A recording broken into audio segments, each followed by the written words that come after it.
Good evening, ladies and gentlemen. With you, Odysseus Ethica. Thank you for joining us wherever you are. Good morning to you, wherever you are. I think it's Sunday for others, so I say happy Sunday. For us, still Saturday, so Shabbat Shalom. Anyway, for what I want to say here, that we'll be with you shortly.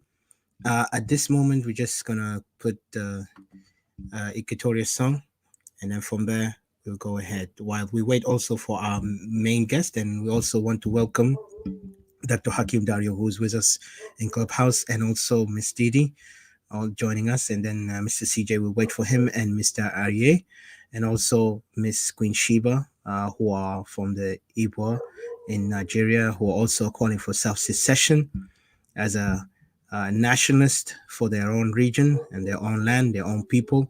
We really appreciate them for joining us. Our discussion will be the genocide committed against the Equatorians within the land of Equatoria. So please, my fellow brothers and sisters, follow us. We will soon be with you as we conduct our program. Thank you.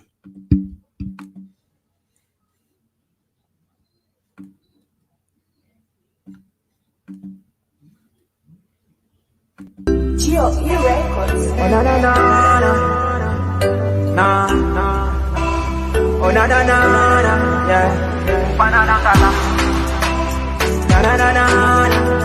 Anina wani. Anina sawa. Oh yeah. Anina Equatoria. Na sawa. Anina Equatoria. Beled wahid. Anina Equatoria. Anina Equatoria. Oh yeah, kanita minyambio, kanita mintori, weleta minjuba, yeah. Anina Equatoria, keresia samagesi wanena, yeah. We strong, we stand together, yeah. Kanina gulu wahi, Equatoria birapa. Yapilwa pijama, asan pelet na biraba. So give us pen and give us guns. Oh yeah. Give us Ibanabule. Oh no, oh yeah. Anina Equatoria. Nasawa, Anina Equatoria. Beled wahid, Anina Equatoria. Anina Equatoria. Oh yeah, kanita zande, kanita mai, au kukuye, Anina Equatoria. Kelene na hibo nefusina, kebilia kede maferiganina. Salam wa sahaba, behaja berino, hasan belet na biraba, arif mabisaido. So give us pen and give us guns. Oh yeah. Give us Ibanabule. Oh yeah. Anina Equatoria.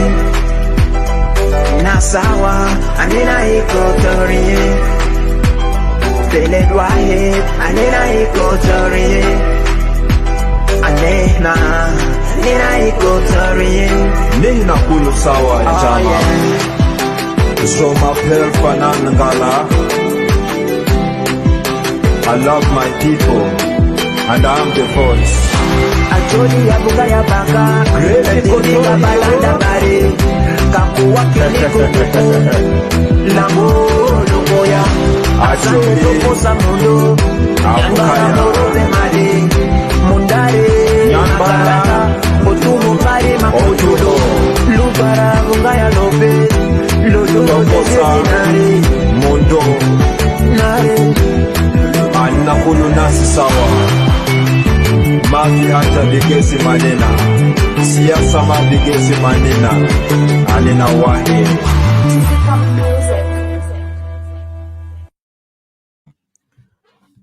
Alrighty. Thank you again for joining us. I say greetings to you all from Africa and Didi and Mr. Hakim. Mr. Hakim, you want to say any few words before we start? You're there with me? Yes, sir. Please. While I connect some of the other device, but go ahead. Thank you. Yes, I'm here. I hope you can hear me. Yes, good, Didi, and welcome. Yeah, go ahead. Introduce yourself, Mr. Hakim, and then Didi will come up after that. Thank you. Hi. I'm sorry that I'm in a noisy place, but I'm on tune getting out of here. My name is Didi, and I'm Equatorian nationalist.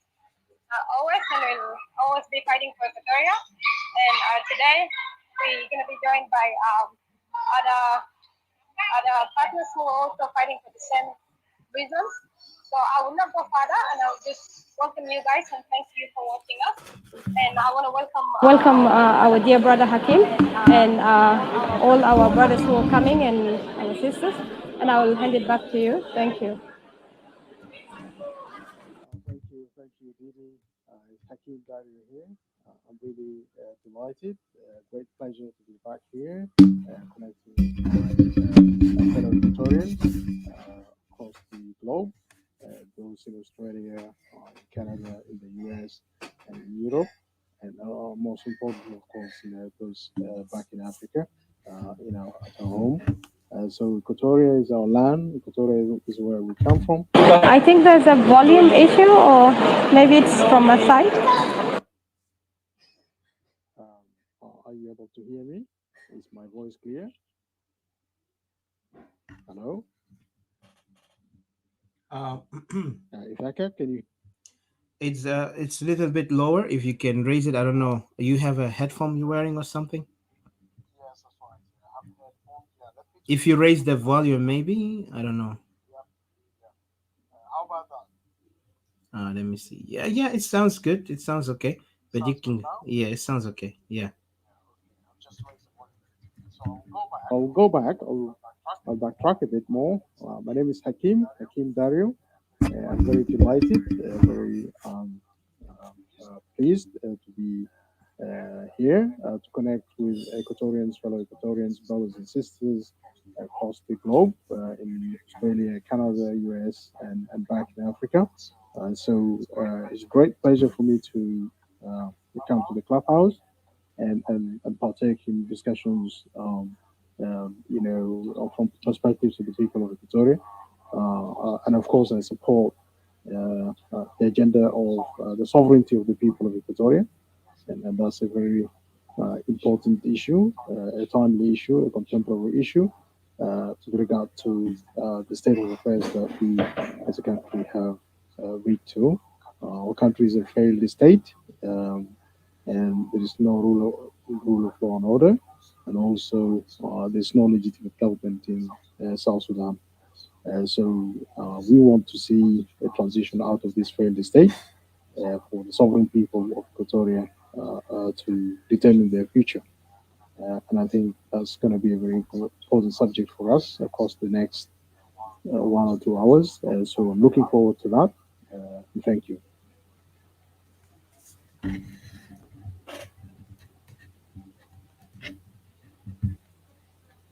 All right. Thank you, Mr. Hakim. I appreciate your introduction. Just yeah, a little bit issue with volume, but I think we can adjust to that later because your volume was a little bit not clear. But while we wait for the guest, please, we are pinning.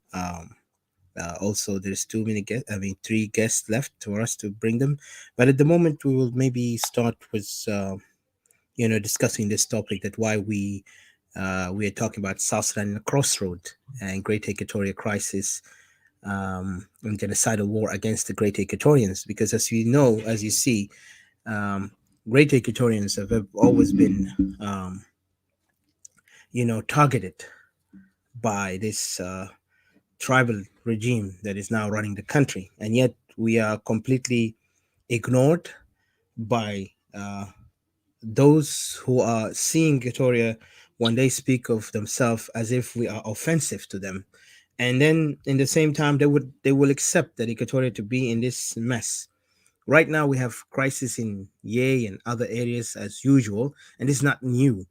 The genocide that is happening within the territories of Greater Equatoria is not being reported, and we are here to call out the international community to take action What we are asking is that the international community must not sit silent and and just focus on this arses that they are talking about, because this arses that they are focusing on is only represent two people, and in particular two groups who has nothing to do with Equatorians, who has nothing to do with what we are going through.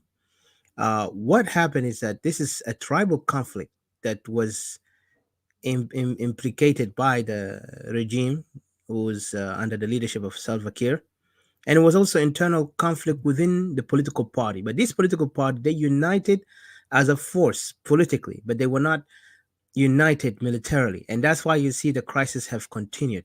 What we know is that the army right now in South Sudan is called the SPLM IG and the SPLM-IO, and the SPLM-IO are representing now mostly from the Nuer. And what happened is that SPLM-IO was a reaction to what happened in 2013, based on the genocide that was committed on the people of Nuer within Juba. And that by itself later created those, which is IO, have existed. And then IO took a political shape, so to act as an opposition. But in reality, it's actually a conflict that has a rooted and a deep uh, grudges or hatred that has been infueled by SPLM, which is SPLM seems that this regime represent them as Dinka community, not as Equatoria, not as region of Upper Nile or Bahar Ghazal. It just represent them. And then Equatoria also understood that SPLM never spoke for Equatoria. SPLM have always been an issue with Equatoria. And that's why you see a lot of us Equatorians, we never looked eye to eye with the SPLM. We are from its foundation, to be honest. Those Equatorians who joined the SPLM, that was in their own condition. They knew the situation, they knew the risk, they joined it. And yet later, they did not calculate what is going to happen in the coming future, which is now we see the genocidal wars against our people. SPLM is not new for committing genocide. Even most of the million people who died in South Sudan, SPLM also have hands on the genocides of these people, these innocent victims of this war. And up to this moment, we see this. SPLM, yes, it have the image and the picture of a government, but it does not act like a government. Instead, it's a tribal organization in score. And we can even go back deeper into why SPLM was created. SPLM was created for a purpose because of Kokora incident. They came up to power when they got the chance to deceive the people, in particular Equatorians, by saying that we are one South Sudanese. Today, this South Sudan that we are talking about, it does not exist. What it exists is a tribal hegemony. Tribal warlords are fighting for power. They want to dominate us, we the Equatorian people, and so our people can just submit and accept that they are the force that will not be moving out of Equatoria, nor will allow Equatoria to even decide for themselves as self-determination. And that's why you see they're working hard. And even I will say this bluntly, that some of the opposition are more dangerous than our people, than those in the regime. The opposition are not different from the regime. The regime is already there executing their plan that was already drawn since the time of the establishment of this SPLM. And even they upgraded themselves in 2005 when SPLM was signing the paper. But the opposition today are in so much annoyance when we talk about Equatorial self-determination. And I wonder why. They're looking for our self-determination as if to be a problem. We are calling for self-determination for a purpose that our people are under existential threat. And this existential threat extends to the point that now genocide is happening as we speak. Greater Equatorians are dying by numbers. And who is committing the crime? Is one tribe, if not others who are also in cahoot with that. There is two type of attack on us as Equatorian. One of them, they use political what do you call strategies and programs to make sure to diffuse and silence Equatorian for self-determination, because this the same thing they did it before, when Equatorians, before even they went to the to the clear decision of being calling for self-determination, before there was a call for federalism, and those guys refused it, rejected it completely. Most of them in Upper Nile or Bahar Ghazal, they would not want to see eye to eye with the idea of federalism. They refused the idea. Even some of them wrote books, condemning that federalism would bring secession. They looked at it as if they are not going to benefit from that federalism. Then we went into more crisis, evolving into it to the point that our people now begin to be a victim of a fight that we are not part of it. So when now Equatorians are calling for self-determination, most of these people in the position are not different from the regime. They are not happy with us calling for that. I don't understand.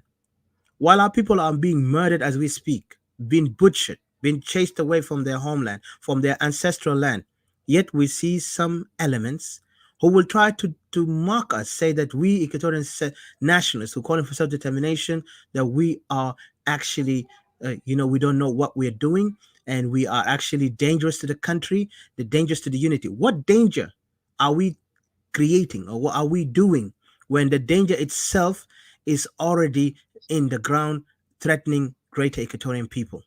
The people of Equatoria already are facing this danger as a reality, while those politicians called oppositions, they are trying to mock our people's voices by saying that we are dangerous when we call for separation, because separation, it represents danger. Danger on what base? When didn't we separate from Khartoum before? North Sudan was a nation that we were part of it. But we decided as people of South Sudan, we cannot live among them because we are facing a real existential danger coming from those so-called Arab. And the reason that was the reason for the war, and then later evolved into kind of like religious, ethnic, all these things happen in one time. Equatorian were the first, voices, the first conscious awakeners, where they came out and spoke about the Pan Africa. They believed in that. They even worked on it by action when Anyanya came to the theater, where it done its job by taking action, uniting the people. Let's fight against this what he called Pan Arab ideology. And when we did that, what happened is that we got betrayed. We betrayed 3 times and even more. Now this is going to be the fourth, if we will allow such voices in opposition to say to us, if you're in a position, stick on facts. Don't come up here and dictate on us we are a threat. Because when you tell me I'm a threat for my right, then I see you as a threat too. And I will call you are a threat more than the person inside who are ruling us right now. Because those people, we're gonna remove them. Regardless you want it or not, they will be removed. The regime in Khartoum, in Juba, will be removed. But what I'm talking about is those who are calling themselves opposition trying to silence us while the genocide is happening in our territory. Yet you see every day they come up with new program and tactic to manipulate our people, to confuse our people mentally, to say that you guys you don't have any problem, we are all South Sudanese, let's sit together. Sit together in what way? You're the same people who are killing each other and then come and try to kill us and threaten us and face and eliminate us and say, you Equatorians, who you think you are? This land belongs to us all. We cannot accept that. This is what they call it, gaslighting, trying to mock us in our right. We great Equatorians will not surrender for what we have, what we want. So as I speak to you here, I have my fellow brothers and sisters who are here to even put their voices clear. We Equatorian nationalists, we stood our ground, and we stand for this self-determination. Self-determination is not given by those who think we need to go and bag them. We're not bagging the regime. We're not bagging the oppositions. We are the one who decide our fate, because we the people who made this country exist, and we the people going to secede from this such unholy union in this so-called country, South Sudan. Because South Sudan is already dead to us. It had been died since the time when these guys are fighting and creating tribalism as a way for them to dominate others. Today, there is tribalism and the core to its extent. So at the point that they try to mock us and say that Equatorians, you guys are not right to do that because you are a threat. And when you say that word to me, it shows me who you are. Because the land of Equatoria belongs to Equatorian. It does not belong to other people living in Upper Nile or Bahr Ghazal. It belongs to us. We don't even claim the land of Bahr Ghazal or Upper Nile. But yet you want to come and force yourself in my land? Shame on you. Shame on you who you call yourself oppositions. And then add to that, yesterday, there was a lady from the north. She's a nationalist, according to what I hear from her. She speaks on the nationalist agenda of Khartoum, people of Khartoum, because there is some secessionists in Khartoum also who are trying to secede. Well, it's not my business, but I say whoever wants to secede, we acknowledge them and we respect them, and we will always work together. Even if just in terms of support. Support in what way? Morally, give them the encouragement to continue into other things, but we're not going to go to the extent because we know the things over there is very sensitive for us to get in, because ourselves, we are far away from the north. We said ourselves, we are not Sudanese, we are Equatorians. Okay, and we will be Equatorians, and that's why we are getting out of this. Then this lady comes up mocking us. I wish they gave us a chance to speak. They come up in one of these forums yesterday talking about those insects, those cartels, those things, and it was funny. And then they want to also undermine us by saying we are using profanity as to just to it's a gaslighting, that's a gaslighting, and also to undermine our right as Equatorians. First of all, if this lady ever heard what we're saying, Miss Equatorians who are speaking out, there is Equatorians who speak out of their passion and anger and rage. And there is Equatorian who represent the facts. We are those Equatorians who represent you, the facts. Our people are under threat. And I will read you some of the reports and all these things international community have been speaking about. The genocide committed in our people. And we call it as it is. And we tell the international community to understand that they need to act fast. As our people are dying and left homeless, this country has no future. But for one thing, let them understand, Equatoria will self-determine themselves by their own will. No one can force us to be united unto such thing that does not exist. We cannot be South Sudanese when we don't even agree that we are South Sudanese. Nor do we ever accept the idea to be South Sudanese. Because it's 17 years enough for us to see where we are heading. The more we are living in this chaos and disorder and tribal anarchy, we're not going forward. This is a tribal anarchy in the making of people who are not able to even govern themselves in their own region, let alone the whole country. Their region is living in chaos day and night, and yet they want to go and blame us. It's almost like they're living in a fairy tale world. We are talking about facts here, about life of people. Millions of our people of Greater Equatoria are being continually killed, being chased away from their territory. 2 million are living in Uganda by itself, in the United Nations camp, and some of them in Congo, some of them in Central Africa, some of them even in Khartoum, some of them even in other countries, Middle Eastern countries, even Europe. How long are we going to be displaced?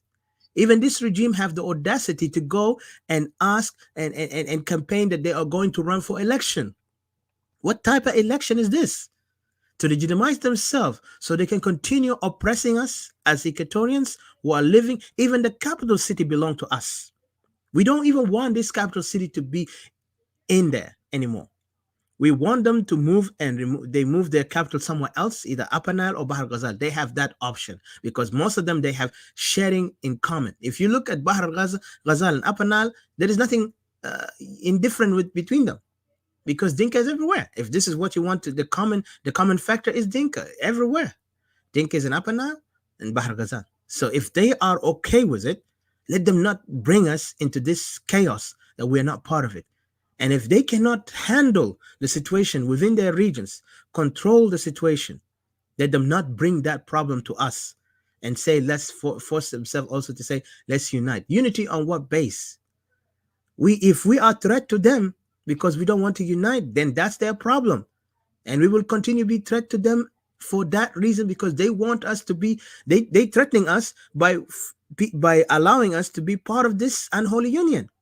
How can we be part of a union that is not even making any point?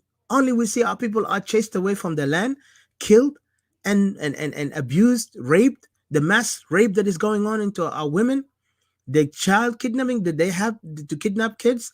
Above that, the murder of our people, young men.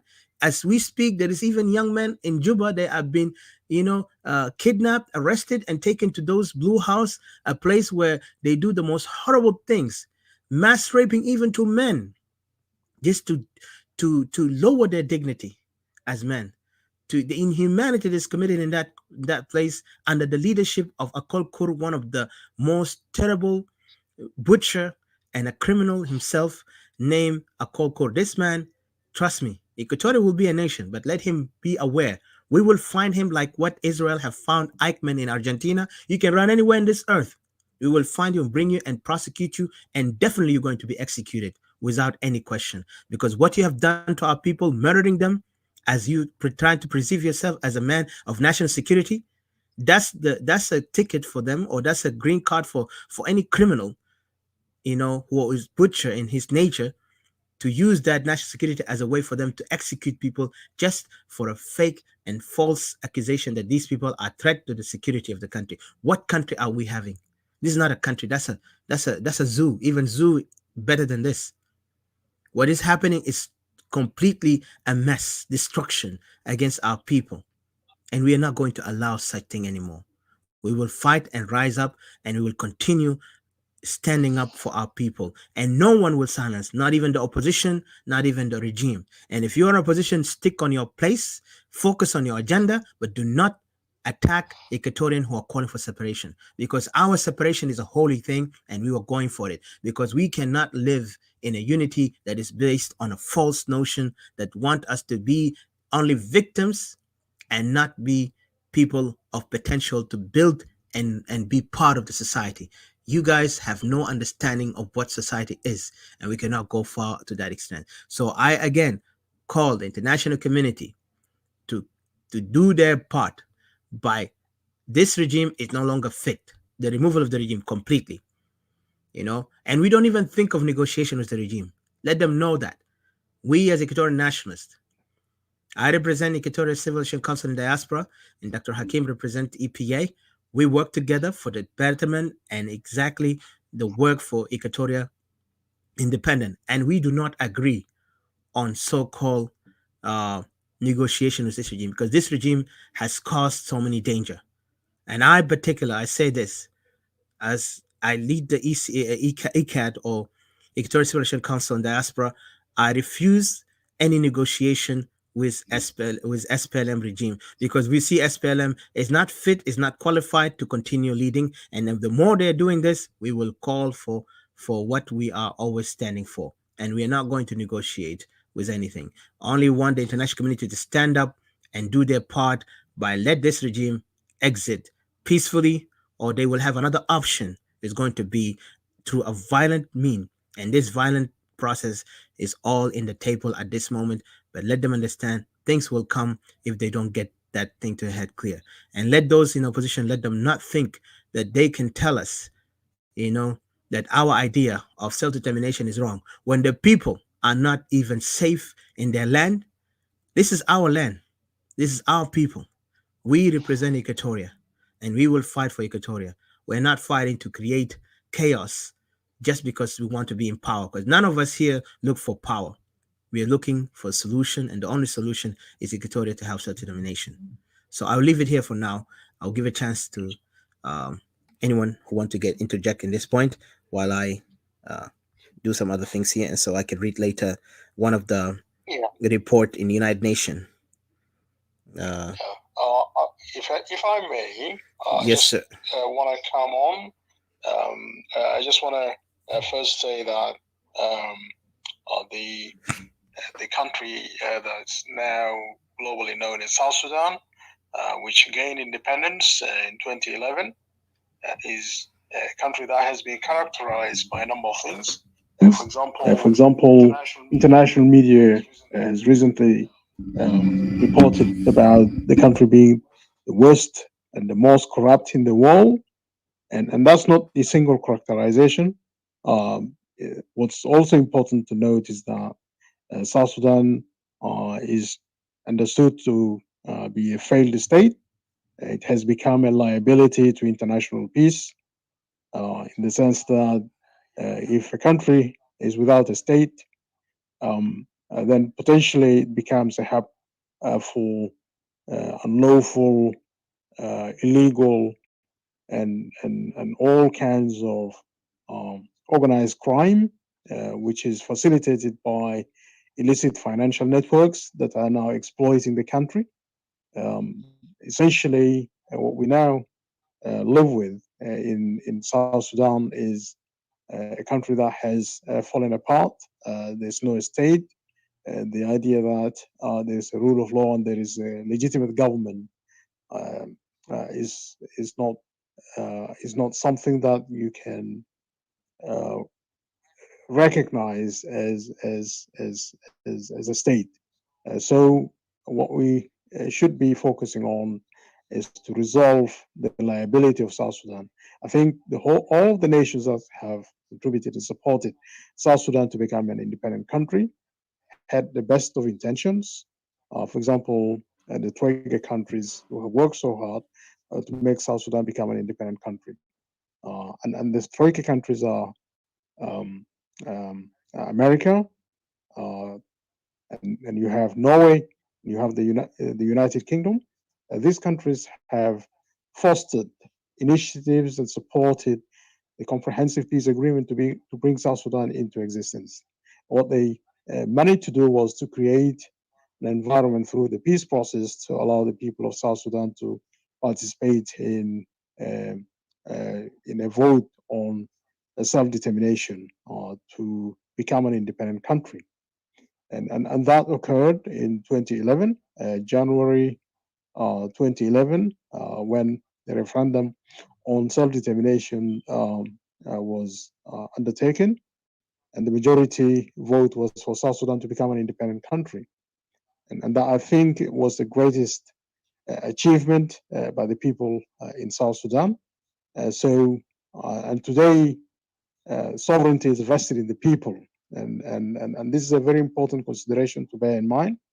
So South Sudan did not emerge as an independent country because of military victory, for example, by the SPLM that led the political struggle as well as the military struggle during the last, preceding 21 years. What has happened was that the international community intervened to foster the process of self-determination to be executed, to be enjoyed by the people of South Sudan. But also, one other thing is that soon after independence, we've seen the country slide into chaos. And that is what has now resulted in this situation of there being no state in the country.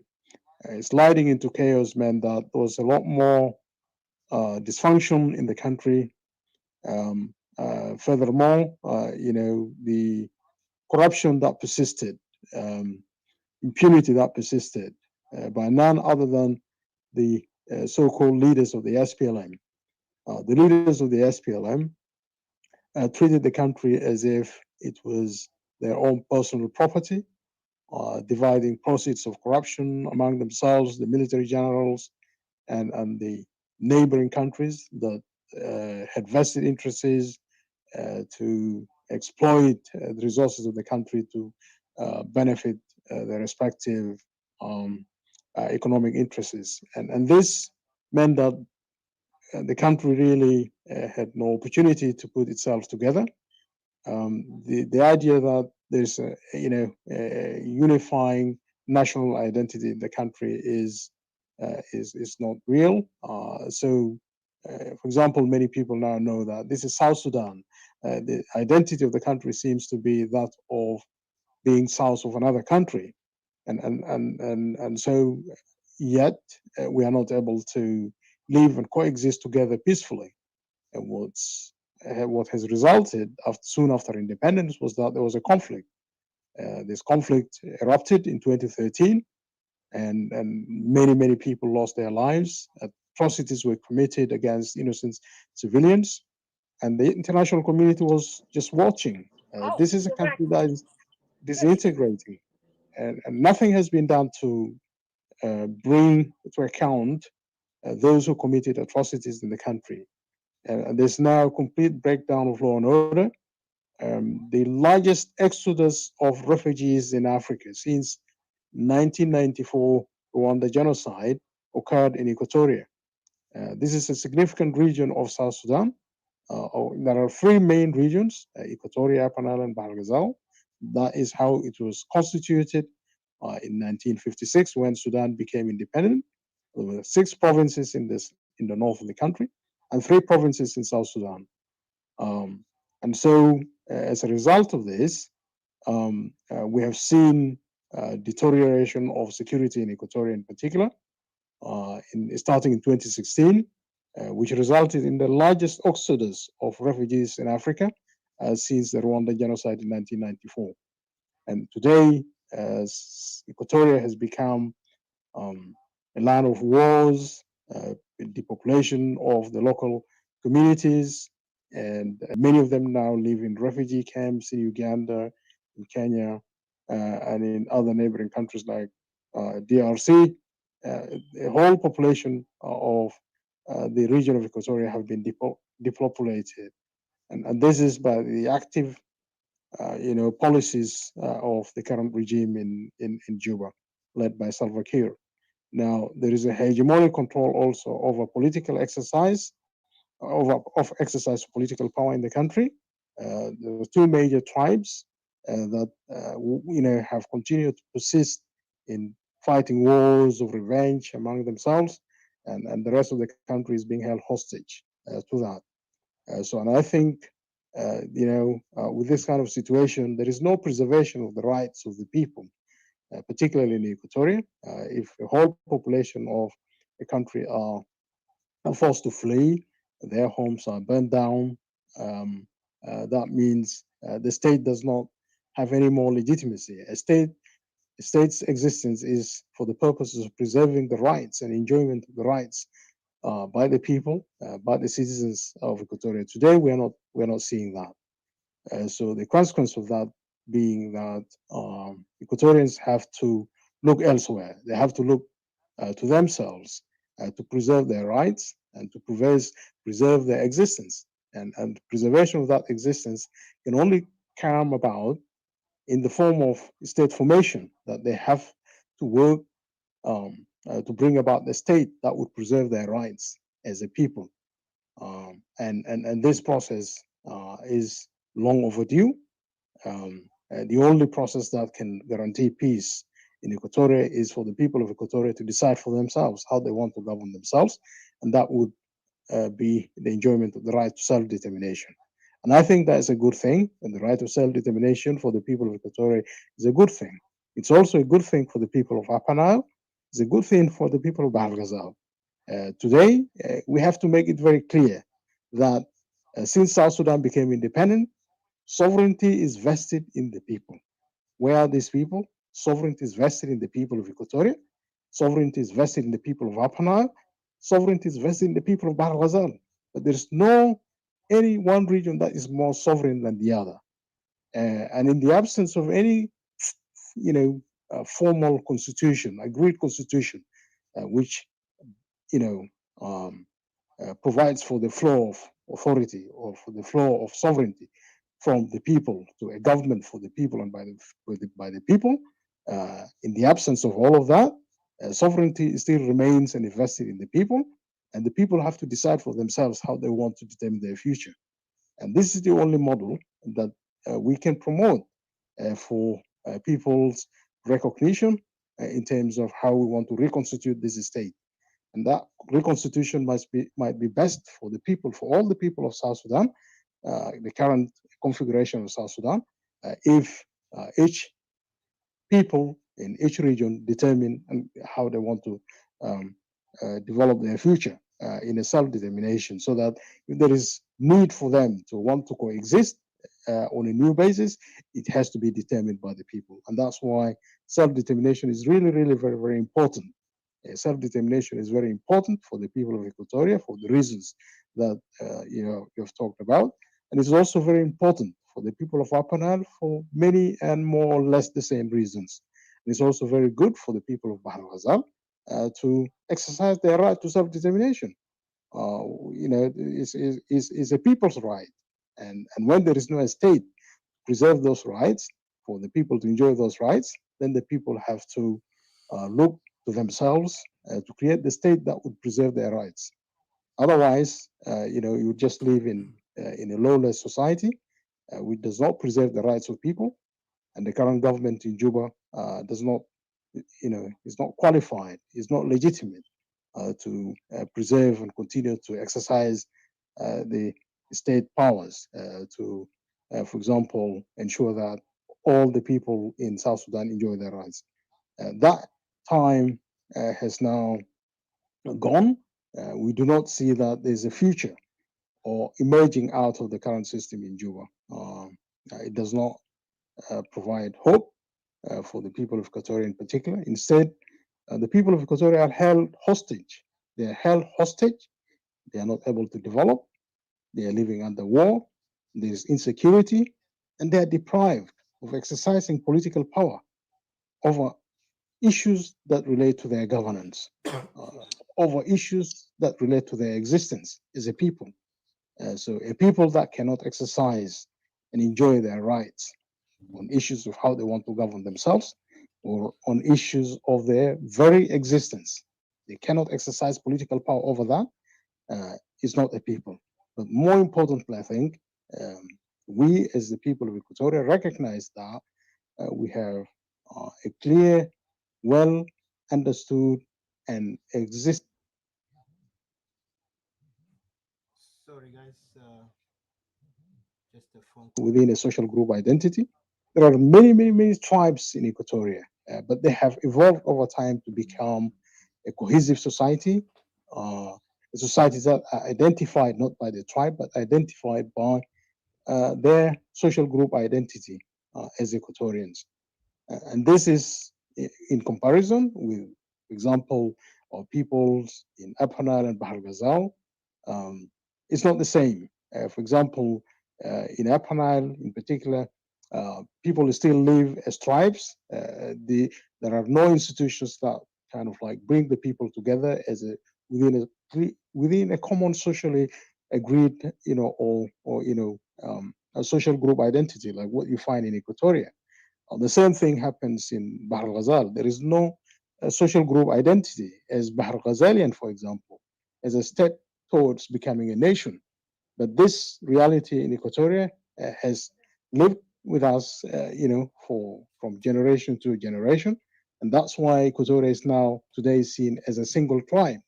They're seen as a single tribe, not that they are really, like a tribe, they're a nation. The people of Equatoria are a nation. They speak a common language, regardless of the different, sort of like tribal heritage that they have from different communities that exist in Equatoria. But they are, taken together. They are, a nation.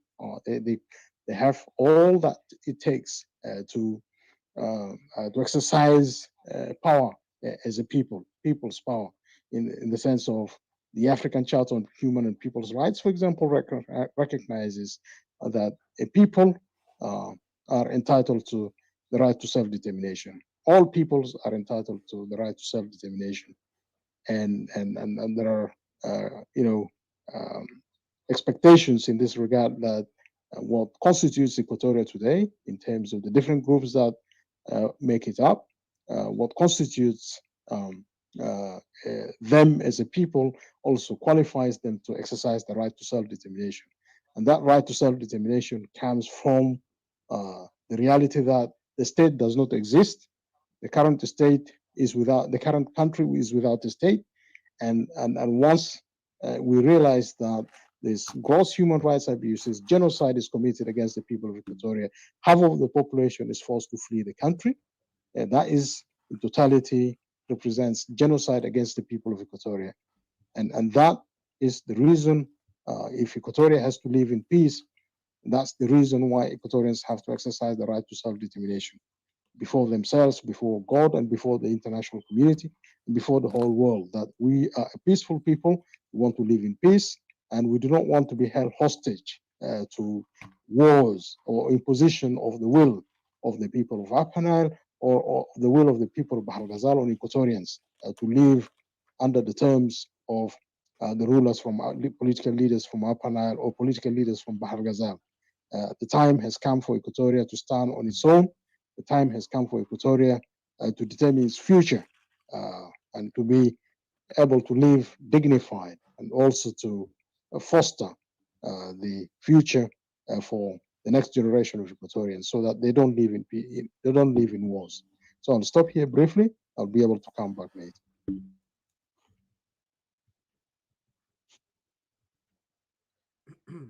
All right, thank you again. Thank you very much, Dr. Hakim, and I appreciate you for pointing things that to explain to our fellow brothers and sisters from different countries that we Equatorians have all the right, like anyone in this world, who call for self determination. And you also explain it brilliantly on what's the situation in our homeland for those who never heard about the Equatorian crisis and the genocide that's going on as we speak.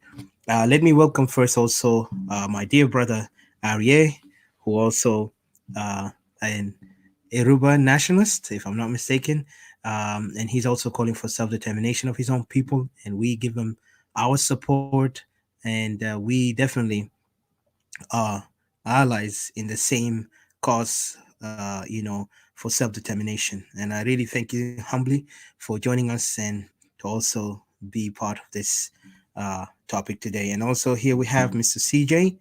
Uh, Thank you for joining us. He's also ECAD representative. And also we got Brother Fortunato. Welcome, Mr. Fortunato. Also with us here is also a member of Victoria Civil. And we really appreciate you guys for being with us, and also those audiences who are listening, watching from Facebook and Clubhouse. First, I just want to say to those who are in Facebook, please share it um, in pages, in your personal page, because we've been attacked since we spoke about our self determination, and you have seen the enemies do not want even our voices to be heard. So when they have pages talk about South Sudan and they act like they're very democratic and they believe in human right and they believe in the freedom of expression, they will not allow voices like us who are calling for self-determination. As you've heard yesterday from one of the representatives, or actually the presidents of the opposition, saying that those who are calling for self-determination are threat to the country, threat to the unity. He even resembles us, that we are similar to those tribalist organizations who are killing others. This regime and those people who call their tribe, which is now, we know very well, Dinka, is actually dominating the country, and said they are born to rule, and this is the land theirs, and we have this, and we fought this. All these uh, languages that they have spoken to us, which is very offensive to us as Equatorian who are free and have their own sovereignty as people of the Greater Equatoria. This man began to define us similar to those barbaric people who are killing our people. So this is one of the things that I will tell them. For those opposition, you got to watch out what you say about Equatoria, and you got to be very careful that Equatorians are really serious about self-determination. If you think our self-determination is a threat to you, well, good luck. This is your problem. But you go fix your home first, and then come and tell us how we are a threat. But you are in a mess in your own home. You cannot even bring yourselves together to sit down as people of that region, and yet you want to bring us, involve us into your fights that we are not part of it. My friend, you need to be very careful what you say about Equatorians. With all respect to you as a great and also for your historical achievement, but that language was, to me, was inappropriate, and I would say this is not the like of such people of understanding in the political arena to speak like that, because that by itself it shows us what you guys are really intending toward us as Equatorians. Anyway, I won't take long. I'll give a chance to Mr. Hello. Yeah, can you just elaborate maybe who this political leader or which opposition group? They're the one. They are the oppositions from the Soma side. Yesterday they had a topic, yeah, and yeah, he had spoken this, and I'll be blunt, with all respect, even though he's a friend, I've talked to him before, but I would say this: it was Mr. Baganamum speaking, in elaborating, explaining on the point of why separation is a threat, and this is why we say to them it's not acceptable, And I have to be frank: I am an Equatorian. I fight for my people, you know. My people of Equatoria have many tribes, and I'm the smallest tribe in my country, my territory in Equatoria. But we don't even define our tribe. We don't even speak of our tribe more as we speak of our, collective unity as Equatorian, the achievement, the history, the land. I think what Pagan is trying to do is he wants to think for Equatorians when he's not an Equatorian. He is also looking to perhaps try to suggest that they have a more sort of a say over the future of Equatoria, or they know what's best for Equatoria, and that's really very paternalistic. It's patronizing, and it doesn't take the issues that we're facing as a country seriously, because Paganamum himself, and he knows, he was part of that corrupt regime. He served in a very corrupt system. He was alleged to have benefited personally from the corruption that was going on in South Sudan. He's also alleged to have, benefited from proceeds of corruption to buy properties in countries like Australia, in countries like the United States of America.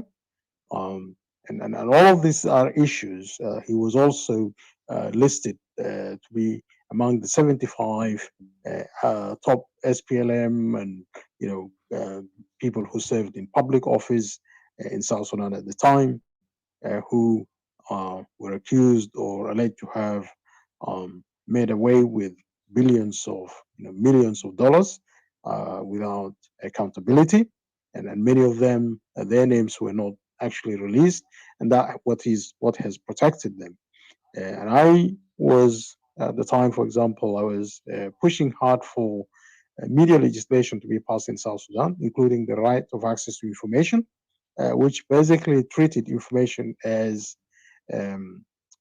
information is held by the government on behalf of the people, and that the people are entitled to have access to that information, including information even that is relating to how much the government spends on trips, or public officials, how much they spend on trips, all these kind of issues. Under the terms of the right of access to information, you can apply to any government institution to request information about matters to do with public expenditure, and that information is held in custody for the public, and the public has a right to access that information anytime. So we were hoping that the government will pass the media legislation, including the right of access to information, so that the public are entitled, the journalists, the media could seek information to be released from the government by law, so that the media can address issues of transparency, issues of corruption, and so on. But the SPLM leadership, the SPLM government, did not want to live up to these expectations in the country. They dragged their feet. They didn't want to pass the media legislation in the country, and so on, so that they can protect themselves, because they're all thieves. They knew nothing about running a government. All that they were able to do was, when they were running SPLM, SPLA during the Bush time, was just commission of human rights abuses, gross violation of human rights abuses, corruption, and all of that. So it was just like, when they came into government, they were dipping their hands everywhere in anything and everywhere. no questions asked, and they behaved with impunity. And in the end, they disagreed among themselves. Everybody wanted now to be the president, and they fought among themselves, and that's what brought the war in 2013. It's simply because they did not have a vision for the people, nor for the country. And they still call themselves Sudan People's Liberation Movement when they are now in a different country, in South Sudan, which is supposedly an independent country. But yet they have no vision for the country. And today we still continue to maintain this identity of being run by a Sudanese political movement, because that's what it is. It is still labels itself as Sudan People's Liberation Movement. But we live in South Sudan, and that's why South Sudan itself has failed, because there's no political leadership in the country that cares about South Sudan, and South Sudan itself is a geographical direction. It doesn't talk, there's no sense of national identity. There's no sense of national identity that brings people together as South Sudanese. If there was, wouldn't be in the position that we are in today. But what is very clear is that South Sudan is like, south of another country. That's all that brings us together. We are south of another country. It could have been south of Kenya or south of Chad, and that seems to be the identity that Paganamum wants to push down our throats through the SPLM agenda. They now call themselves like real SPLM. Real, in what sense is it real? It's an imaginary SPLM. It doesn't exist.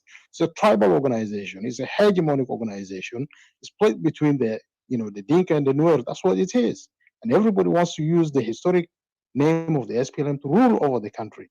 Right? And that's why they create this multiple fractions of the SPLM, SPLM X, a product with different variants, right? The same product with multiple variants, right? That's what it is. But it has got no agenda. It's splitting from one day to another, to the next, and so on.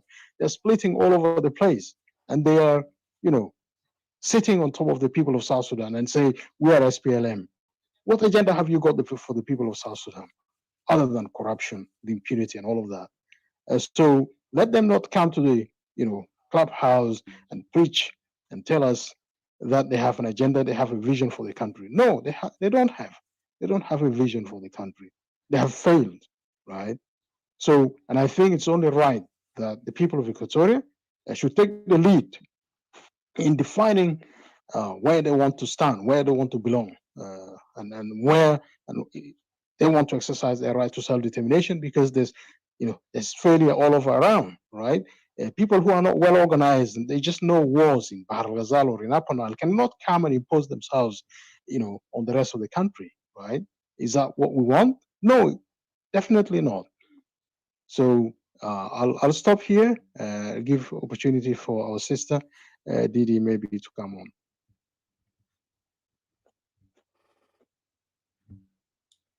Thank you again, Mr. Hakim, for your input, and I agree with you.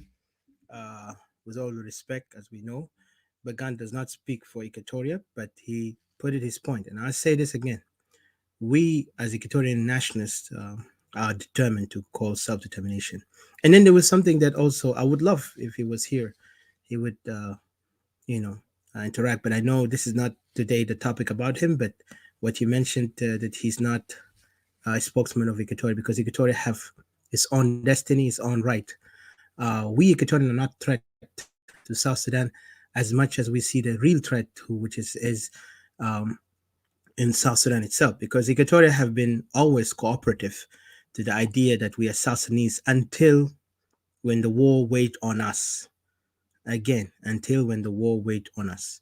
How? The conflict of 2013 and 2016, up to our time, have expanded the war that was only a tribal war within the political forum, which is the SPLM, have extended to Equatoria, Greater Equatoria. Now Greater Equatorian people are suffering the consequences.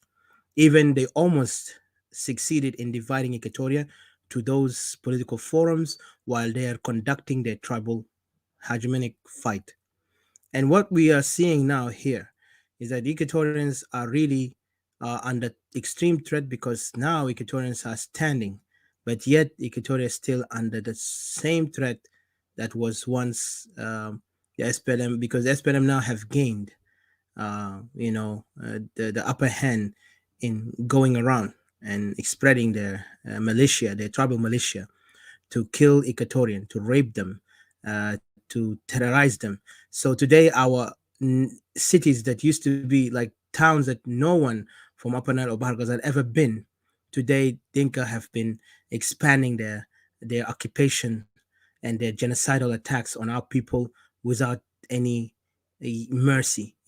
Like they're killing without any remorse.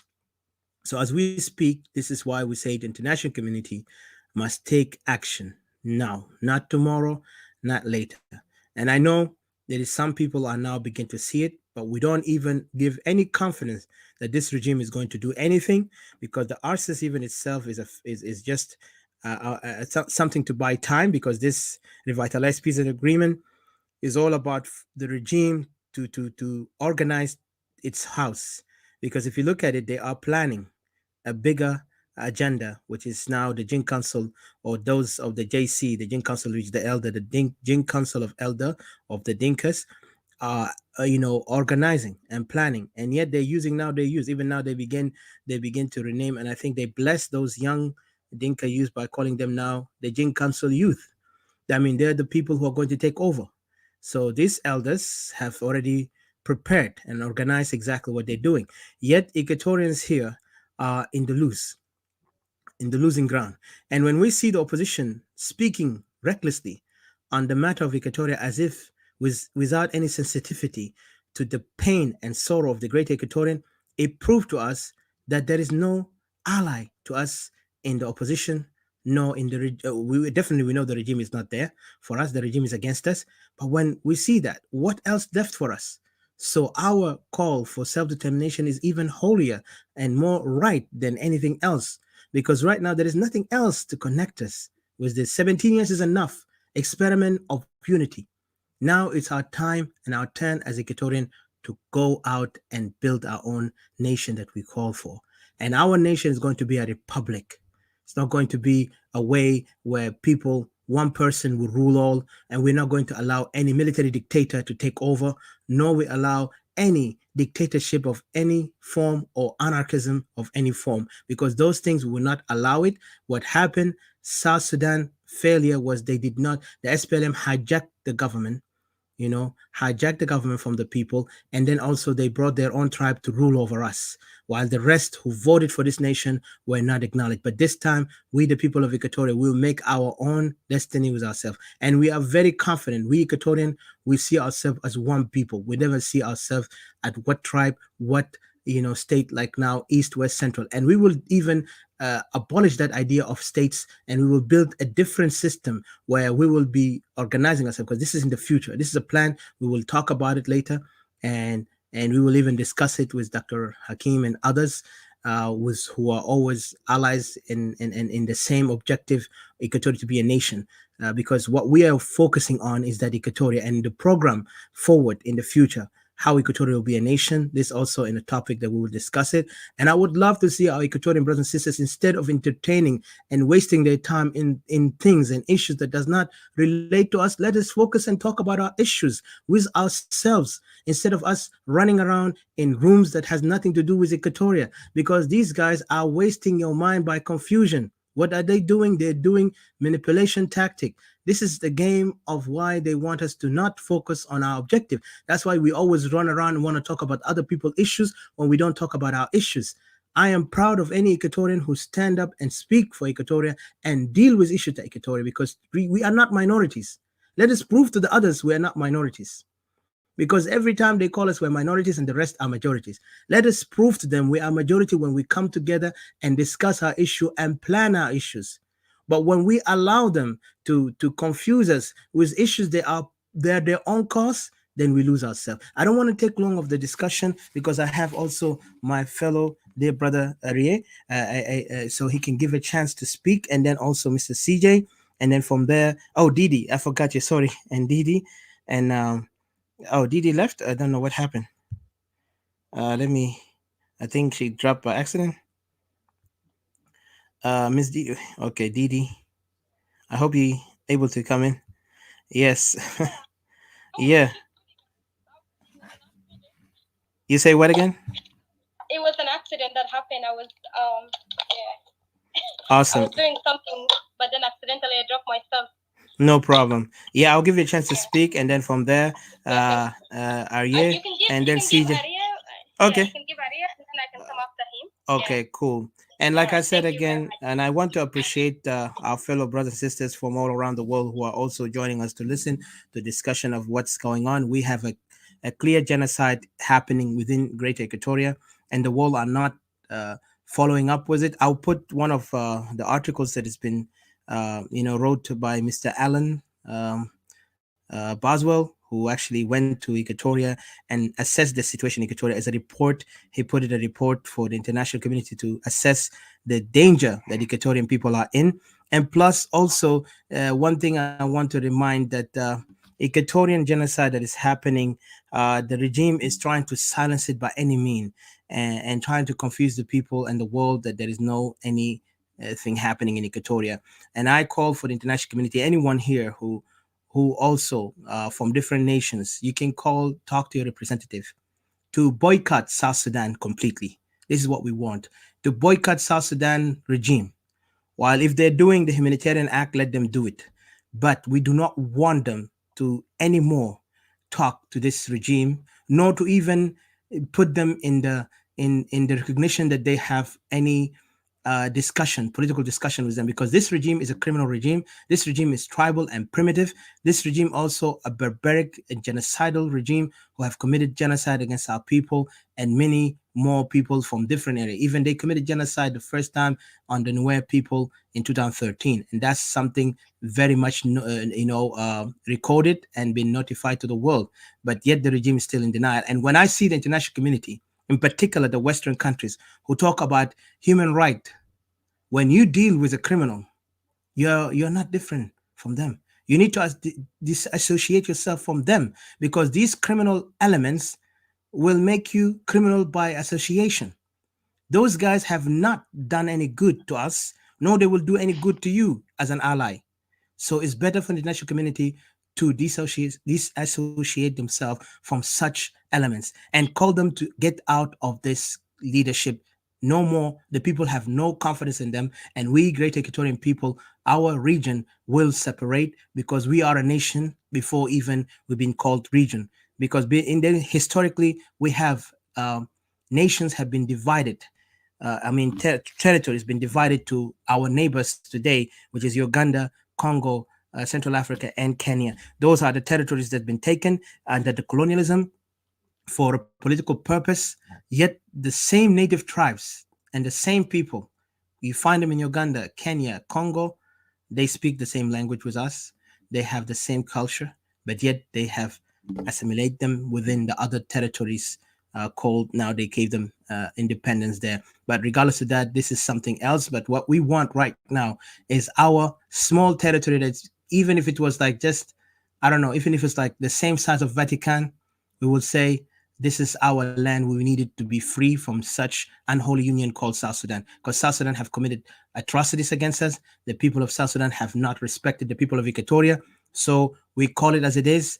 Equatoria is opting out from such unholy union called South Sudan. So I won't go far. Let me welcome Brother Arye. Arye, welcome, and thank you so much for joining us, brother. And of course, as people of Equatoria, we also our solidarity with you, and we will fight for our freedom and for our self-determination. Thank you. Join us, brother. Go ahead. Thank you.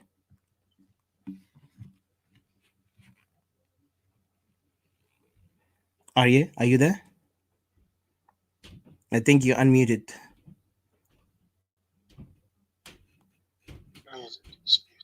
Yeah, he's muted. I mean, he need to unmute himself yeah. Yeah. Can I talk? Yes, brother. That's your turn, actually. That's why I said unmute yourself. My bad. Thank you for joining us, brother. Thank you so much. Okay. I've been listening attentively, and it's been a wonderful session. I think there is a general problem in Africa, and virtually all the African countries, majority of the African countries on the African continent are nothing but ethno-fascist states. What do we mean by ethno-fascist state? Is where one ethnic group acts as the gatekeeper for external colonialism, and they themselves, after some time, they transmutate or transform into internal colonizers, and they create a kind of an ethnic hegemony over the rest of the tribes or ethnic nationalities within that particular African state. Apart from because I listen to Brother Odysseus, apart from the internal gatekeepers, which some people call traitors, some people call them house Negroes, some people call them saboteurs. We should also not forget uh, the people, you know, who hide under Pan Africanism, who hide under a black consciousness to advocate for the destruction of people. And like you said, there's a lot of work we need to do. It's all over Africa. You go to Ghana, is the same. You go to Kenya, is the same. You go to Tanzania, is the same. You go to Nigeria, it's the same, almost the same. Even in Sudan, it's the same. You go to South Sudan, it's the same. So the topic says South Sudan in a crossroad, you know, greater equatorial crisis slash genocidal war.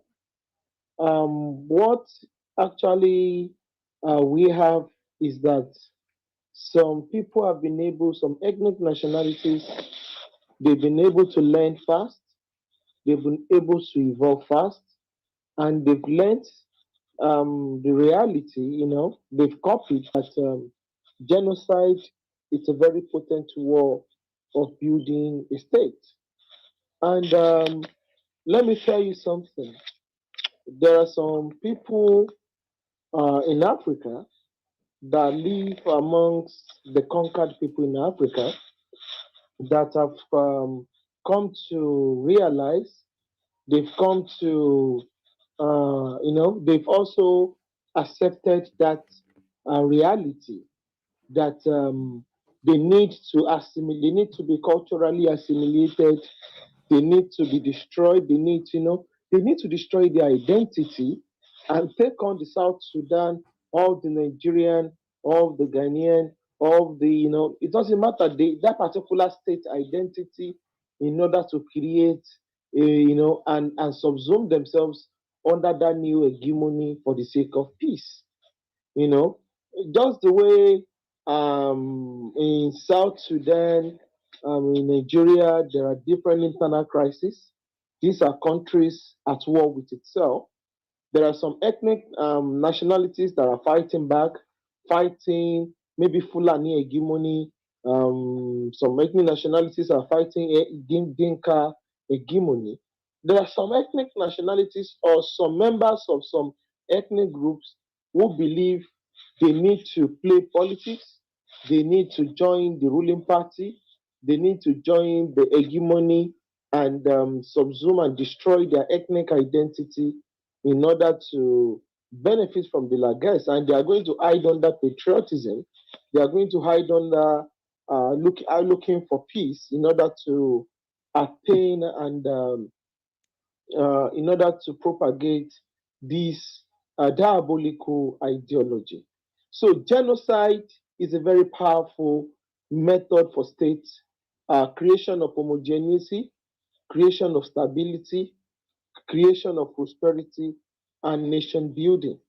So when you see people coming around justifying the killings of their own people, or even turning a blind eye, doing as if it doesn't exist, to the killing of their own people, or even killing their own people because of political goals, because of political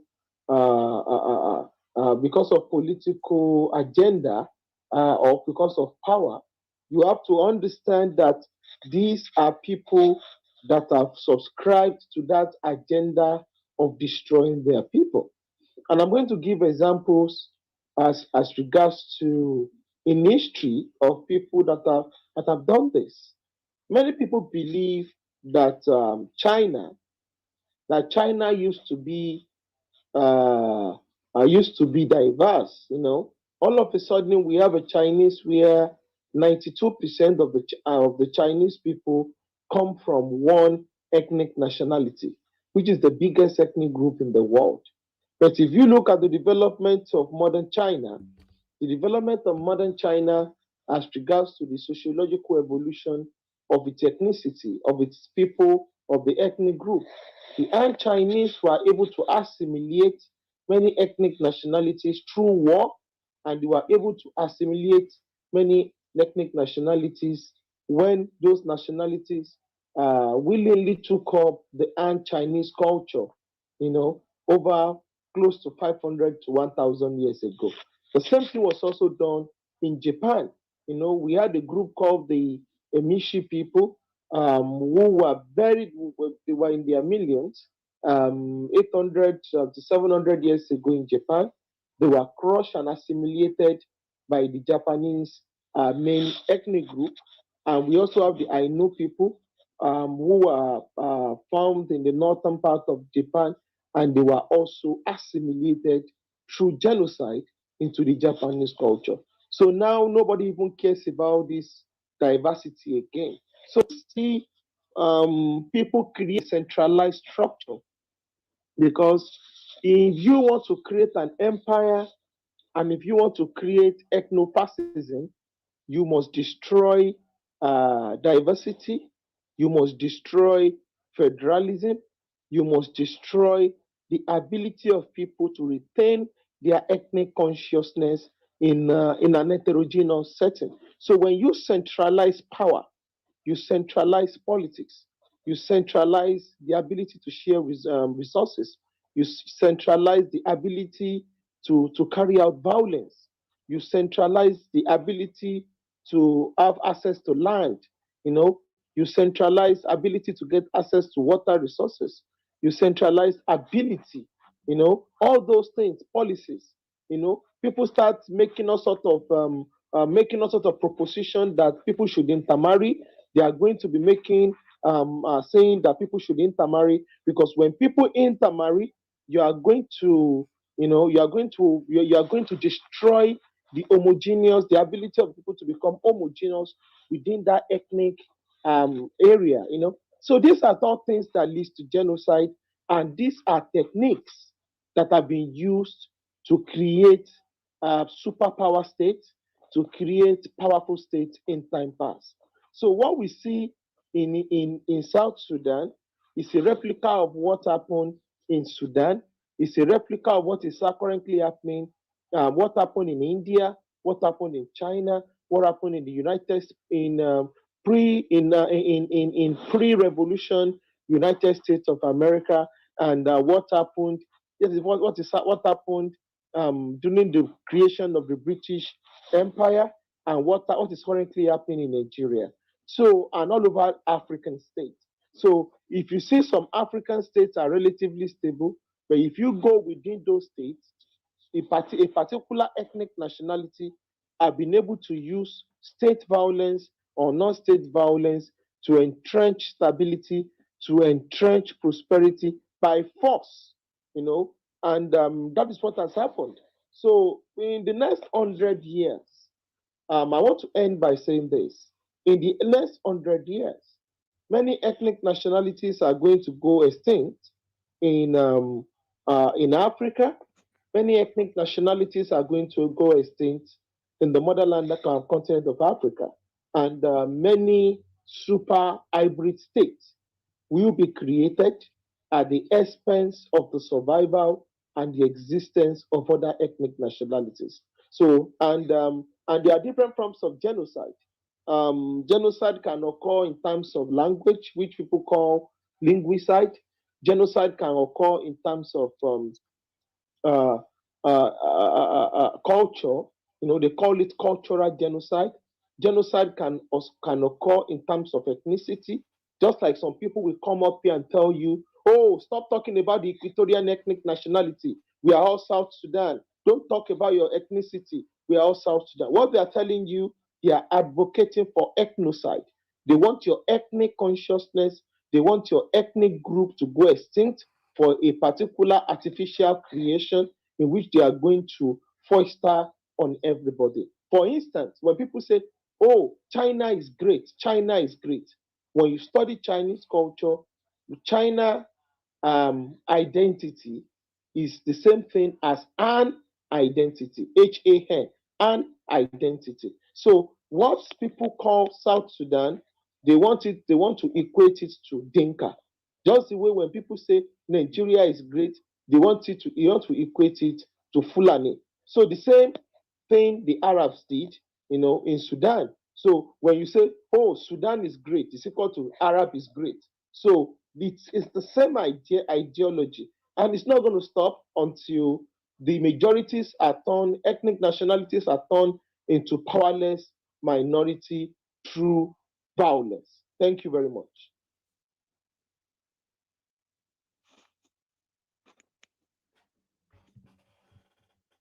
Thank you. Thank you so much. Yes, thank you so much, brother. Yeah, for putting it. And I really, it's a great word. Yes, yes, Mr. Hakim. Go ahead. Odysseus. Yeah, I think Odesh. Hello, you guys hear me? Oh, hold on. Sorry, something happened to me. Uh, hello, guys. Hello, guys. You hear me? Yeah, I have some issues. I don't know. I thought you hear me, guys. I got out and in, and then thank you. I just want to say thank you again, brother Arie, and for your great input. And I really, it is true. This is a genocide, and genocide has many definition. One and genocide always their intention is to eradicate. From what we know as a definition, eradication, elimination, extermination, liquidation, butchery, bloodbath, ethnic cleansing, Holocaust, and more, slaying, and others. So these are the words that define genocide. And genocide is not a word. Genocide is more than that. Genocide is actually an action. But the word define these actions that is being committed by those criminals so they commit these crimes against our people, and then they act like do not talk about it. And this is exactly what is happening, my brother. And thank you for putting that out. And like I said, we're all in the same boat of fighting for our freedom, and in God will and our faith in the unseen holy man, the holy person who's up there, and also by knowing that he is also the spirit of our ancestors who left us a legacy, we will continue the revolution until we see our lands liberated, our people free, and they can, practice their culture with pride and honor without any someone to come and silence them.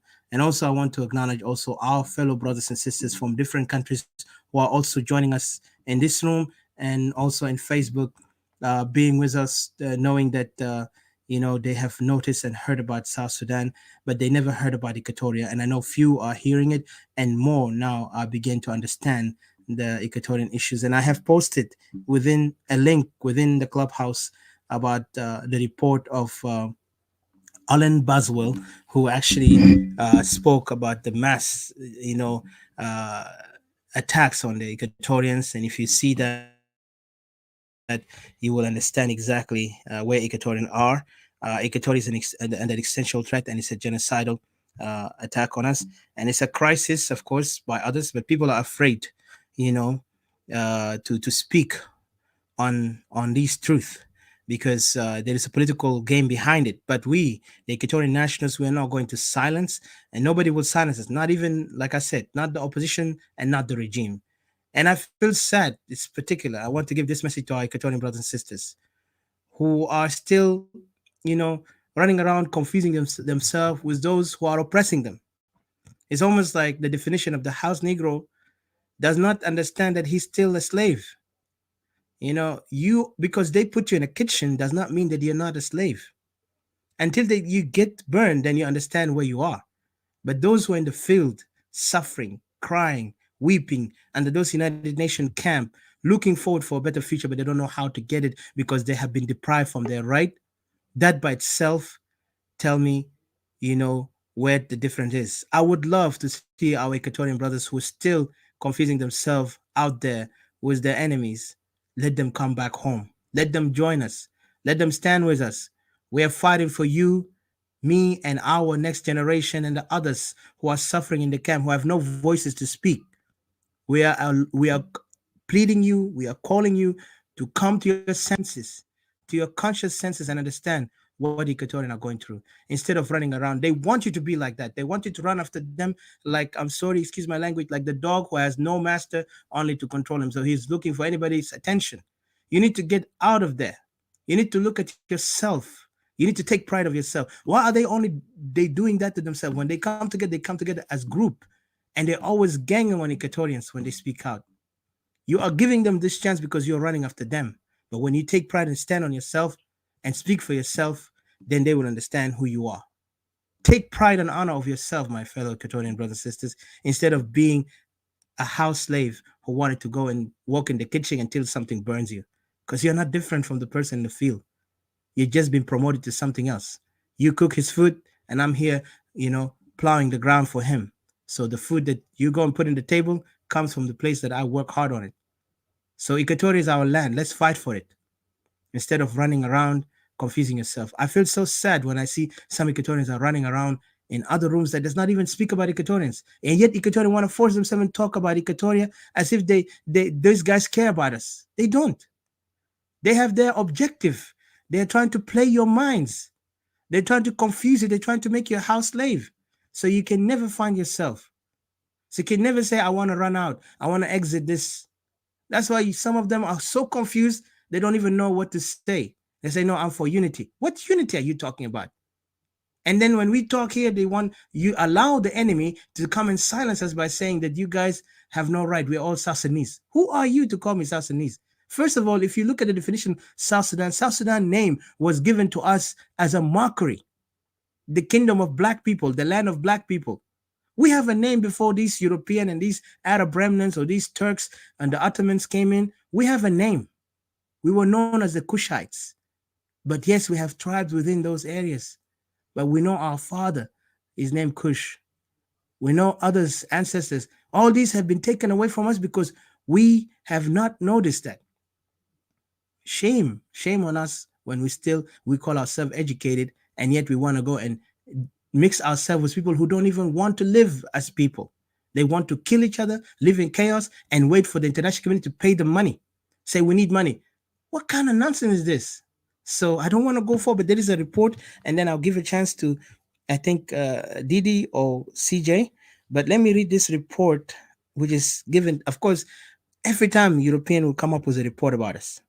But what hurts me more is that we, the people of Equatoria, if the others are not able to take care of themselves, let's talk about ourselves, Equatorian. What are we doing?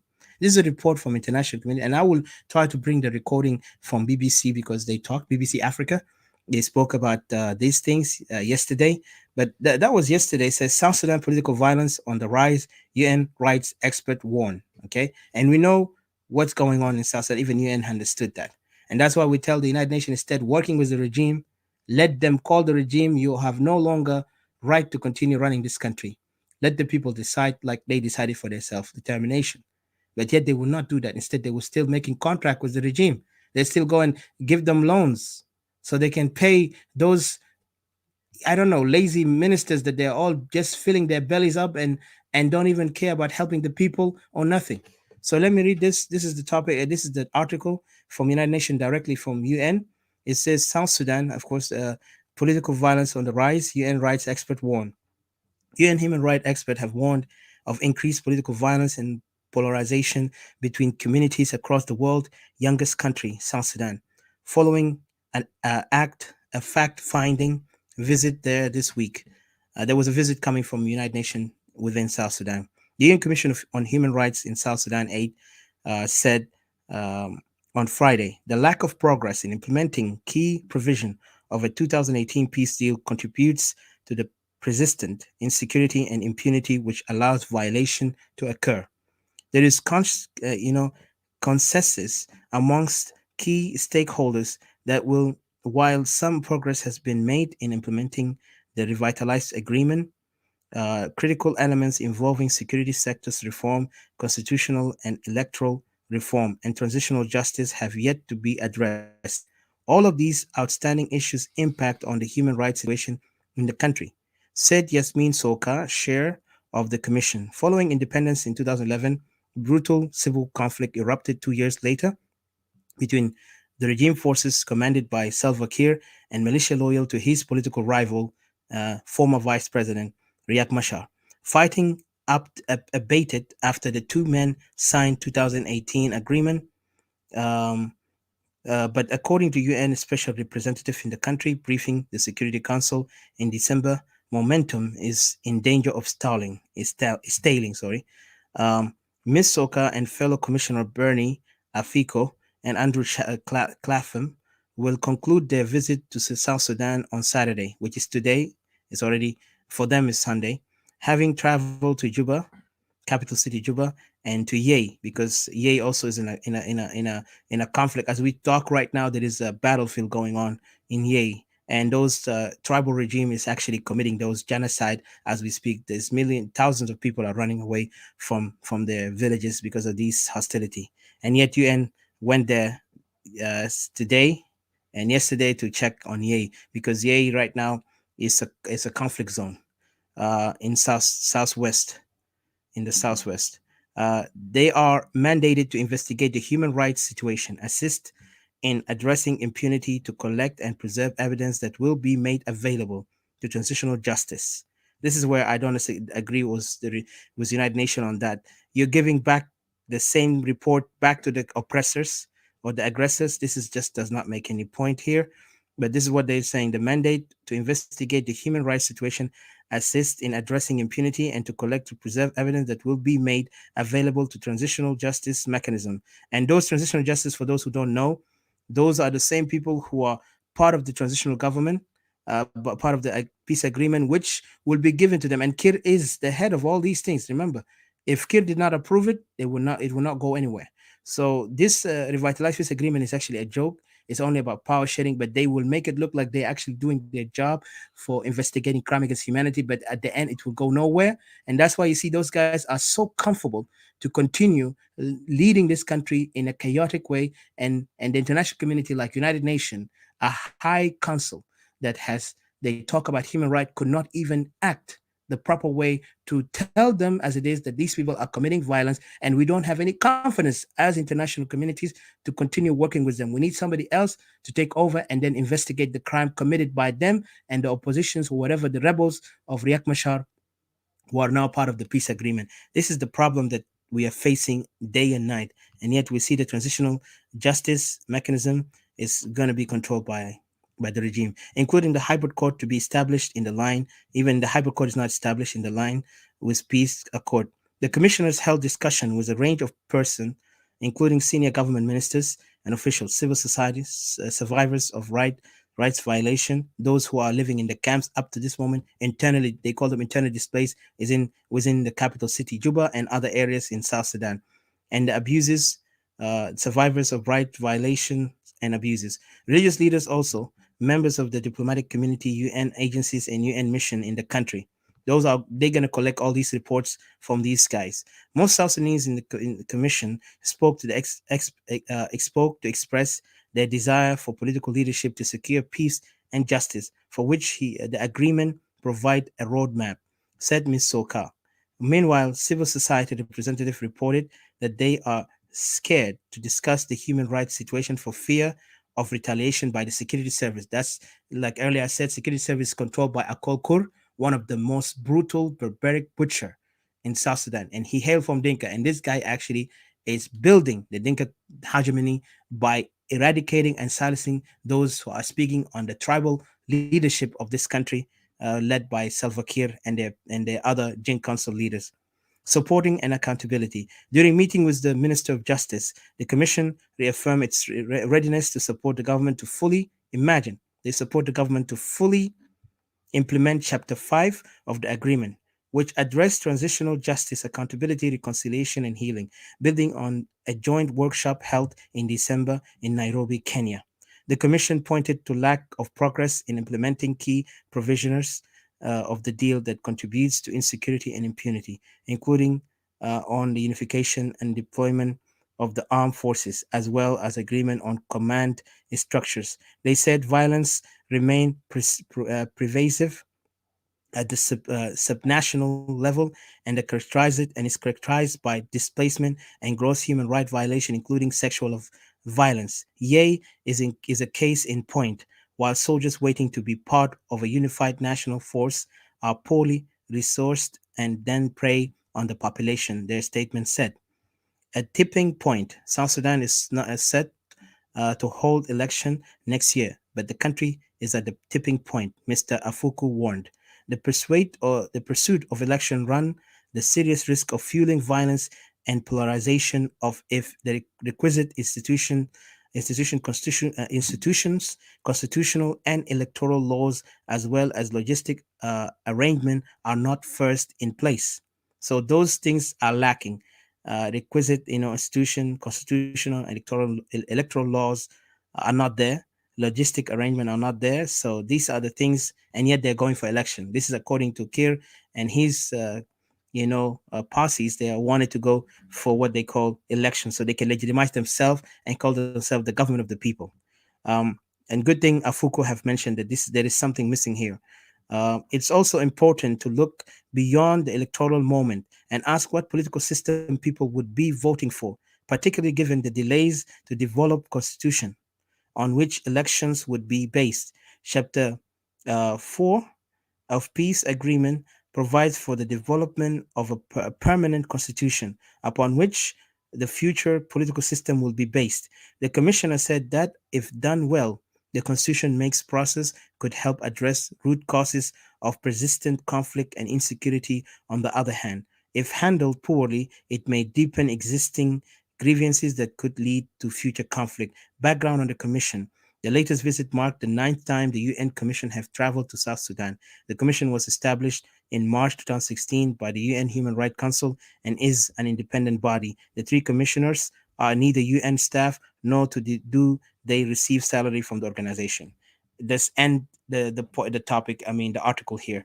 So you guys know what's going on, and I'll try to post it to you so you can read it by yourself. But this is what's happening of the report. Of course, this is a brief of it, but the report actually has more details, graphic details, that I'm trying to get a copy of it to send it and put it there. If I will not be able to do it today, maybe later. But yeah, it shows a lot of graphic things. And the same time as the UN are there, there is an attack on the Yei area where people are being massacred by thousands. Like I said, this is genocidal attack. They want to take the land and they're going to move the people back to Equatoria side so they can actually resettle and claim this to belong to them. And while our people will be considered Ugandese, as they always have been mocking us, say we are not Equatorians, we are not South Sudanese, we are Ugandese. When we ourselves, we don't even acknowledge South Sudan at this moment. We call ourselves Equatorian because Equatoria is our identity and not South Sudan. So I'll leave it here. Mr. CJ or Didi, go ahead. And then Brother Fortunato, you'll be after them. So whoever will be able to speak, please go ahead. Thank you. And mute yourself, guys. Yes. I just wanted to greet you guys and thank you so much for this sitting and this talk that we are doing. I want to give thanks to you, Etika, to Hakim, to Arai, CJ, Fortunato, and everybody that is with us here, and everybody who's watching on Facebook, and those who are to come. This situation of South Sudan is actually one that I don't know. It's like I don't really understand how people don't get it as simple as it is. These political tribal leaders, they made up their mind one way, suicidal, one way. There is no exit out of it, and you're talking about people who have never known anything to do with the peaceful governance or never known peace.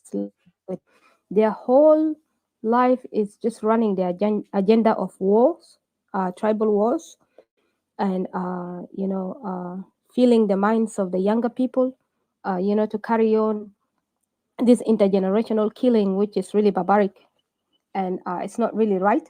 But to them, it feels right. To them, it feel okay. It feels this is normal. They should it let it keep going on and on and on.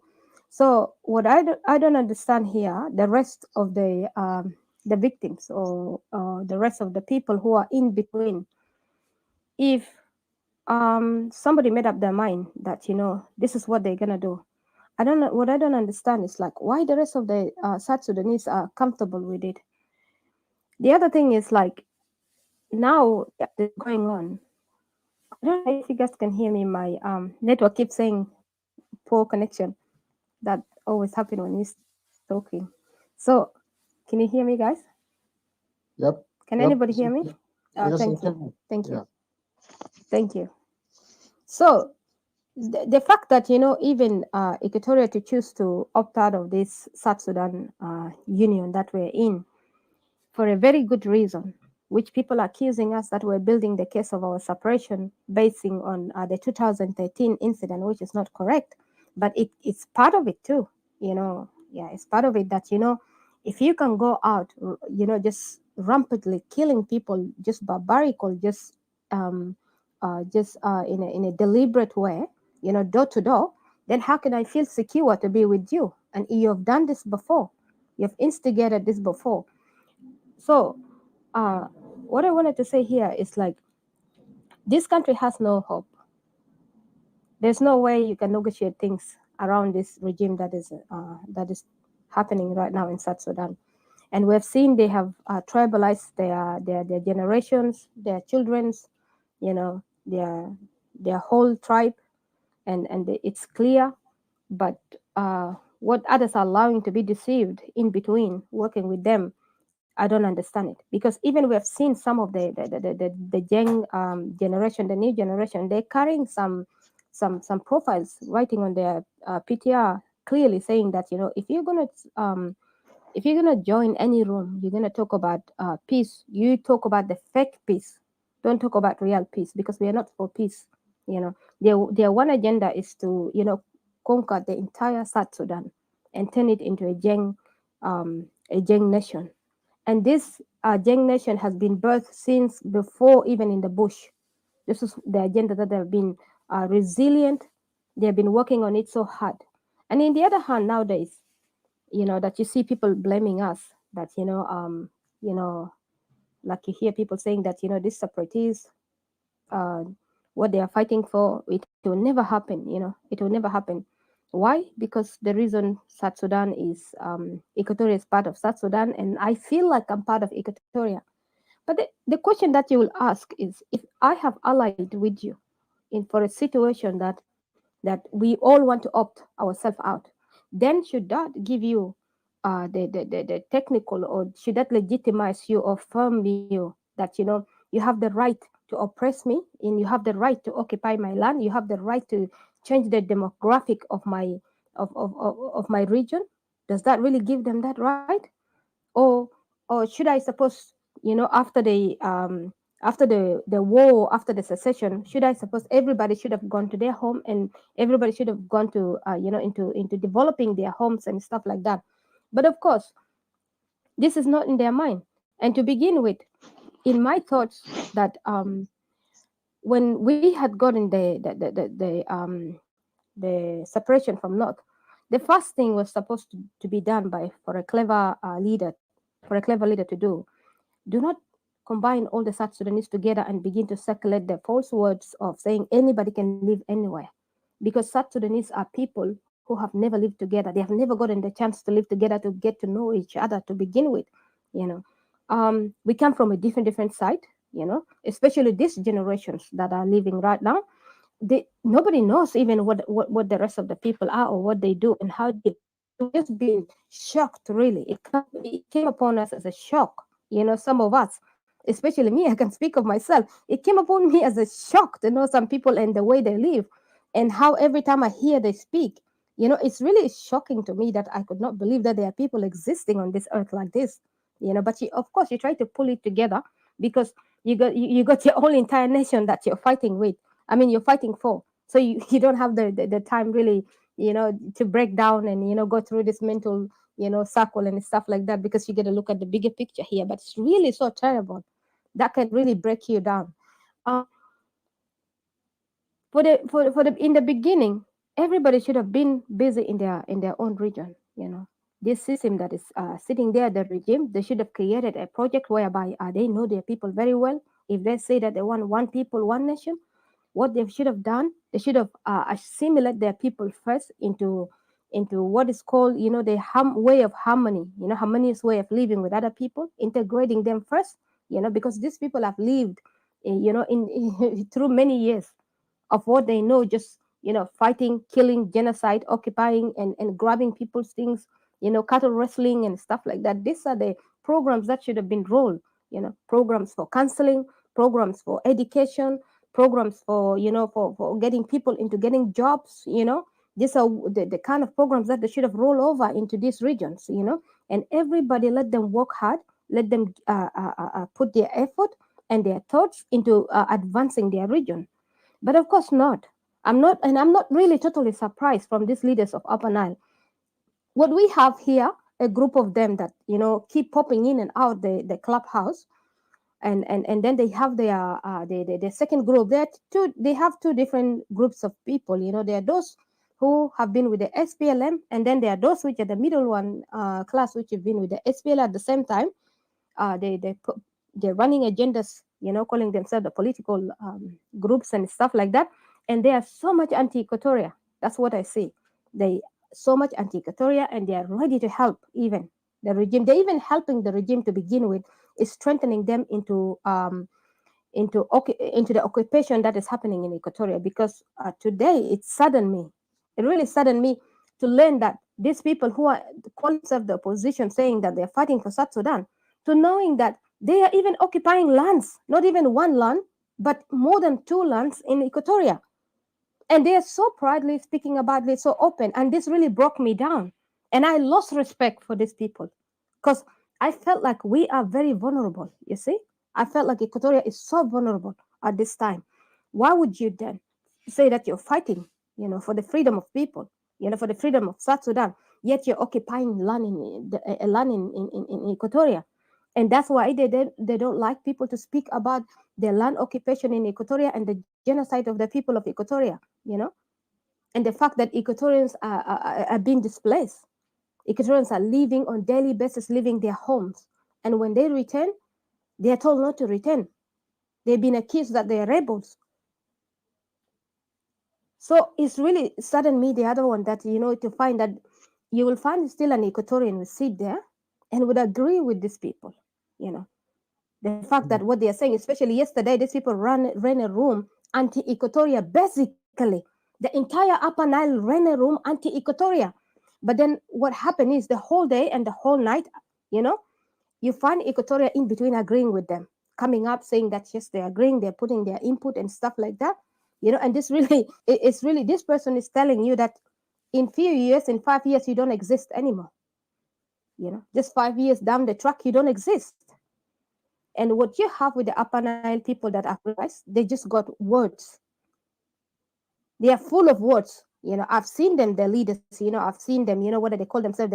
They are SPLM 2 or SPLM plus, or they call themselves MDN, or they call themselves whatever. Please, the only thing that they know how to talk about is the part of Equatoria. And then when they're talking about the issues of South Sudan, they're talking about their issues, their own issues of where they are, their homeland, what is happening to them. You know, we have heard certain particular people from the region of Upper Nile talk about themselves, you know. But then if Equatoria begin to talk about separation of Equatoria or talk about Equatoria, they get really upset. You will see them running multiple rooms anti-Equatoria. So they don't want Equatoria to advance. And we know that for my understanding, that I know that this SPLM regime that has been, SPLM movement that was made, it was created as anti-Kokora for the decentralization that Equatoria has went for, because of the same reasons that had happened in the past in the 80s. And then they went on and created this SPLM. So, but again, they are not looking for the trigger, that they are the trigger, but they're looking for the what, for the reaction of the trigger, and then they will blame the people who are the reactors of the trigger. You know, when they what my question that I will ask every day, that when the people of Upper Nile went in the 80s back, when we went for decentralization, what were they doing back then? What are they doing? What were their fathers doing? They all took refuge in Khartoum. The money and the means, all that were given, being divided, that everybody should go home and build their region. These people are living in Khartoum comfortably with the means of their own people. But their people also did not question them. They were just so submissive under them. They did not question them. And they are living in the accounts of tomorrow. The home that they're going to take their people to, the dreamland, is Equatoria. And this is what is happening today. Equatoria has been taught to them, even by John Garang, that, as soon as you get into Equatoria, whatever you find, take it. Whatever you find, kill it. That's why the war of SPLA was so barbarically in Equatoria. They will bomb anything. They will bomb people. They will rape people. They will kill civilians. If you ask, the civilians of Equatorians about SPLA, is just a horror stories that they will tell you. Nobody's really fond of SPLA at all. SPLA is just a nightmare to people. So what happened here is most of our leaders that are collaborating with the SPLA regime, I just don't understand. How could you be sitting there and make excuse time after time? It's been 16 years. 16 years. If there was a child to be birthed in that time, the child would be 16 years old. This child would have been even almost finishing going to university. 16 years you're making excuses. You cannot get up. You cannot do nothing. You cannot collaborate with your people who wanted to fight for the freedom of Equatoria. All you did is excuse after excuse. And we have seen the report of Alan's Boswell here is saying that what Equatorians are good at is just following people. They are just followers, and we have seen it. And if anybody could see it here in the clubhouse, you would see the same thing. Equatorians are just followers.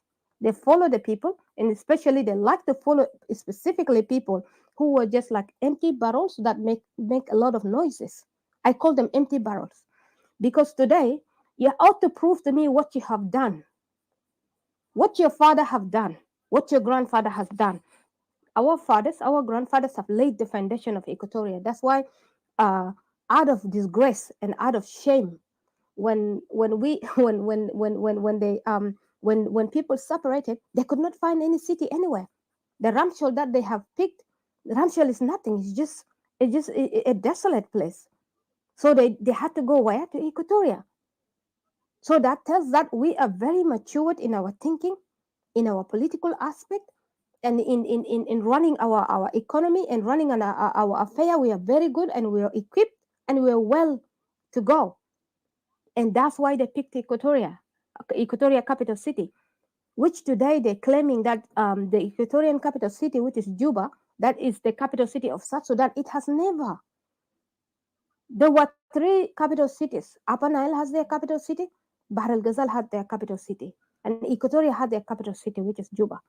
But these people today are claiming that Juba is the capital of South Sudan for centuries.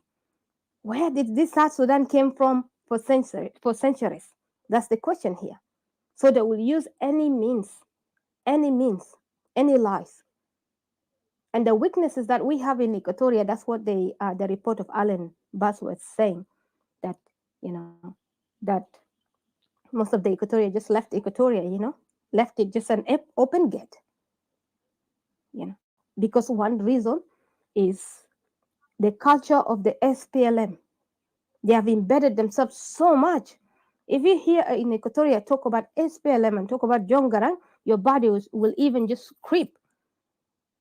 This is the most very John Garang that has executed our leaders so barbaric, has moved the war, the genocide war in Equatoria. The war was not happening either in Bahr al-Ghazal or in Upper Nile, but the war was fought in Equatoria. And this is the same technical plan that they are doing. Today, if you see the war of South Sudan is happening, is in Equatoria.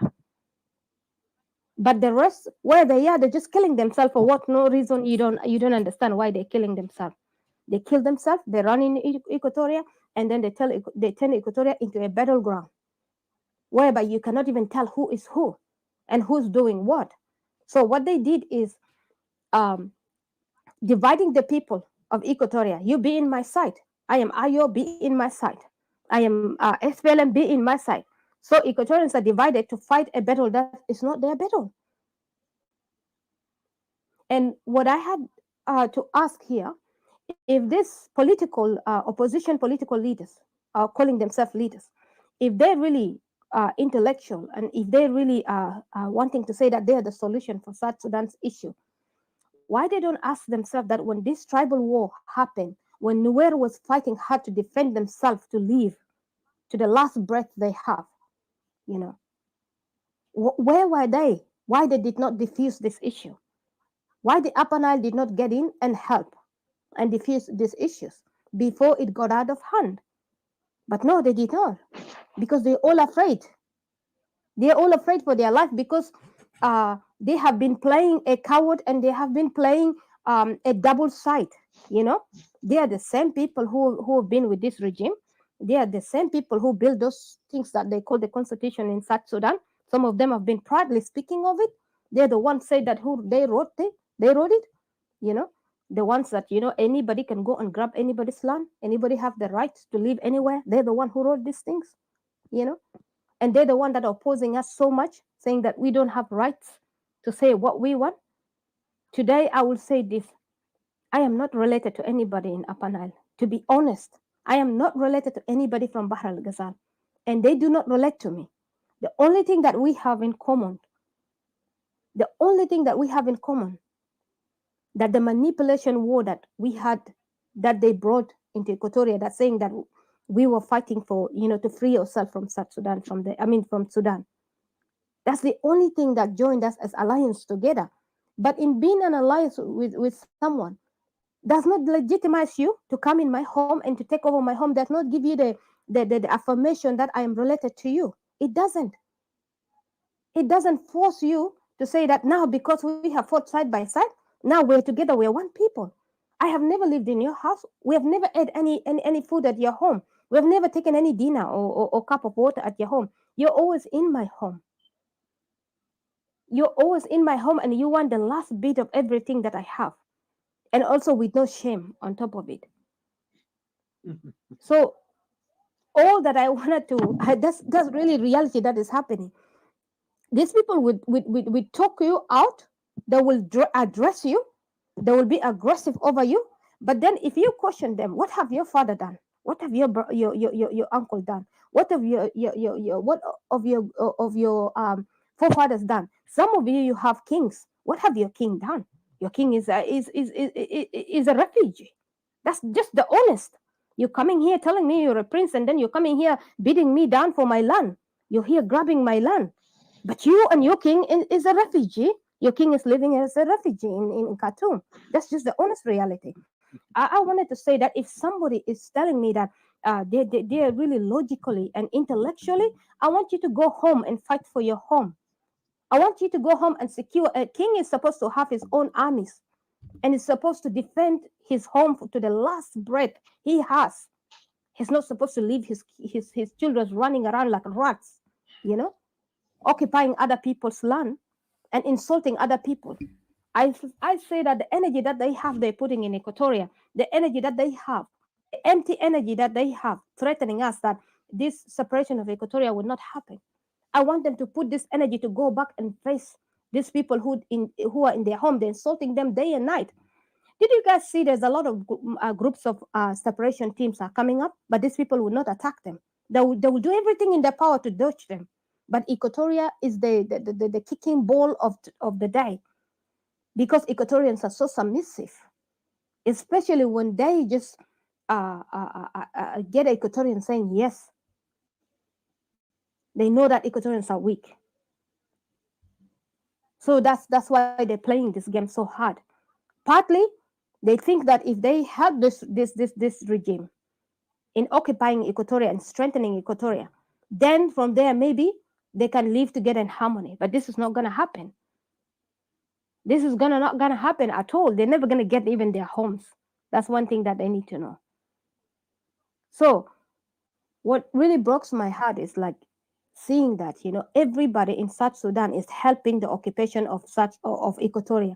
Every tribe in South Sudan has been strengthening the system that is working against Equatoria. I said, if we are all suffering, you said that call it is the system. We are all suffering. Then why you're suffering, you're putting it on my back? Why you occupying Equatorian land? Why an opposition person having a land in Equatoria, not one land, but 2, 3 land? Today, you're in an exile. How do you run in an exile and started beginning to occupy somebody's land? Somebody who is in exile too. So I say this is a game to me. Some people in the region of Upper Nile are playing games with us. They are no much difference from the regime. Their language are the same. To me, they look the same. They walk the same. They sound the same. Some people within the Upper Nile, they are the same people that are working with the regime. I rather fight rather than giving up. I rather fight like the other people who are fighting, not giving up. I will really support anybody that is fighting for separation. Anybody, whether they're from Upper Nile or whether they're from any region. But what I wanted to say is, if somebody, have an issue with Equatoria because of separation, I think they gotta ask themselves, look in the mirror and ask yourself, why separation happened? Why Kokora happened? Look into in the mirror and question yourself why separation happened. Separation happened for the same reason that today you're fighting Equatoria. How can a opposition party that says that they want to remove the regime, but they turn around fighting Equatoria? This is all I see. Even what had happened to Abiy today, or like yesterday, or this couple of weeks or something. Imagine, this is a horror. How can you say that you can live with these people? These people have been crying that, the Miseria has been killing them. But then they turn around and they kill themselves. How could you live? How could you even actually say that you can ever have peace with these people? Unpredictable people. They've been saying the Miseria is killing them and they're part of South Sudan and stuff. But the same Dinka turn around and murdered themselves so badly. And then now you see, they run the rooms, the opposition people run the room, and the people of Abiy run the room. It started blaming the separation of Equatoria. Yani, nothing will go within South Sudan without blaming Equatorians. And yet Equatorians are the victim. The war that is happening in Upper Nile is being transferred to Equatoria. People running around, dodging around us, hiding among us, in order us to take them, telling us that everybody has killed. No, we have not killed. I will just leave it here for now so that I can allow other people to talk. If CJ is around or Fortunato, and Yes. Hello. I wanted to add something on that point, but go ahead. All right. Thank you. Thank you. First of all, Ms. Didi, thank you so much. What you've spoken is true. And the one thing about this recent incidents happening in Upper Nile and VA is not surprising to us. Just let me reiterate this carefully, because what is happening in Abyei and Upper Nile is not new. It's always have been going on since I don't know when. It's been there. The conflict within these territories is become part of the nature. While compared to Equatoria, the genocide is committed. It's not committed from outsiders. It's not committed from the north of Sudan. It's committed by the same people who are now crying foul when they are in their own issues. They fight each other, and then and I understand this. And this is what let me clarify this carefully. And I want everybody to take it as a heed and as a knowledge here. Do you know what the? That's why I said the opposition are worse now than the regime. What they're doing, doing what they call um, uh, it's almost like countering. There is a name, disinformation, misinformation. Okay, how I'll tell you, but it's not even the same term. They are actually playing mind games. Take advantage of the situation that's happening because they don't have a case. To be honest, if the opposition had a case, they would not be running around wanting to negotiate every time they get a chance. But because they want to strengthen themselves as the only group who are speaking out for South Sudan issues, they begin to take advantage of what's happening. And yet, if you assess the situation carefully, it's them, the same people who are doing this to themselves. And yet, they guess what they're doing, and then they are making it into a misinformation, but say, "Oh, the regime."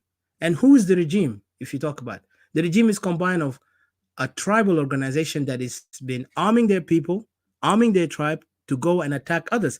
But then, in the middle of this armament of themselves, then they start having an issue, an internal conflict. They fight each other, but yet it's their own fault of fighting each other. And then when you talk about the neighboring countries, the issue of Abyei is a case that has been already put in the table before during the CPA, comprehensive peace agreement that was made. But do you know what happened in this comprehensive peace agreement? Most of the people in SPLM did not follow up. A lot of time, even there was a journalist from the Dinka tribe who wrote and even criticized, and then later he was assassinated. And this is internal conflict because the Dinka is, like I could say, they are more like hierarchical society. They will follow the leader, and that's why you see them. They will submit to the idea, and they are very much loyal to their leaders. The elders mean that this the elder said this, that means it's true. Even if they're well educated, they're well, it's still they will follow that mindset, and they will continue to manipulate and conspire against the others who are non-Dinka tribe. And this is fact, and you can even look at them and the way how. And then what happened is this guy wrote a news because he's a reporter, and he's an American citizen. He has dual citizenship, South Sudanese and American, and he's from Dinka. He was from Dinka Bor. He wrote this article criticizing and condemning the regime for not following up and doing their job properly. So some of these people within the regime administration felt offended, so they threatened him. But he said, I stand for what I say, and he was mostly standing to benefit his people from his criticism. But they took that criticism as a threat, so they assassinated him. But he mentioned something, and I remember I read that article talk about they did not follow up with the CPA. The CPA, up to this moment, if we go and revise it, the CPA has a lot of paper that most of these so-called honorable ministers have not even read it. Some of them did not even follow up because all of them, they were focused. And that time, international community was giving them billions of dollars in their hands because the international community had this one vision that they were going to be a country and they're going to help them by, supporting their people, build whatever need strategies, mechanisms so they can be the nation they can be. While, of course, the contracts will come after that, the contracts for the oil. But what happened? These guys went and done corruption with the money. They went and began to waste the money from 2005 up to our time, right? And then guess what? By the time the country became a nation after the referendum, the people who supposed to be the leaders or the nation supposed to be a country, it was already bankrupt. When the country became a nation, the first time in history, a nation will, in its birth, it has nothing. That was South Sudan. The country was already bankrupt. People have no salaries. The ministers say we don't have money.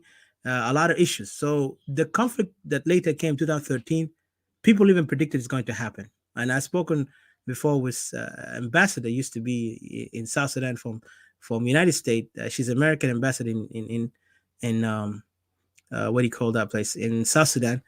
She already talked to us like this. There is actually That's before the conflict. Say this country is going to get into a war, but we don't know when because there is tension between the Nuer and Dinka, because they are the one who are right now in the power, and there is tension that the Dinka want. They talking about under the ground that there is something they don't feel comfortable with Nuer.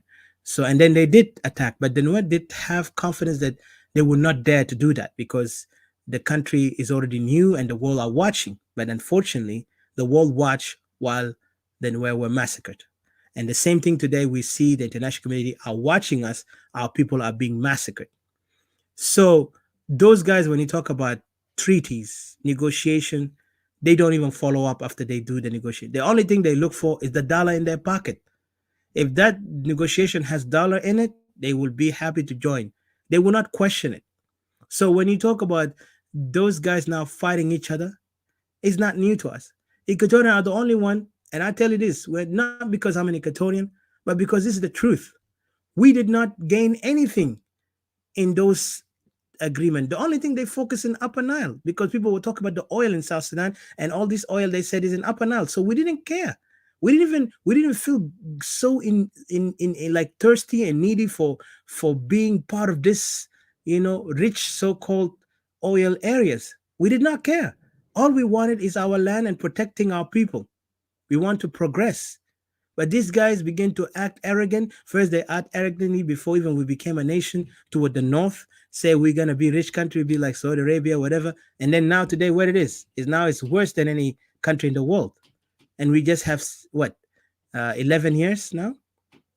Add to those years that 2005, that they gave them the dollars in their hands and they could not even build the infrastructure in the country. So these people have destroyed everything.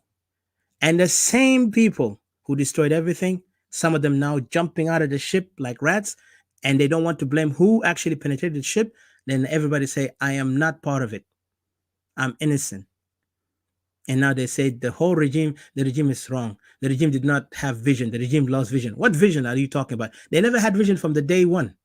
When they were in the bush, when they got the money, when they signed the paper in 2005, up to our time, they never had vision for anything good, only destruction and tribalism.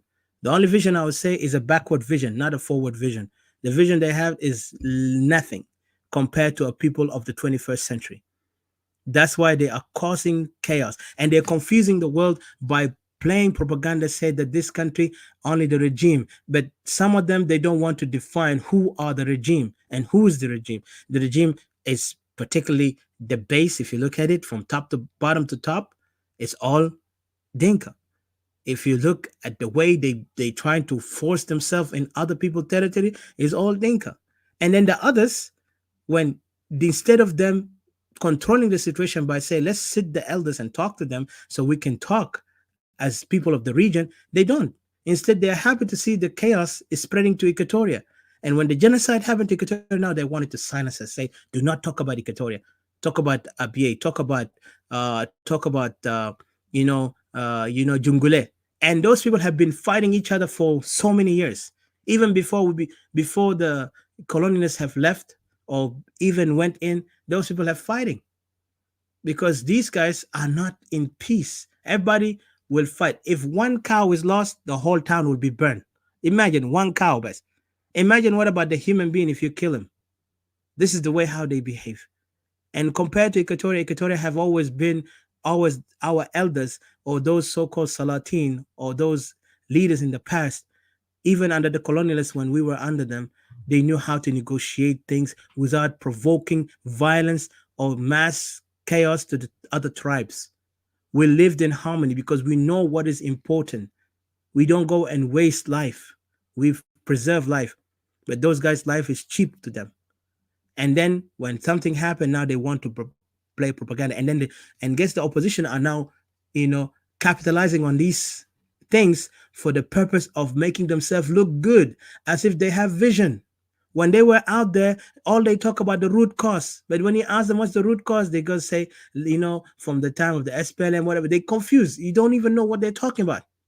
Today, when Equatorian nationalists start speaking, guess what? Most of them begin to take and copy what we're saying and adding it into their own agenda. But they have nothing new. They are happy with their people suffering. This is their nature. There is a king, and there is servants, and there is slaves. So the people are submissive to that idea, but we are not going to be to that. And that's not selfish for Equatoria to call for self-determination, because we want to look for the next generation to be better. Our people already in camps. It would be selfish of me to stand with somebody who do not want to even understand logic or even to take my advice and change the behavior that he's doing. And yet, if I don't stand with him, you call me I'm selfish. What about my people who are suffering in the bush? What about the people who are suffering in those camps in the neighboring country? My people in South Sudan today are not even safe. Every Equatorian look to their left and to their right, to their back and in front of them, because they don't know who's going to attack them. The unknown gunmen who attack Equatorian at night. The unknown gunmen who have raped our women, killed them. I have a lady, I've talked with her. It was last year. She was raped and they almost killed her, but thank God there is one person, because her child sneaked out, called the neighbor. The neighbor came and, shot a gun, and the guys disappeared. 3 men raped her. And then they wanted to slaughter her. They cut her in her neck, but thankfully they did not go deep where it can stop her, take her life. And then they cut her hand, like the hand was so deep, the cut. I saw the pictures. It's so graphic. And these people are here trying to deny Equatorians are not getting killed.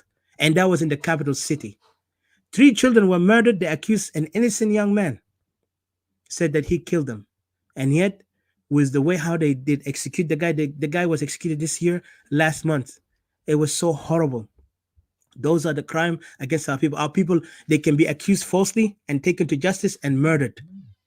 They can be killed and no justice will ever find out what happened. This is only in the capital. What about the villages? They massacred them. They burned their places. They killed them. They raped them, and then they take over and said, we are Dinka this. Now there is an area called Mahdi.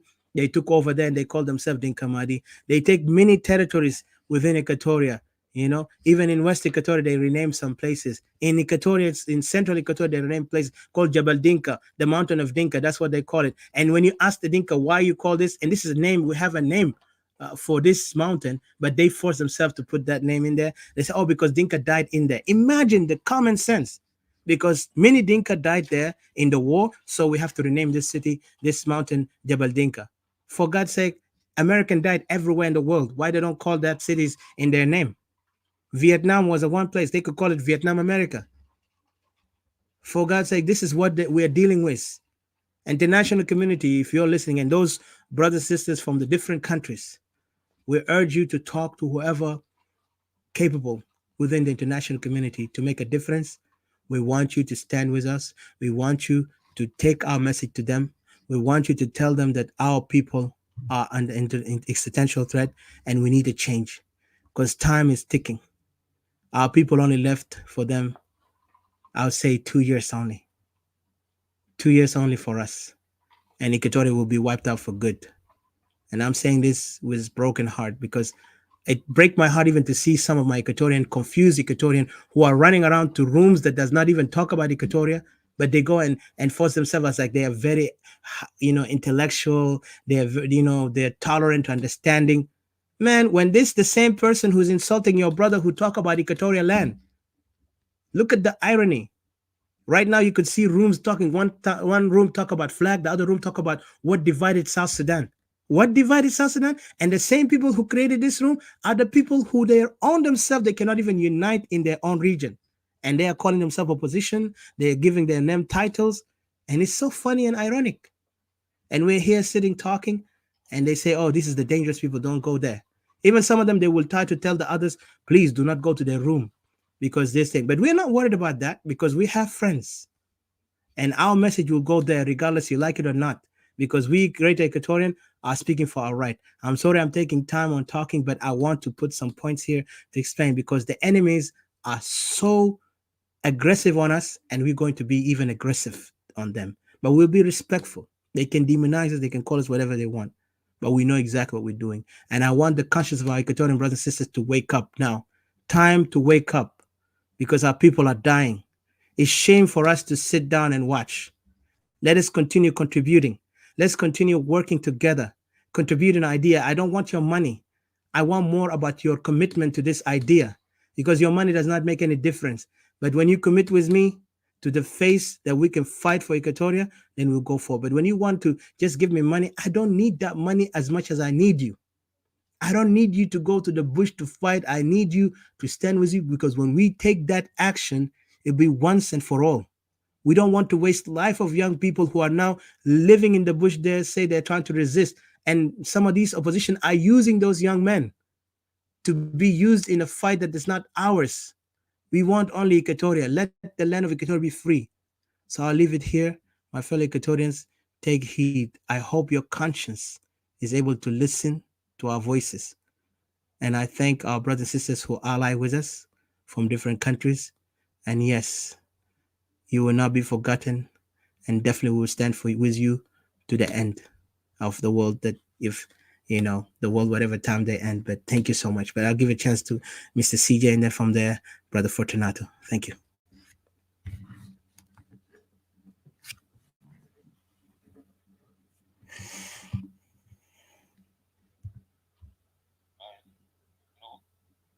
Yes, sir. Go ahead. And just to remind you that you see the haters have started writing nonsense there, say we're lying. Are you serious, Mr. Hater? Because we're talking about your people who are killing our people. You are murderers. You're supposed to be ashamed even to sit and write your nonsense. But the time will tell, because God of justice will punish you guys, not us. Thank you. Go ahead, Mr. C. Sorry. Brother Fortunato, go ahead and I'll follow him. Thank you.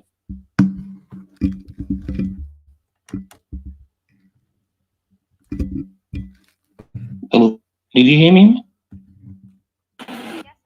You. Yeah, I says, let Fortunato go ahead, I'll follow him. Thank you. Okay, CJ, thank you for having this mic to me. I would like to greet everybody. Are CJ, Didi, Dr. Hakim, Odysseus, James, and the listeners. Thank you for this topic. A topic that is very, very dear to to know what's going on in our country, Equatoria, and South Sudan. As we always say, Equatoria is not South Sudan. Not South Sudan is Equatoria. It's really heartbreaking to see that Equatoria is bleeding everywhere. Our villages are being chased out of their land. Let me go to the topic. In this room, Greater Equatorial Nation, South Sudan in a crossroad. Greater Equatorial Crisis, genocidal war. Yes, since the start of 2013, it brought in destruction to Equatoria. I think we as Equatorians, we have our leaders who fought. They try their level best from 70s.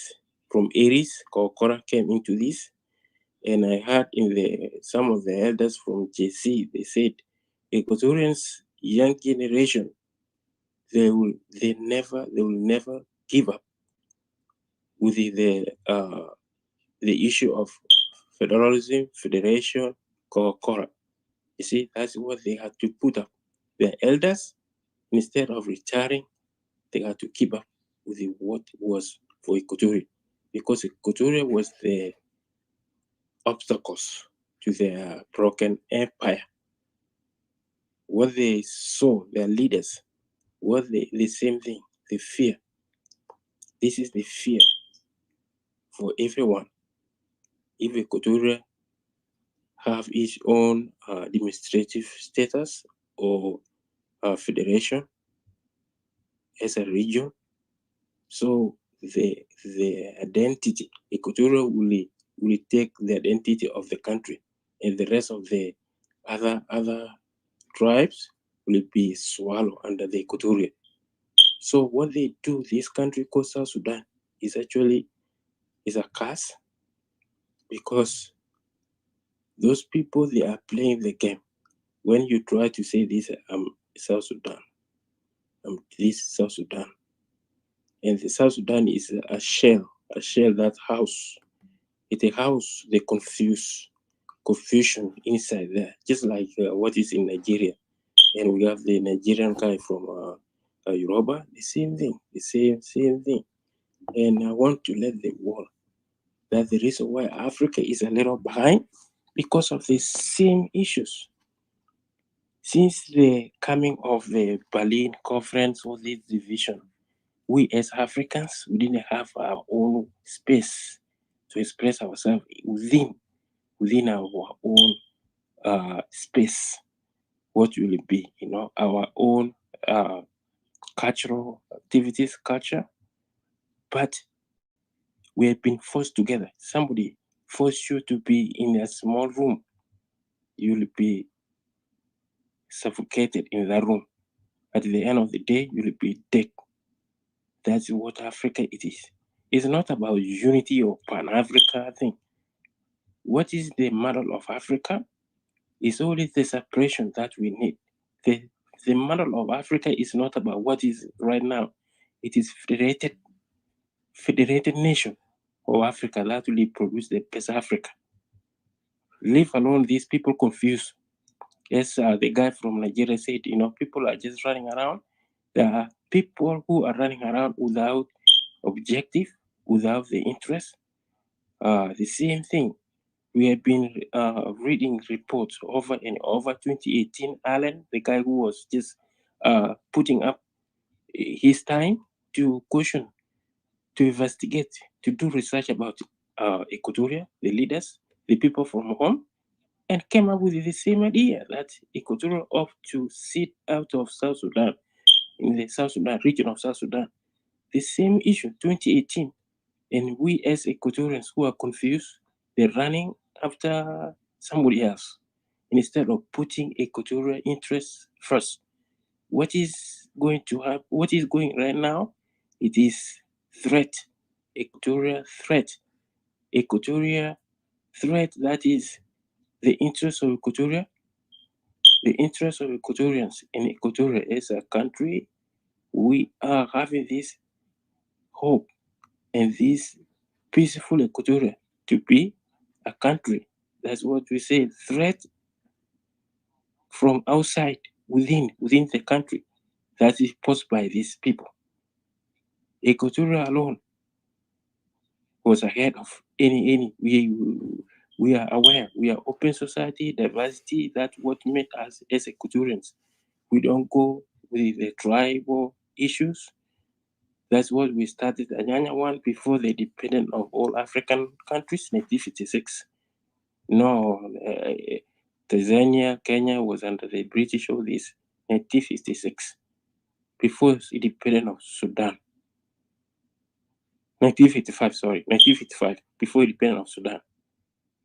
Because we are fighting for the country that's called Sudan, South Sudan, Equatoria, which is now South Sudan. And look at what is going on.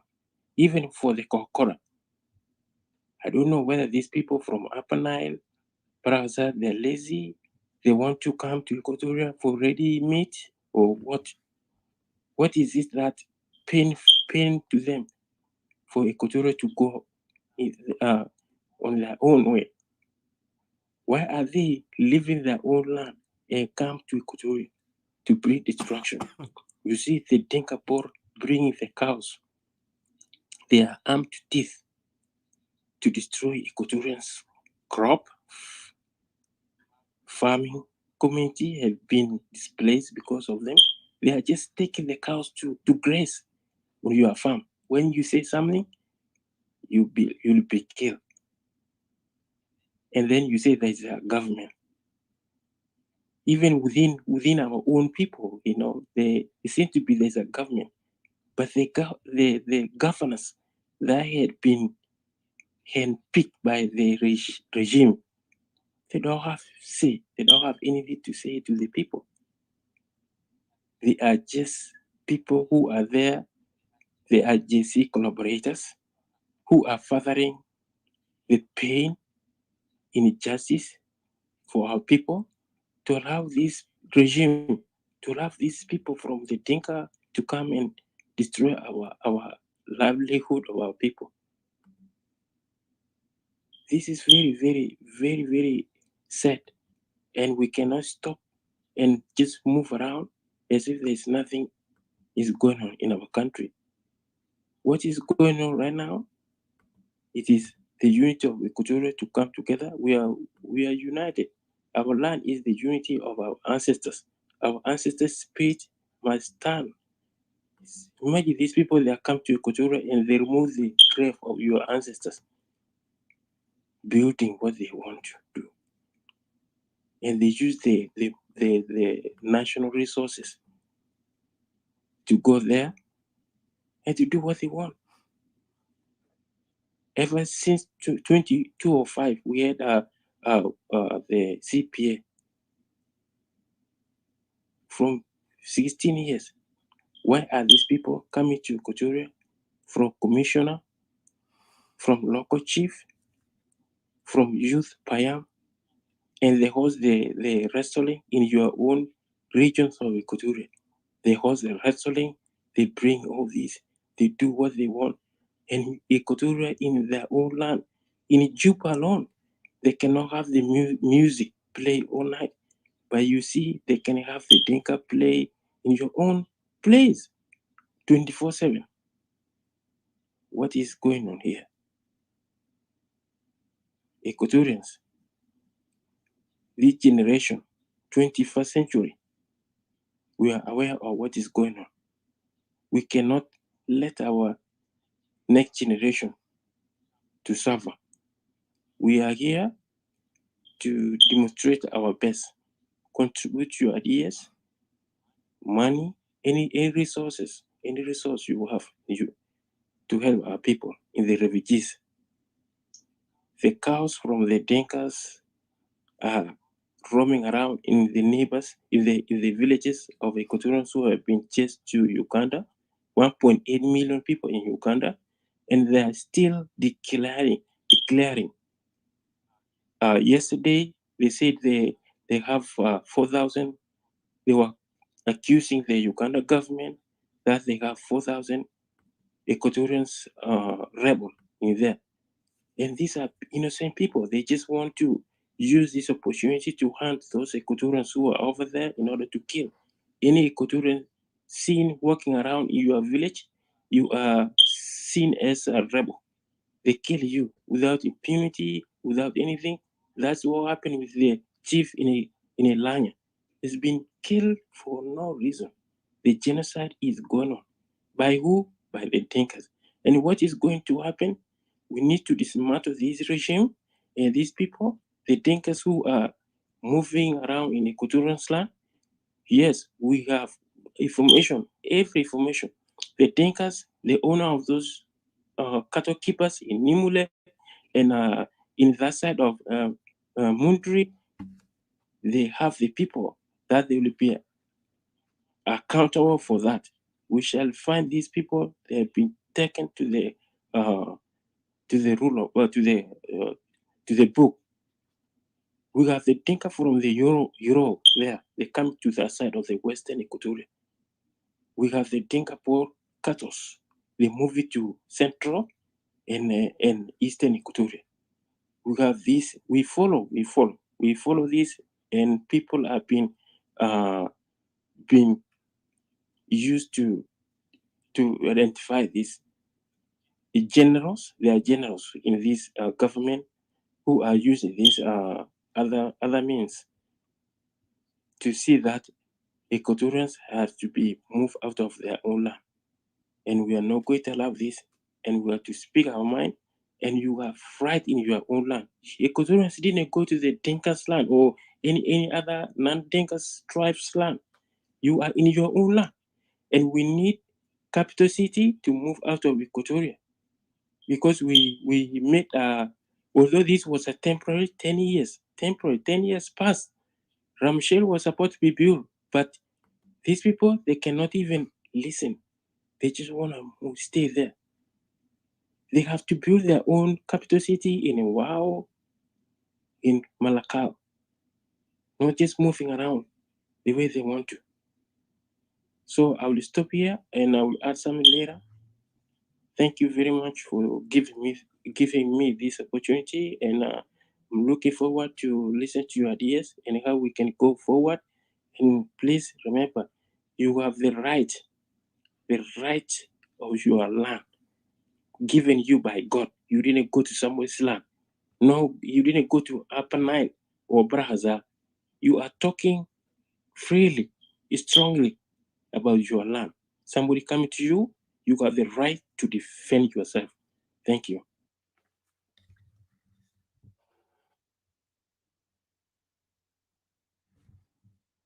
All right, thank you so much, Brother Fortunato, for your great word. And a lot of people agree with you from our Equatorian brothers when they heard you. Like one of our brother, Sylvia, said, "You're right, brother. The interests of Equatoria first." And I really thank you, brother Sylvia. Um, let's go to Mr. CJ. As we speak, the genocide of Equatoria is real and it's going on as we speak, and our people need to take uh, all cautious and all necessary things to do to take action on that. I mean, to prevent this continuous genocide. And yet I'm very saddened by some, but I will not look up to them, because these people, we already know what they stand. They're standing on their political parties instead of Equatoria, and yet that's why they're confusing themselves with oppositions. They run around calling themselves oppositions and all these, and they are not doing any favor. They feel like, so to me, I feel like those guys even are worse traitors than anything. Because if you guys are willing and happy to see your brothers getting killed within Equatoria for the sake of oppositions, then shame on you guys. Because the people who are dying there, those are Equatorian sons. I never seen the other oppositions who call themselves allies of the opposition of Equatoria is standing with them. Not even militarily. Where are they? Only they're just trying to benefit on the blood of the innocent Equatorians so they can corner us and say we are one people of South Sudan. So I say shame to any Equatorian who try to run around and play on the game of these people who are using our people to just be murdered and to be marginalized and displaced continually because they are so ignorant. They did not learn from the first mistake. They did not learn even for their submission to the SPLM and to the IO. Still they continue being submissive even to the so-called Soma. And I put it out there, and I'm not afraid to say it, because these guys are not helping. Who are in the ground fighting right now? Who are the one bleeding? And yet we see those guys only willing to go negotiate. Shame on those people who call themselves they're standing for Equatoria. If you stand for Equatoria, stand for Equatoria, and come and sit down with us and speak for the people who are dying there so we can stop the bloodshed. We can stop this mass genocide. You guys are happy. You want to sing about other people who are causing their own fight? People who are sitting in Upper Nile there doing nothing but killing themselves? And yet when they don't even know the meaning of peace, they want to continue violence, and they want to do it now in Equatoria, and they continue doing it. This is just a political confusion for us not to speak our right. Trust me, if people can manipulate and can take advantage of others just to gain their momentum, you guys are really, if you don't notice that, you guys really need to revise your education again, because I'm telling you, these guys are playing you well. So let them wake up. Let those Equatorians who are selling themselves cheap to wake up, because you guys are you're not different from Waniga. You're not different from those guys who always been persuaded, like, they put a leech on their neck and they take them anywhere they want. So I don't want to go far. I'll give a chance to Mr. CJ. But I really say, Equatorians who are down there, I know you guys understand what we're saying, and we thank you. And those also who know that people are dying there and they feel the same pain like we feel in diaspora, and they're doing whatever it takes to end this war and to bring Equatoria to a new dawn of horizon, which is independent of Equatoria. So I won't go far. I'll give a chance to Mr. CJ. CJ, please go ahead, put your input, and thank you.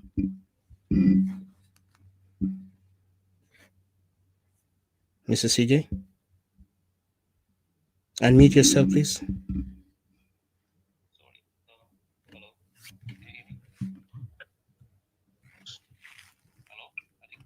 Yes, I hear you. Go ahead. Continue. Yeah. Excuse me, sir. Let me say greetings to all of you guys. And our guests, people like, Brother Hakim, Ray and Brother Hakim's, as well as Fortunato, Didi, and you gentlemen. Well, it's indeed a great topic to talk about, To start with, let me go first to the topic we say is, of course, South Sudan is in crossroads.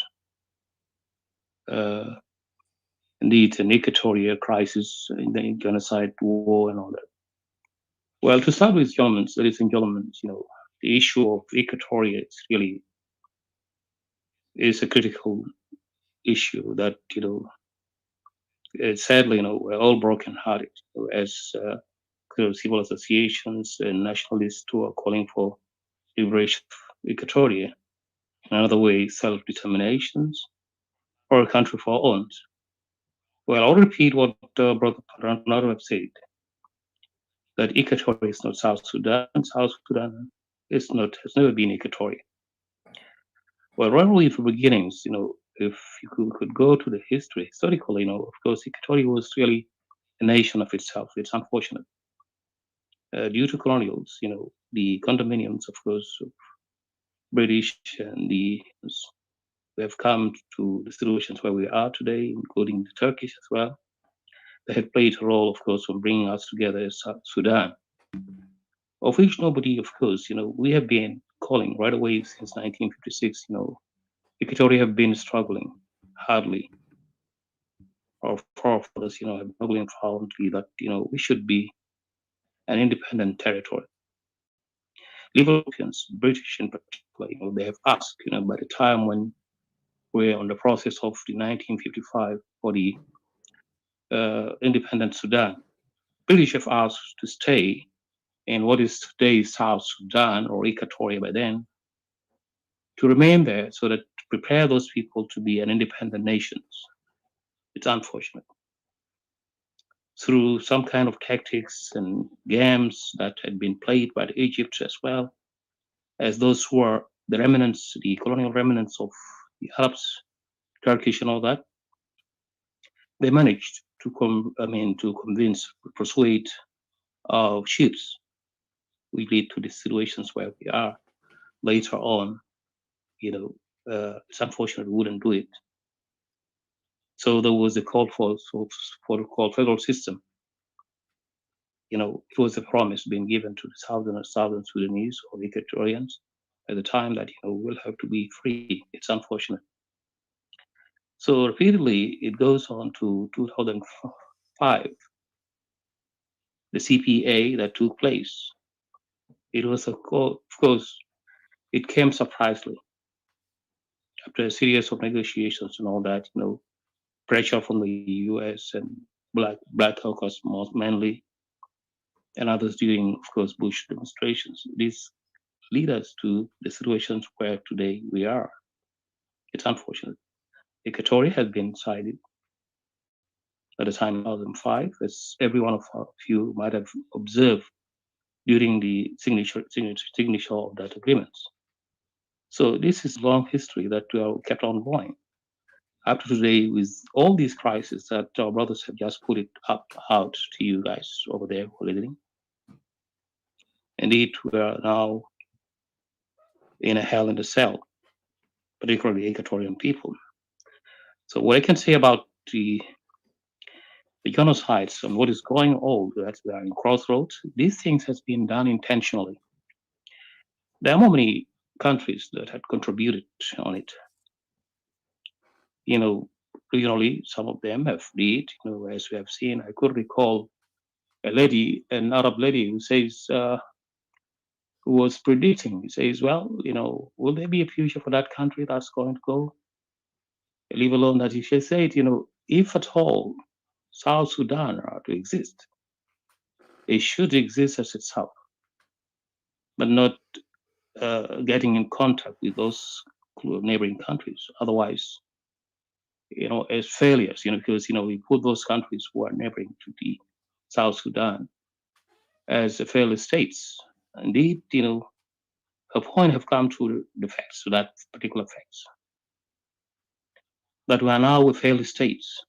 The reason why we're in a crossroads, there's no doubt on that. But is it really something that it happens by chance or intentional? For me, I would say these things took place intentional.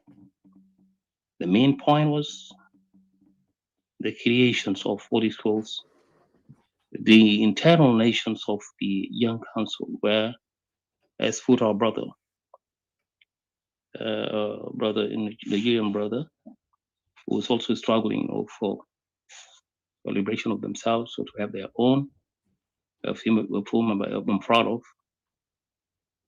Indeed, the issue of building a nation was a shocking point to the Africans in their entirety. There are many issues that has not been settled yet in Africa. You have Somali, you have the Palestinian Sahara in Morocco, and all that combined, you can see that. So that require Africans, if indeed we're wise enough, if indeed we could have some voices or ears that are listening, to bring us to the table. There are many conflicts, because at the earlier days in 1960s, of course, they have all agreed when they established the OAU, which is African Unions. They say, okay, let's just, hold on to the situations as we are. Everyone's in his land, wherever. Just let us accept the way we are as nations being established by the colonials. It's unfortunate. Today, this thing has become a failure. So this takes us back to all these Africans, to urge them, to call their attentions, that you to look to these issues, such as the issue of South Sudan today. It says, our brother, our exodus is the worst ever in the African history, and it will go to the history that way. Yet, there is nobody who have come to our rescue, as Equatorians particularly.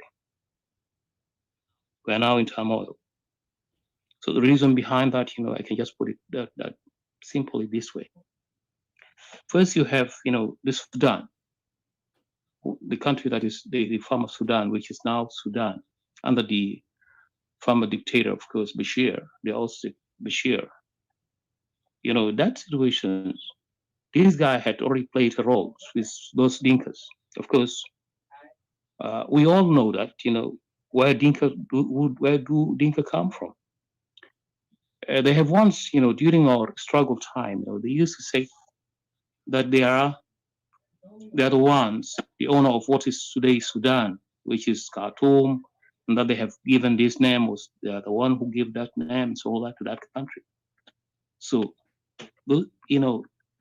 Bashir had contributed negatively and positively in another way to what the Dinkas, who are called Jaliin in the North Sudan, to come with that idea of establishing a nations within what is South Sudan today.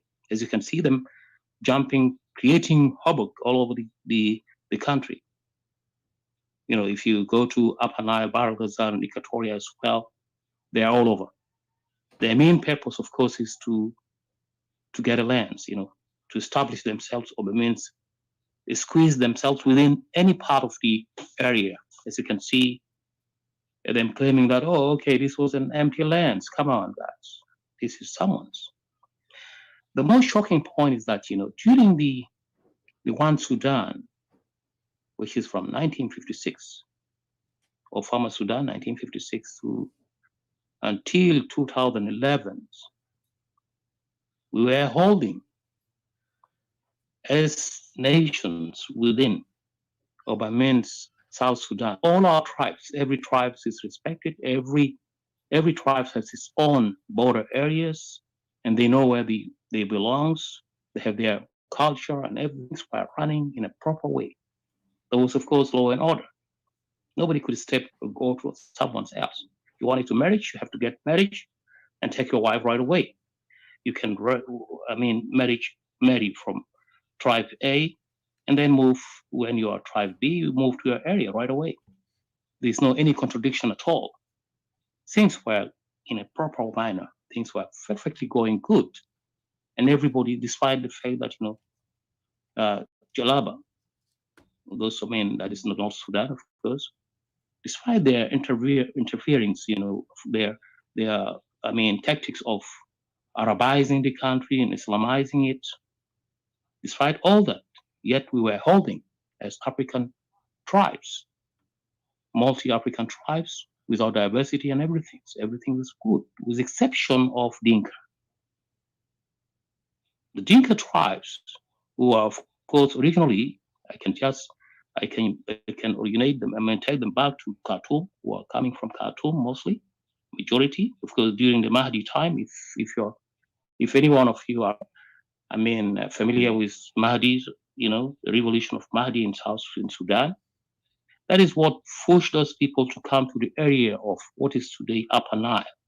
But then this area was a deserted area, according to the scholars, that when we are brought to that area of Upper Nile, that deserted area is like you have been sentenced to death, because that area was uninhabited. You can't be able to live on it. There are more many things on that. So those along the Valley Nile, the Nile, it used to be, of course, depending on fishes and all that, when they move, some of them, then to migrate more and more backward to South Sudan. Their focus was mainly to Equatoria land, because the way how they look to that land, how fertilized it, how beautiful is it, and its people, and the way how they know that. So that's what brought us to that point. Then with Muammar al-Bashir, we'll go to the next round, which is the next thing is that the tribes, the Dinka tribes, of course, those are the most serious ones who follows that. And then you have the African unions, the way how when this war erupted in 2013, that was another issue also. And instead of settling it within, that was, of course, something that took place, you can say, within the regime of Kir and Mashar, the coalition regime of those two guys, whom the uncles and all that, sons and all that kind of things. Yet they're the one also, they have that ambition. I can't dismiss that, they have that ambitions. The other one goes first and then the other one follows. We have an example on that. So those are one of the issues also. And then follows by what?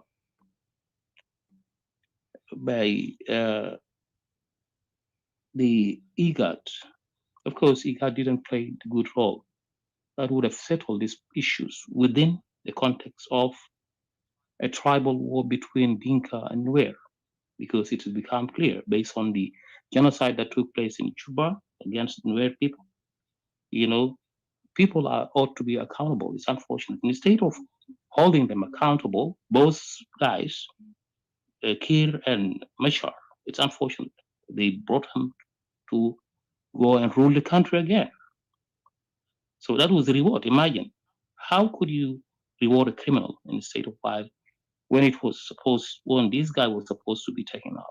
It's unfortunate. They wouldn't help. Of course, what they use, of course, our resources, the country resources, they have used it to their advantage. To persuade some of those people, I have no doubt on that. Let any one of them step up and say, I may not generalize them, but I will say some of them are involved. Those will be African IGAD, because IGAD is actually it's not a part of AU, but has been given an assignment to go and carry on to settle. To bring a peaceful. To resolve the issue of the conflict of Dinka and Nuer, which is a struggle for power, and who should be the candidate to go and contest for the presidency in 2015, if any one of you are familiar with the incidents that took place. Because in 2015, South Sudan was supposed to go for elections. It unfortunately didn't happen. So repeatedly, as you can see, with all this, you could remember the Dinka and Nuer, when they get into a conference, it was actually the civilians that went on exaggerating this issue. The young youngsters, the Nuer youngsters, as well as the Dinkas youngsters, they began to fight, and then these things went far. So IGA didn't play that good role of resolving that issue. It would have been finished by that time. That's why I kept on saying these things has been intentionally done to us Equatorians, where we are now, to the situations where we are today. So all these contribute later into what is land grabbing. And then it moves up to step 2, which is land occupation. As such, there is a border lines in a border area of Namule, which is bordering close to Uganda. Well, in Uganda, the border lines over there, of course, those people, they were Dinkas being moved there in that area for a reason or another during the civil war time, the Sudan civil war time. It's unfortunate. This is not the first time. This could be the second time that everyone, of course, when there is a conflict, when things come to an end, they are supposed to move back to their respective areas. It's unfortunate they didn't do it.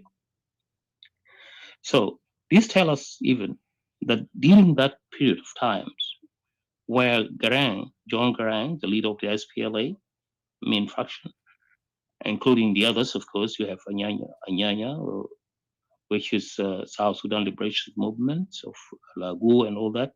Those people were there. It's unfortunate they didn't put it into a perspective that everything has to be arranged in a proper manner. Things would have been the way that would have served our situations. Like, for instance, we have 3 regions, as says Dr. Hakim. We have 3 regions. Each region's right should be respected. It's unfortunate. They just went on generalizing it. Oh, okay, let's go together. No. That is also one of the factors that brought us into these conflicts. Looking compared to Anyanya ones, how things were working. Equatoria used to have its own battalions. Upper Nile used to have its own battalions, as well as Bahr al Ghazal. It's unfortunate it didn't took this time. This time around, it didn't went the way how it was. So that is one of the complications. Today, you can see people are talking about what is that? They're talking about the army, the collective army of national army, formation of national army. As Equatorian, I kept on.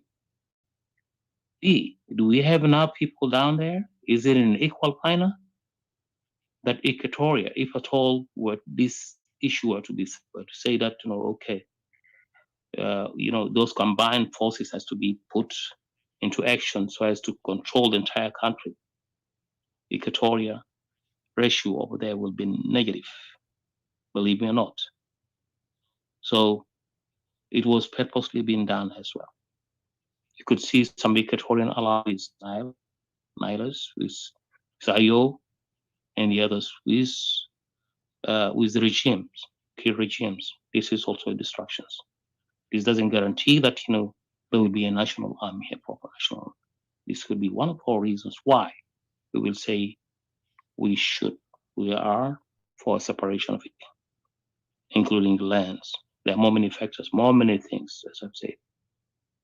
So what can we do as Equatorians? That is the questions that is thrown to us. Now there are some complications. As we have seen, people like Gerings have signed during the wartime. There was an open opportunity for all South Sudanese. He went on concentrating on his own, the Dinka. He went on signing many Dinkas outside the country. Now all those people have gained opportunity of study, and graduate, and all that kind of things. Yet the other tribes were left behind, particularly Equatorians. Now that is one of the tactics that these guys had did. So it is a systematic things that has been played by Dinka. So it's our role as Equatorians. That's why we're calling upon, trying to take our case down there to every one of you guys who are listening, that Equatoria have full rights to have its own self-determinations, whether they like it or not. But who does it depend on? Does it depend on international community or the Equatorian? Yes, to establish a business, you need to have a little bit amount of capital. so as to show the others. That's really the challenge that is facing us today. We need to come up as Equatorians and work hard. Let us not get confused. Those who are confusing, oh, let's go for unity. There are some of us who seems to be advocating the issue of unity. Unity is over. We have tried all these things. 3 of them we have tried. Could it be unity? We did it during the Sudan times. It's unfortunate as well as the federal system. We did it. Yet Dinka are refusing that, telling us that this is a red line. It's a clear point. What does it mean here? So let us not deceive ourselves, Equatoria, who are out there, who are listening as this is a way out. So we have tried all these things. South Sudan would have been holding with their 3 decentralizations kind of systems, which is almost resemble what separation, federal system, where every state has to govern itself in a proper manner. It's unfortunate they wouldn't like it. They just wanted to make it randomly, mix it up with a chance. So Dinka are now playing the roles, using our own money. What do we do on that? The wise will go after the resources. Strong, right? Then we'll see who will be the winner after all. This should have been the thought of Equatoria toward that. If the world cannot move toward us to help us in this issue, we need to do it. So this is a long story to go. Yet, indeed, there's genocide going on together. With 3,000, unfortunately, with 37,000 US troops, United Nations troops inside the country. With out of them, there are 4,000 who have all that powerful tools to stop any move. It's unfortunate. This thing is not there. So we need to question ourselves. Are those people to our side or they are against us? This is a question that I'll throw it also to each of us, particularly the Equatorians. Because I've seen it in the Middle East, between Lebanon and Israel. United Nations troops are always put in the border lines. When this inside complex of South Sudan, Equatoria and South Sudan, those UN troops are supposed to be between the border of Equatoria so that nobody could get in.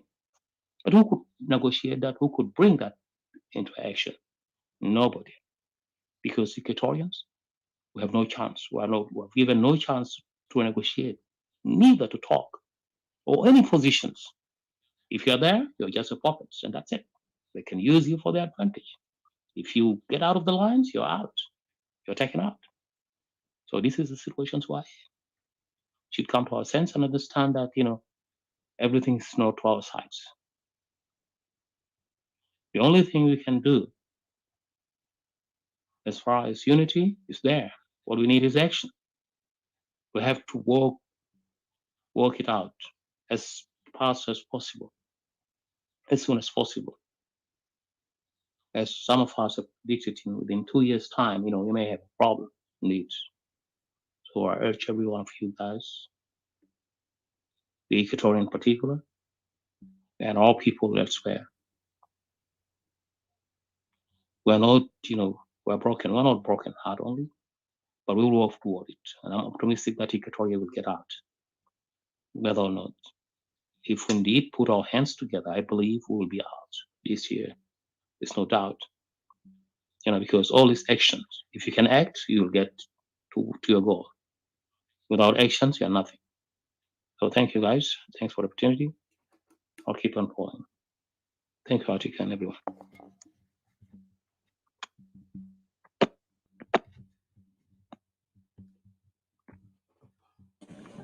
Yeah. Wanted to before Etika, if I can just interact with what CJ has been saying. I wanted to add something. Like what you said that these people should have not been allowed in. The UN forces should have kept them out. That's really true indeed. Because today we have a situation whereby if we all look into this situation clearly, if you are an Equatorian who's not confused, you will know right where to stand. Okay. These very people who are portraying themselves that they're innocent, is the system using them. Okay, we have to be in unity. We cannot be divided. We have to stand together. We're South Sudanese. These very people who currently the South Sudanese are all protecting, South Sudanese are all supporting their acts. These people turn around and kill themselves so maliciously, mercilessly kill themselves, burn their houses down, burn their relative down. And these are the people, and they call themselves brothers. Okay, this is confusing in itself. This is a good enough reason as such Equatorian or any other South Sudanese to tell, this is it, you know. But then people still sit down and say that, let's just get through it. Let's just get past this. Is this really a country or is this a joke? This is the question that, that I will throw in. Are people really looking into settle into a nation building? Or people are looking into waste of life, or people are looking into just a waste of time? Because today, as an Equatorian, we have buried a lot of people, and there are a lot of people who are not even buried. We lost a lot of people in the account of these people. Why should we keep losing our people? People who are confused people. They will kill people, they will turn around and kill themselves. And then they're still being given a right to live and a right to lead and a right to speak upon people. These people are not qualified at all. They're not qualified to speak. Anybody that come from that side that is not even able to govern themselves, is not able to lead themselves, they're not qualified at all to be listened to. They should just be, move aside. They should have what they should have been doing right now. They should have been going back to their territory. All these arms, who knows who they're running from? They should have gathered themselves and go back to their homes and protect themselves over there. I don't know who they're protecting themselves with and why are they killing themselves. Because if you can kill yourself with your brother, your own brother, your blood brother, what about me, the stranger, who just met you along the way of the struggle? You see? And now you've ruined all my villages, my states, my towns. You've ruined it all. The entire of Equatoria, Juba, Yei, Torit, Yambio, and all these places, Morobo, all the way. You've ruined it all. The Madi land, Nimule. You've entered all the East Equatoria. And then you've got those people from East Equatoria. These people who are playing as villain in between, saying that, this will never reach to us, And now you see this thing is reaching everywhere. And Equatorians are still speaking for them. Equatorians are still lying, putting their neck down for these people as a sacrifice. Why should you sacrifice for someone that could not even sacrifice for themselves? They're not ready. These people are not ready to be in peace. These people are not capable. They're not ready to live as human beings with dignity. They will never be until the gods of Egypt, gods of Egypt raise from the buried city that has been drowned under the water, until they will raise up and serve their sun gods. These people will never be ready. They don't even know, they don't understand the idea of evolving into this new century, evolving into building yourself. And they will never. So I really agree with you for saying that. This is what the UN forces should have done from the beginning, stopping these people over there.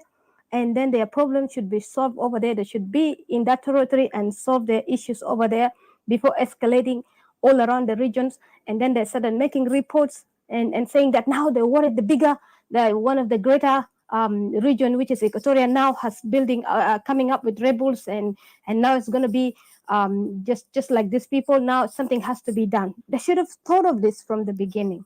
So this is what I just wanted to add, and thank you.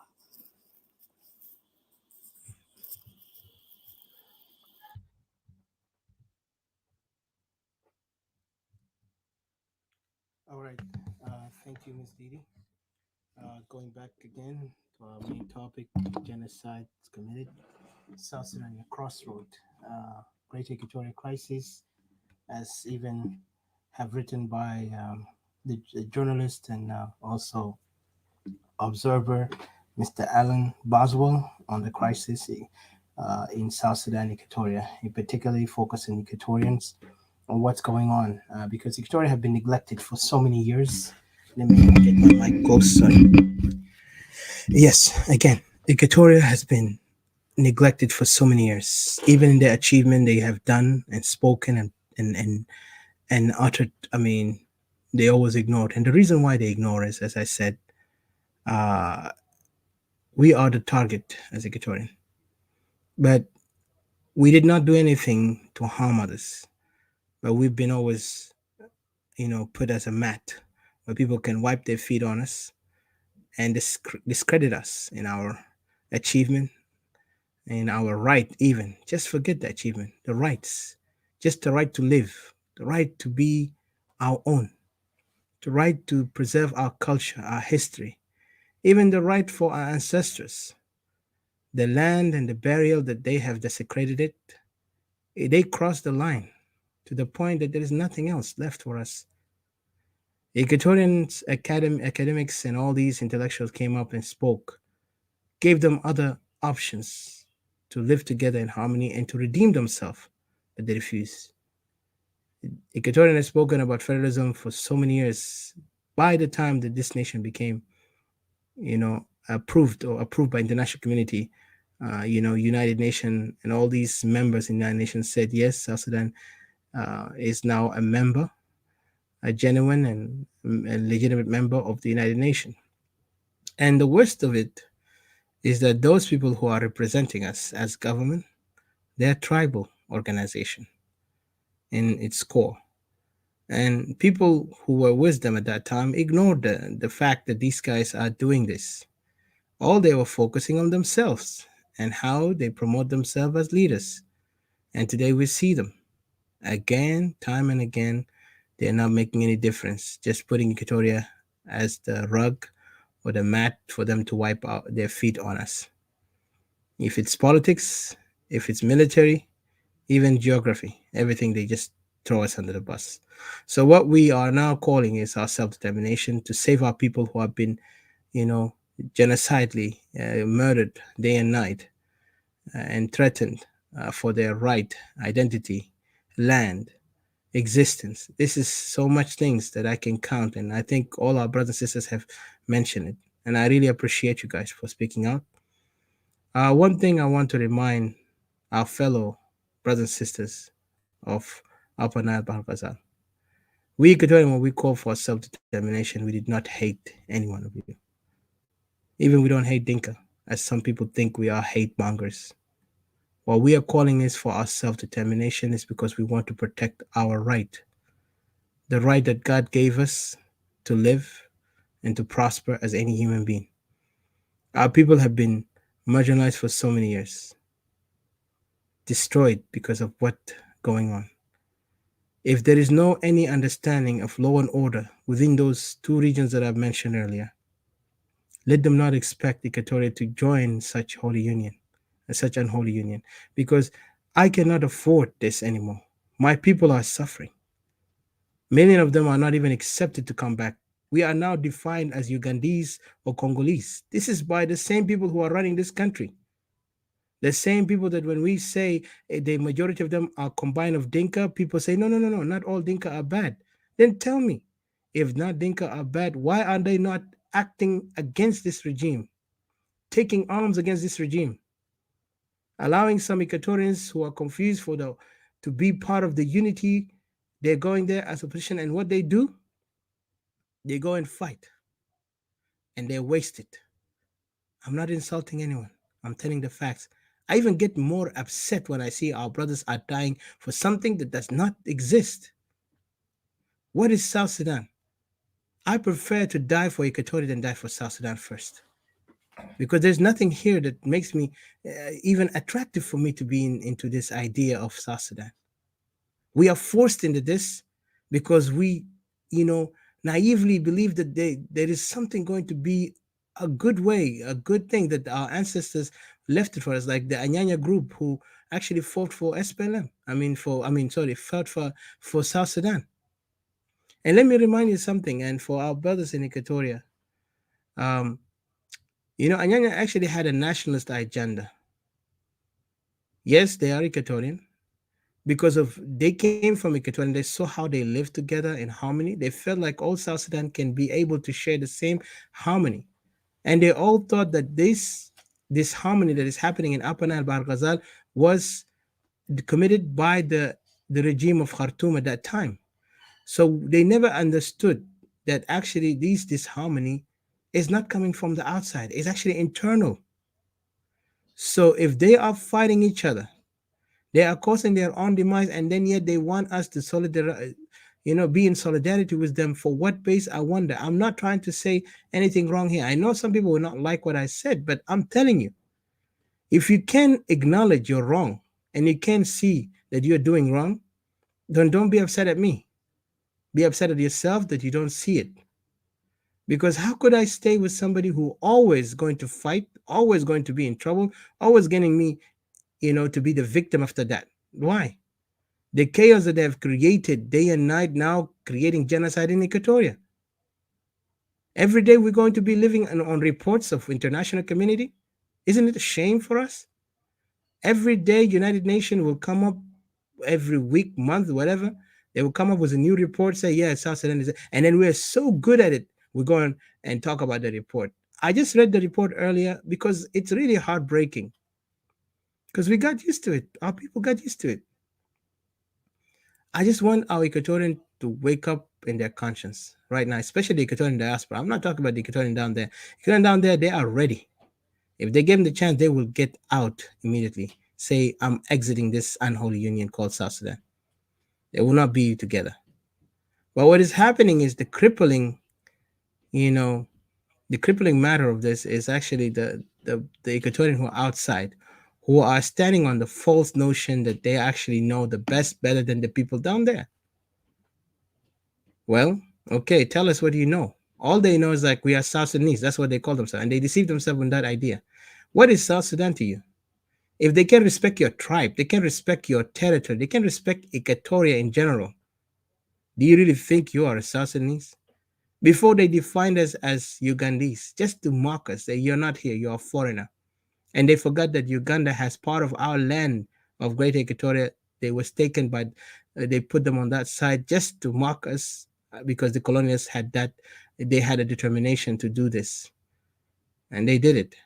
They forcibly cut our lands into different countries to weaken our people, to limit our people from not standing strong, because our people was very strong enough that they could handle anyone. Now we are not. As an Equatorian, I take pride on that we Equatorian, we never give up. We will fight to the end. But I want Equatorian to fight for the right thing, not to fight for a delusion and for something that does not make any point. I don't want to take time here, but I just want to say thank you to everyone, and a thank you to Dr. Hakim and Brother Arye.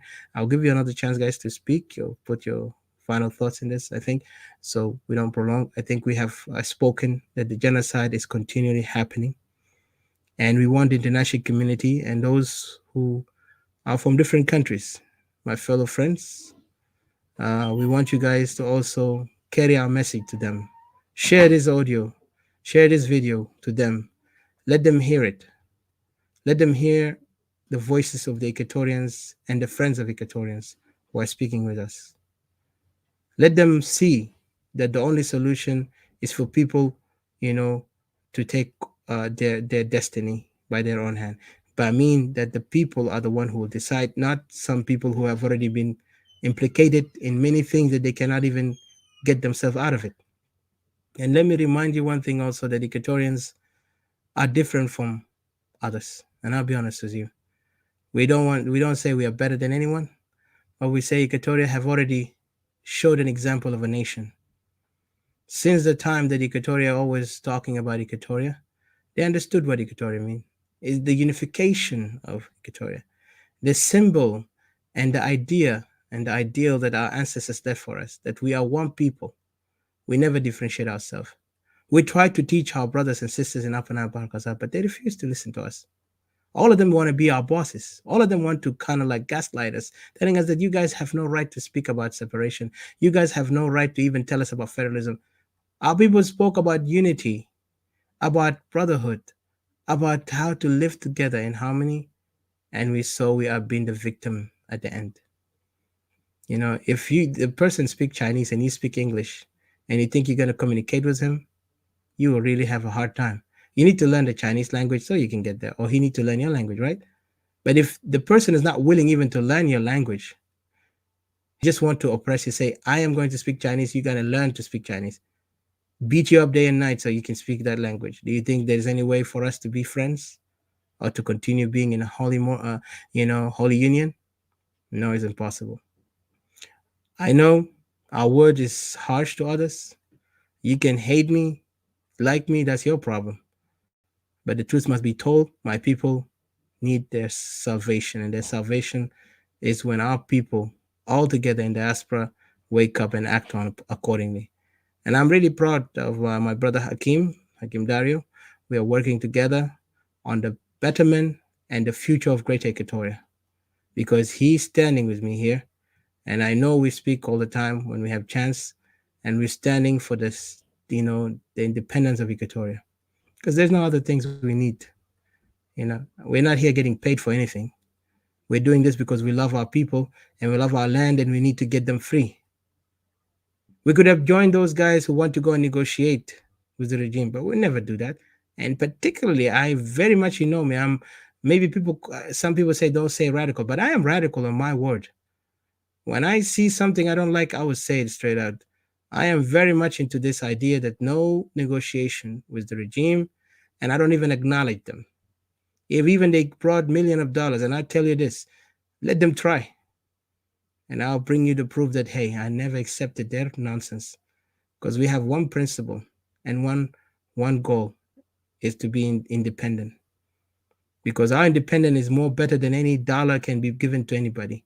If anyone wants some dollar pocket change, they can go there and submit to the regime or negotiate with them.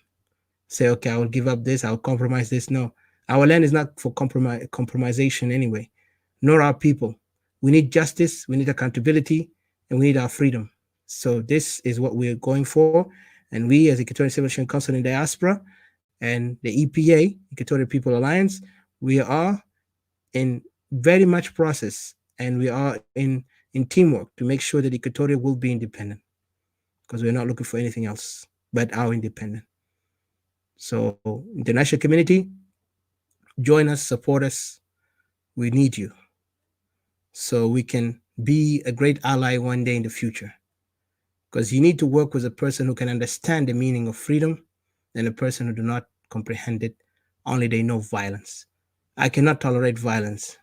Violence only for barbarians, violence only for people who did not yet develop to the understanding of human evolution. The human evolution is where people will come together. If there is a disagreement, they will diffuse it in a peaceful manner. They will not go and create a havoc around the country, a destruction, into the point they don't even know what is common sense and what is not common sense. We cannot accept that. I know our word is harsh, but let that be a lesson, and let it be awakening conscience to you guys. I'll give a chance to Mr. Hakim. I know your time is late over there, and also Mr. Arieh. And I really appreciate you, brothers, for being with us here this late time. Yeah, go ahead. Dr. Hakim and Arieh and everybody. So if I can just ask one question, just if the time will permit me.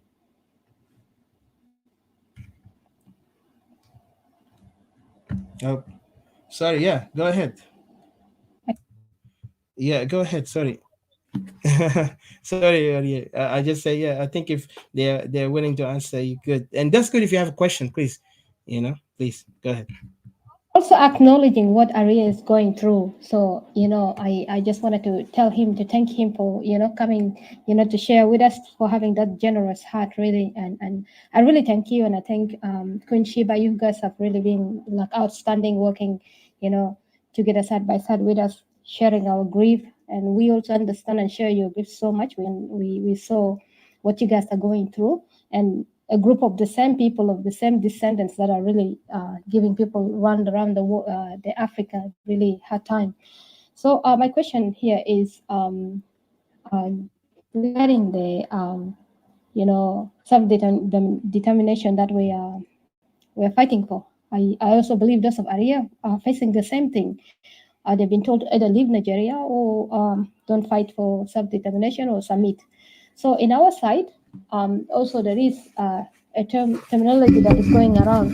People saying that we Equatorians will never separate. You know, they're saying that Equatoria shall never separate, and they will never separate. Those days that Equatoria separated, in the days of Kokora, which is decentralization, those were the days of Jalaba. Jalaba, that means Arie, it means, the people from the north, the Arabs. It was the days of Jalaba. But in our days, the days of Dinka, Equatoria will never separate. We will never allow that. That will never happen. We will not give them that. So why do you guys think that people like to say this term? Is that they think that because they have subdued people, or what gives people the right? Do they have the right to tell us what we want? And also Okay. you hear the opposition people say the same thing. Do they own Okay. us or what? Okay. Thank you very much. I've been listening for hours, and I'm happy to be here once again, Sister Didi, Brother Kim, Brother Fortunato, Sigi, and Odysseus. What I've come to realize is the concept of humanity and justice when it comes to power and hegemony and domination is relative, and people are born hypocrites. I remember last year when I started having contact with Equatoria and Noah nationalists, I received a lot of back channel messages from Dinkas, Arabs, Fulanis, people across the world who wanted to shut me up, who wanted to scare me. In fact, some people even scared me and started saying, hey, you Nigerians, what's your business talking about South Sudan issue? You know? And I've come to realize that if you give people absolute power, they are going to be corrupted absolutely. And when they are corrupted absolutely, they are going to use that power to determine what is right or wrong in a society, and they are going to use that power to determine what is just. I'm coming back to you, Sister Didi, but I want to address what Brother Odysseus said. He said some people, he said, oh, we don't hate people, we don't hate. When people kill you, when people subjugate you, when people exterminate you, when people oppress you, you have the right to hate such people. What is the word hate? You hate people who are raping you. You hate people who are stealing from you. You hate people that are telling you to keep quiet when you are on the verge of genocide. So for people to tell you not to hate people, despite the evil that they are committing against you, is an act of stupidity. And I want to also point out that during the time of apartheid in South Africa and Namibia, those who fought against apartheid for close to 40 to 50 years, many of them were killed, lynched, imprisoned, tortured. Many of them were mutilated. Many of them were burnt with acid. You know, pregnant women killed. Many of them were called terrorists. In fact, the white minority that were benefiting from genocide, from apartheid, called them hate speech mongers. Now, this is 2022. The descendants of those white minorities Many of them are still alive, who committed those atrocities. They now turn around, they turned 360 to call those who they call terrorists, they now call them heroes. Brothers and sisters, I want you to understand the psyche of the people that we are fighting against. Their concept of justice is relative. What they call justice is what they call it. What you guys are talking about is the same in Nigeria. You see Fulani militias going into a village, wiping out thousands of people in weeks, in months, and you are going to see government supporters, even people who are also Yorubas, coming on media, come social media, orthodox media, coming to your back channel, coming to your personal phone, contact to tell you not to talk about it. Because it is not good to talk about that. Talk about the suffering of your people. Because it is hate speech. Our lives becomes meaningless when we start talking about things that matter.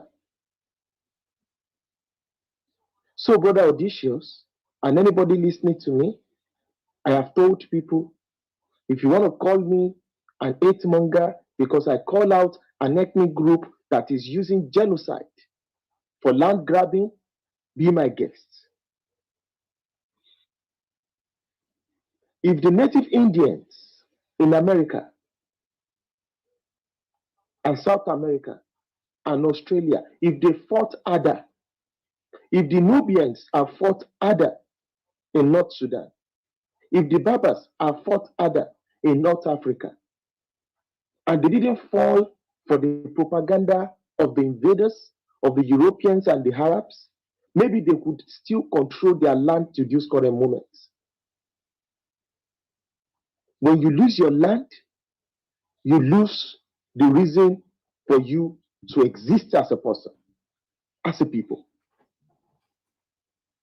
And I've come to realize that when people have power and any ethnic nationality have power and they have the history and the culture of expansionism, they will destroy you, and in the next 100 and 200 years, they will do as if and even deny the existence of such destruction. If not that many people talk about history, how many people are going to openly say that the Arabs are not indigenous to Africa? If the Equatorians are wiped out today, the Dinkas will move on as if nothing happened. From what I've seen on this clubhouse, I've seen the way that some of them behave. If a war breaks out in Equatoria today, and the whole of Equatoria is occupied, those Equatorians that are politicians will not think twice to come and seek asylum in America, in Canada, and still be speaking from both sides of their mouths without defending the defenseless people in Equatoria. These people, they have no principle. They have no form of self-preservation. And let me tell you something, they are wicked. You should not even tolerate their ideology on your platform because you want them to talk. You need to be intentional about your survival. The preservation of your land, the preservation of your people should not be something that should be discussed on the table. It is unnegotiable. It is madness for anybody to even justify any form of land grabbing. You should let them know that with any means necessary. because I've been listening for a long time and there's been a lot of things I need to also clarify. Brother Audacious, many of us have come to realize that all the United Nations and all these international societies, many of these societies, organizations, are not meant for justice for people of color. They are not coming to help us. And even if they come to help us, if the Dinka have succeeded, or any ethnic nationality have succeeded in taking 70% of your land, if by the time they intervene, they are going to intervene at that level of conflict. So when you see any ethnic group currently using violence to expand their agenda, they want to grab as many resources as possible, as many lands as possible. They want to take the initiative as possible, so that in the nearest future, you guys will not be able to escape that hegemony as a united, as a homogeneous, and as a normal people, without being damaged, without your land being balkanized. Look at what the Arabs did to the Dinkas. Abiy is gone.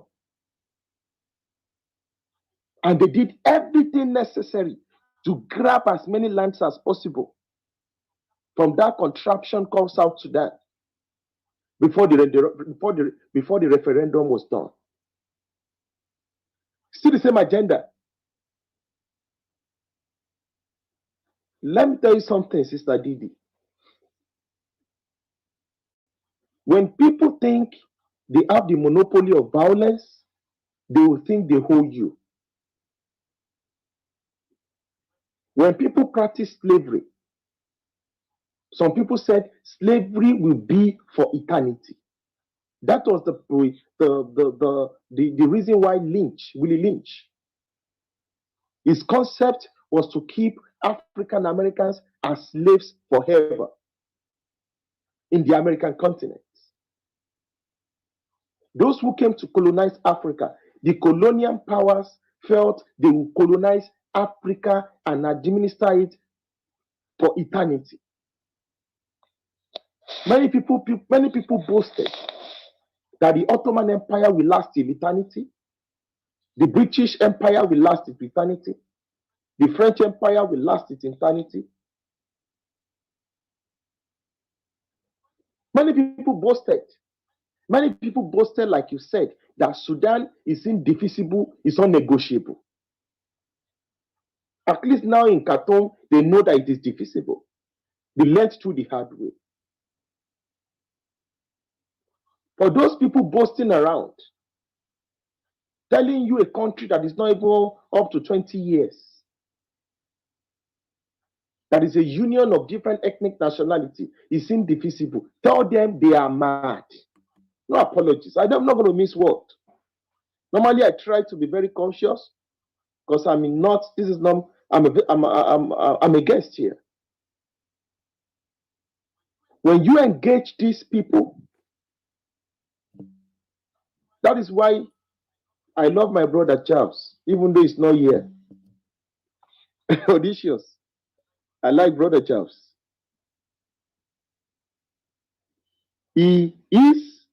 His rhetoric is the kind of rhetoric you need at this moment. Sometimes to charge the narrative of the Equatorians to be more vocal. The Yorubas have finally realized that until we help ourselves, the United Nations is not going to do jack. These superpower countries are more interested in how their multinational corporations are going to get oil contracts, exploit mineral resources for their own selfish reasons. And don't you think the Dinkas are ready to do that? The government in Juba are ready to do that? They don't care. It is until we mobilize and organize ourselves that is where we can negotiate from the position of power. If the Tigray never defended themselves, the Amaras would have wiped them out. And the world will move on and nothing will happen. The Azerbaijanis invaded Nagorno-Karabakh with the help of Turkey, and they took Nagorno-Karabakh back 2 years ago and nothing happened. The map of the world was changed of the current order. United Nations did nothing. That is why we ourselves, we need to do what we need to do to survive unapologetically. It is when people feel they can kill, they can loot and get away with it, they can rape and get away with it, they can destroy and get away with it, they can manipulate and get away with it, they can exploit and get away with it, they can steal land and get away with it, they can practice, they can use power to oppress other people and get away with it. That is why they are going to tell you that South Sudan is unnegotiable. Because when they say South Sudan, they know it means them, not you. And they do not believe in the equality of human rights.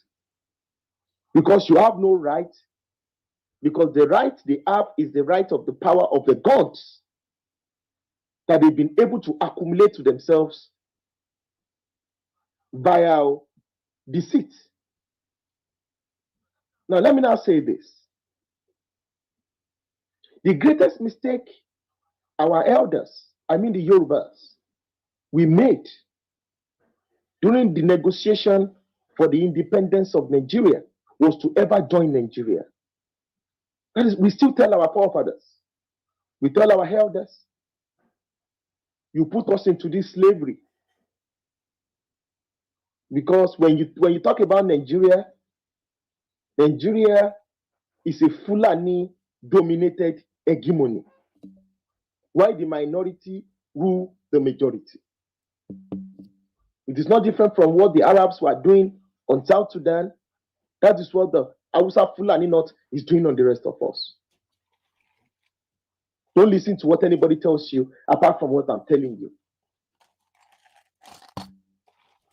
So,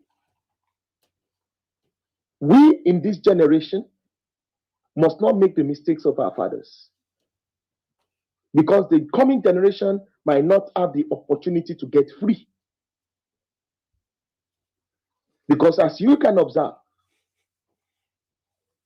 the children of those who are benefiting from the wickedness of their fathers are defending the injustice that their fathers are meting out on every one of us.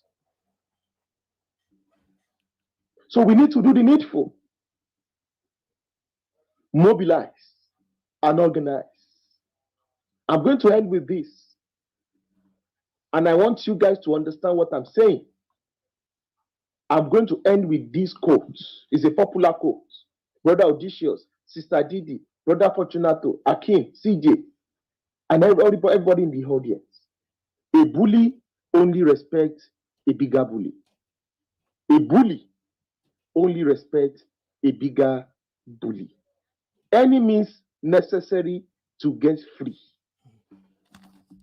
There's a difference between morality and legality. Apartheid was legal. Slavery was legal. At a point in time, colonialism was legal. Imperialism was legal. Racism was legal. Jim Crow was legal. But to fight against slavery, fighting against colonialism, fighting against imperialism was moral. To get any means necessary to defend the people of Equatoria is moral and just. If anybody tells you about legality, tell them to get the hell out of your indigenous land. A bully only respects a bigger bully. Thank you very much.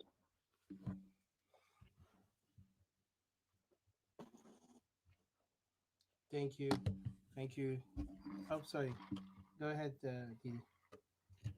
Anybody who has any other answer, we can hear James saying this story, but we share. When I hear you saying these things, we share common things. You know, some things that you have narrated, and this is the same thing that we sometimes back has spoken of. Some of our people that have done a very bad deal. You know, like we often say that politics is like a business. You know, either you choose a good deal for your people or a bad deal for your people.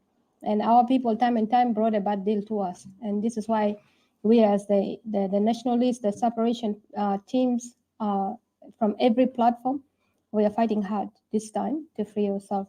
So really, thank you. I'm really impressed by the answer. So I look forward to we look forward to hear from different sides. Thank you. Thanks, Odysseus, for giving me the time. All right. Thank you. Brother Arye, I appreciate what you said. And one thing I want to remind you, just points, and I agree with you. I don't think I see disagreement there, but maybe one thing I'll say, there is river and there is rain, right? But all they make impact. At least the river, they know their channel, and they continually come strong in their channel. But when you talk about rain, when it drips slowly, but the impact is devastating. Or it can be also impactful. I could put it impact because the impact is more strong. What I mean is that, yes, some people might see what I'm talking about, will look at it as lenient. I prefer to be angry more than put my hate on it. But I respect what you said, and we all fight for our people. Uh, and trust me, there is a lot of things that I have in my heart I want to do and say, but let it be in action. Because what I'm talking here in particular is that, yes, there is some things criminal have been committed against us, and I don't want anybody to be lenient. And this is one message for my Equatorians. I don't want them to be lenient. I want them to be very angry. I want them to rise up with their whole mind, soul, and body and react upon it. But one thing that disappoints me, which I see some of our Equatorians still trying to hold on the old stick and act like they're not, see the thing that we're seeing because they're afraid. So they let their fear control them more than their anger. If I wasn't angry, I would not be here and speak for my people. I would be sitting with them there, those who are holding the other stick and say, let's come together. We are one people. No, we are not. Equatoria have proven themselves time and time again that they are one people. But when I see South Sudan, there is no one people. So I won't go far, but I say, just look at me, my brother, as the rain that drip by drip, but it makes an impact. So one day you see what I'm talking about. I hope you understood me because I don't want to say much, but I really appreciate it. And your word is very strong and inspiring. And I hope our people have the conscience to listen because what you said, I totally agree with you. We don't have to tolerate nonsense because, like you said, power respect power. Bully respect bigger bully. Because if power is strong, you have to have a greater power to diffuse the power that is weaker than them. And that's what Equatoria must do. Thank you. And I hope for those Equatorians who are standing on the side of, calling themselves opposition, let them stand on the base of power, not on the base of persuasion as they are doing to them. If they politically are not strong to analyze and comprehend what's going on beside them, let them focus on the military strategy. Let them devastate the whole country so they can gain the momentum. Even I give respect to Aguelek and respect to the Kid Guang, because at least when they stand, they fight. They focus all their base on fighting. They don't waste time. I know the only thing now they put themselves is in this negotiation. But we Equatorian, we will never negotiate. We Equatorian nationalists, let it be reminded to anyone, especially those opposition who think we're going to negotiate to bring us in their side. We will never, never, never, never negotiate. Let me repeat again. We will never negotiate to anything because our land is not negotiable.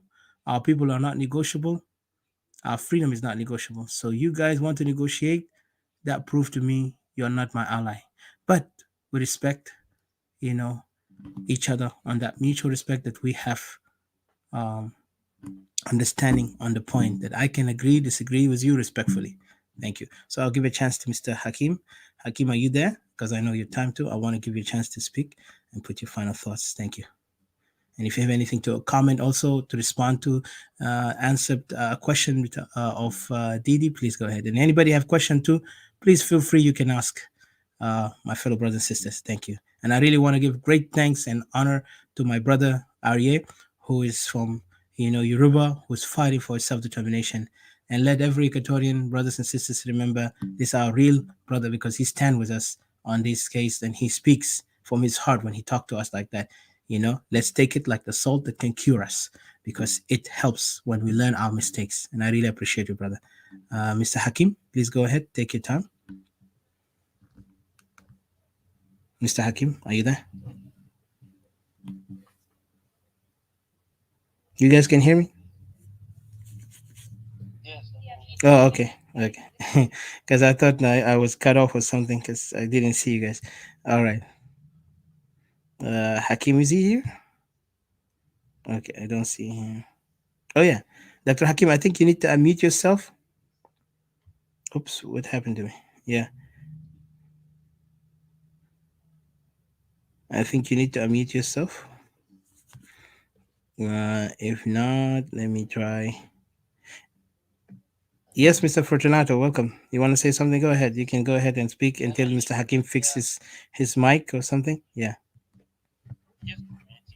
Commenting while waiting for Dr. Hakim, and let me just say something about this. Arie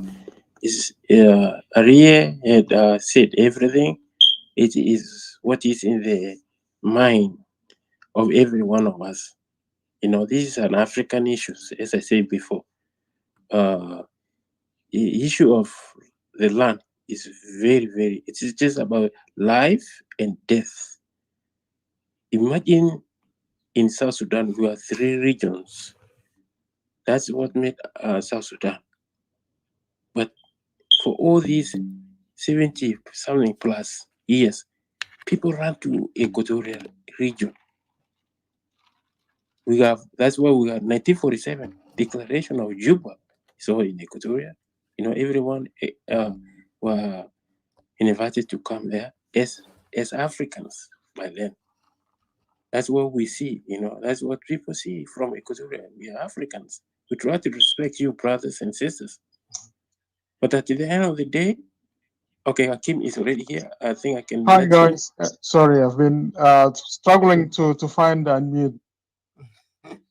No problem, no problem. Yes. And just a note to my brother Arye, there is a lot of our brothers and sisters from down there in Facebook, in StreamYard, and in YouTube. They really appreciate you a lot. They say thank you, brother, for your solidarity with sons and daughters of Greater Equatoria.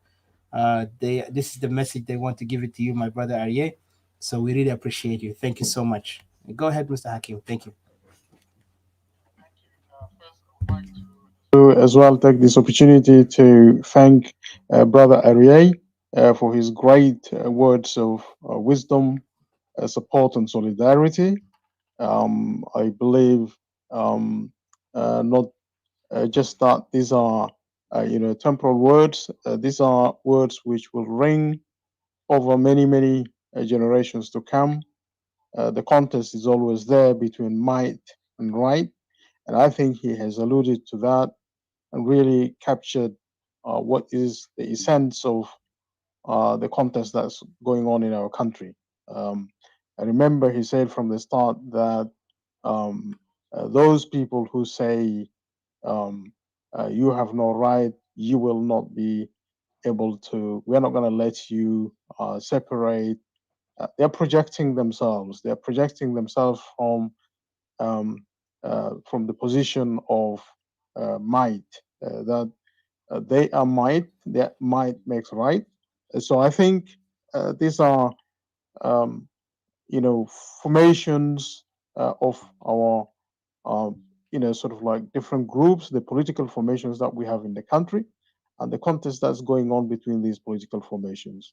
But more importantly for us as Equatorians, those who feel that they're mighty, they might have that confidence of being well organized, of being possessive of the instruments of violence, which gives them confidence. But might, through violence alone, won't always be successful. Let's remember that always. What's important is for us as Equatorians to come together and work together. And I think we have demonstrated um, between ourselves here, showing a model of how we can do that. Equatorians can come together. You may be, in Equatorial Civil Society Association, you may be in EPA. But what's important is the group dynamic in the sense that if we come together, we work together, there's this a huge potential of us making a huge difference because it's not only important that we have the cause that we fight for, but there is also need for us to, um, leverage our team spirit, our teamwork, because that's where we express our sentiments as a nation. If we want to come together as Equatorial nation, we have a mission. Then there's an obligation on all of us to come together and work together so that we can uh, materialize what we perceive to be the goal of our people. So it's really very fundamental that we team and work together. And I want to echo the words of Brother Ari that you've got to come and work together. You've got to really push forward without fear. Fear should not control where we want to go. It's important that we take this on board as a lesson for all of us. So I just really take this opportunity to thank him once more for all the wisdom, all the great words that he has shared here today. And on behalf of many of my colleagues, all of us here, we say thank you for being a brother, for offering your advice without um, fear or without favor, as they say. So great words from you today. I'm really inspired. All of us are inspired by the support that you've given, and there's a lot more for us to share as we go forward. One thing that I just wanted also to highlight here in terms of the agenda of today's discussion is the book written by, or the report rather, written by Alan Boswell.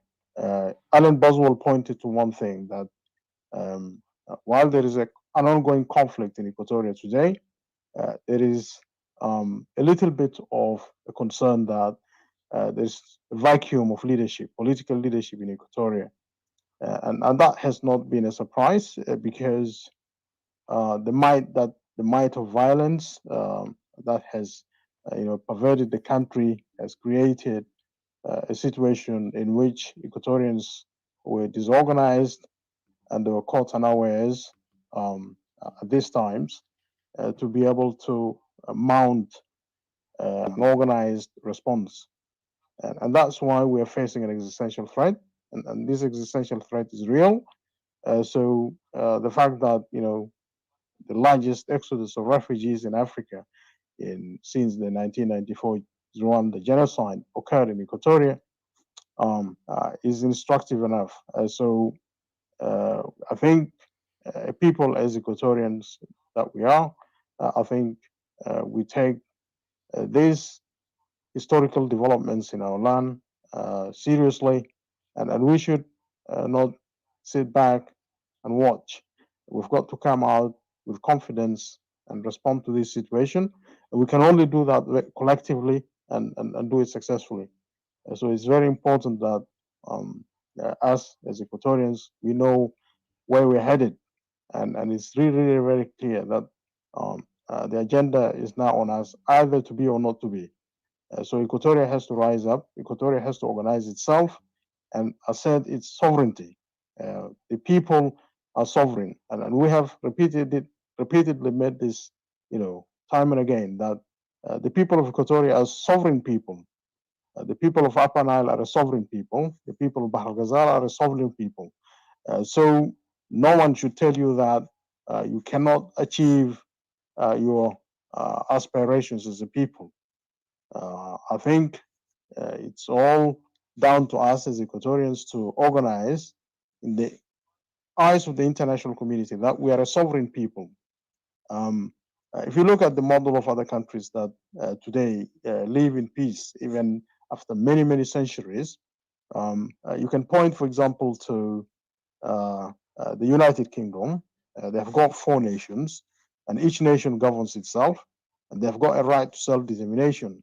They can break from the UK if they wanted. That has come, of course, at after a very long history and a struggle. We can learn from the examples of these countries, and I think there is opportunity for us to resolve the crisis in South Sudan through peaceful means, by sitting down as a people and agreeing and saying, look, we're all sovereign. If we're all equally sovereign, there should be no reason why one region should be more sovereign than the other. One region should be more powerful and mighty than the other to impose its will on the rest of the country. And that is not what we want to be, where we want to be. Equatorians, today are far more, peaceful in their culture, in their practices, and in they undertake, for example, issues of coexistence among themselves, and they have coexisted for a very, very long time. That's why they have formed themselves into a nation. Whereas by comparison, we have not seen the same level of stability in these other 2 regions that now want to impose their will on Equatoria, imposing on Equatorians to stay in one country. And they also are unable to govern this country. That's why we are today in crisis. So I think we should be confident as Equatorians. There's nothing that can stop between us and what we want to achieve. By way of example, because we want to live in peace, and our people want to live in peace. They deserve peace, and they can assert themselves in this world, regardless of what the international community thinks. But as we know, the international community would only act if you help yourself. And we've got to help ourselves and really assert ourselves as a nation so that we can speak to other people as a nation. We do not take away the rights of other people, but we do care and want to preserve our rights and preserve the rights of our posterity.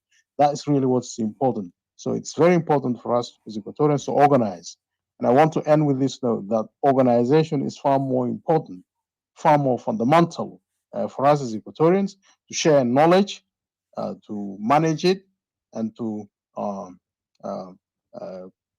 pass this on to our next generation. So it's very, very important. Organization is really very important. So I want to thank you once more for the opportunity. I will continue to have these conversations, I hope, on other occasions and to intensify it because we have not really been giving it a lot of attention, giving it the kind of urgency and the degree of attention that would really make these conversations bear fruit in the sense that we are able to be more informed. And today, I think many of you would go away being more informed because we've brought into the conversation people like Ari, who has experience of going through the same problems in their country, and they share this experience with us here today. And that is very beneficial, informative, and would help us also to move forward. So thank you, and may God bless you. God bless Equatoria. God bless you all. Thank you.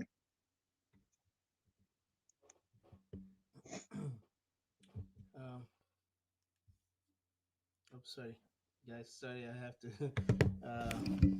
Just give me a second. All right. Thank you so much, Dr. Hakim. I really appreciate what you've said, and you have put it well. And I appreciate, and I really thank you also for being a great team member with us in Equatorial Civilization Council and EPA, working together for the benefit and the betterment of Great Equatoria. I know we have so many challenges we faced, but regardless of that, we never give up. I know there is some distraction happens sometime, but we don't even allow that distraction to stop us from what we are working on. And then you have mentioned something very important here on these guys are forcing themselves against us. That's dangerous. Yesterday, when I was listening in the way how they are mocking the voices of Equatorian nationalists who are calling for self-determination in the room that they call themselves or define themselves opposition, it clearly prove our standpoint where we stand in front of all South Sudanese, and we tell them as Equatorian nationalists that we do not have trust in no one right now. And let it be clear, let's not hate. I mean, again, I know my brother have mentioned, it would be a foolish for a person to say, when they abuse you and hurt you, and you will not hate them. Yes, I understand that. That's clear logic there. But also, my ideal says I stand on something that I'm looking to a way that I cannot be the same as the aggressor. I understand. There is a lot of way we can go. Like I said, people are rivers. If there other people are rivers, I'm a raindrop. So, but the raindrop make an impact because you see how flood comes, right? It doesn't come from the river. The river is always there in the same channel. It always goes to the sea, comes from the mountain to the sea. But if you look at the rain comes everywhere. It flood the whole town and destroys everything if it wants to, and it can help everything if it does. So this is how I see things on that matter. But what I want to say here about those guys speaking in that language, I was disappointed but not surprised. Disappointed that they said they understood what Equatoria are calling for. But when they come up and begin to act as if they understood better than Equatorians, really it's so shocking. And even it is not the like of what we expect from such gentlemen like them to speak on that word.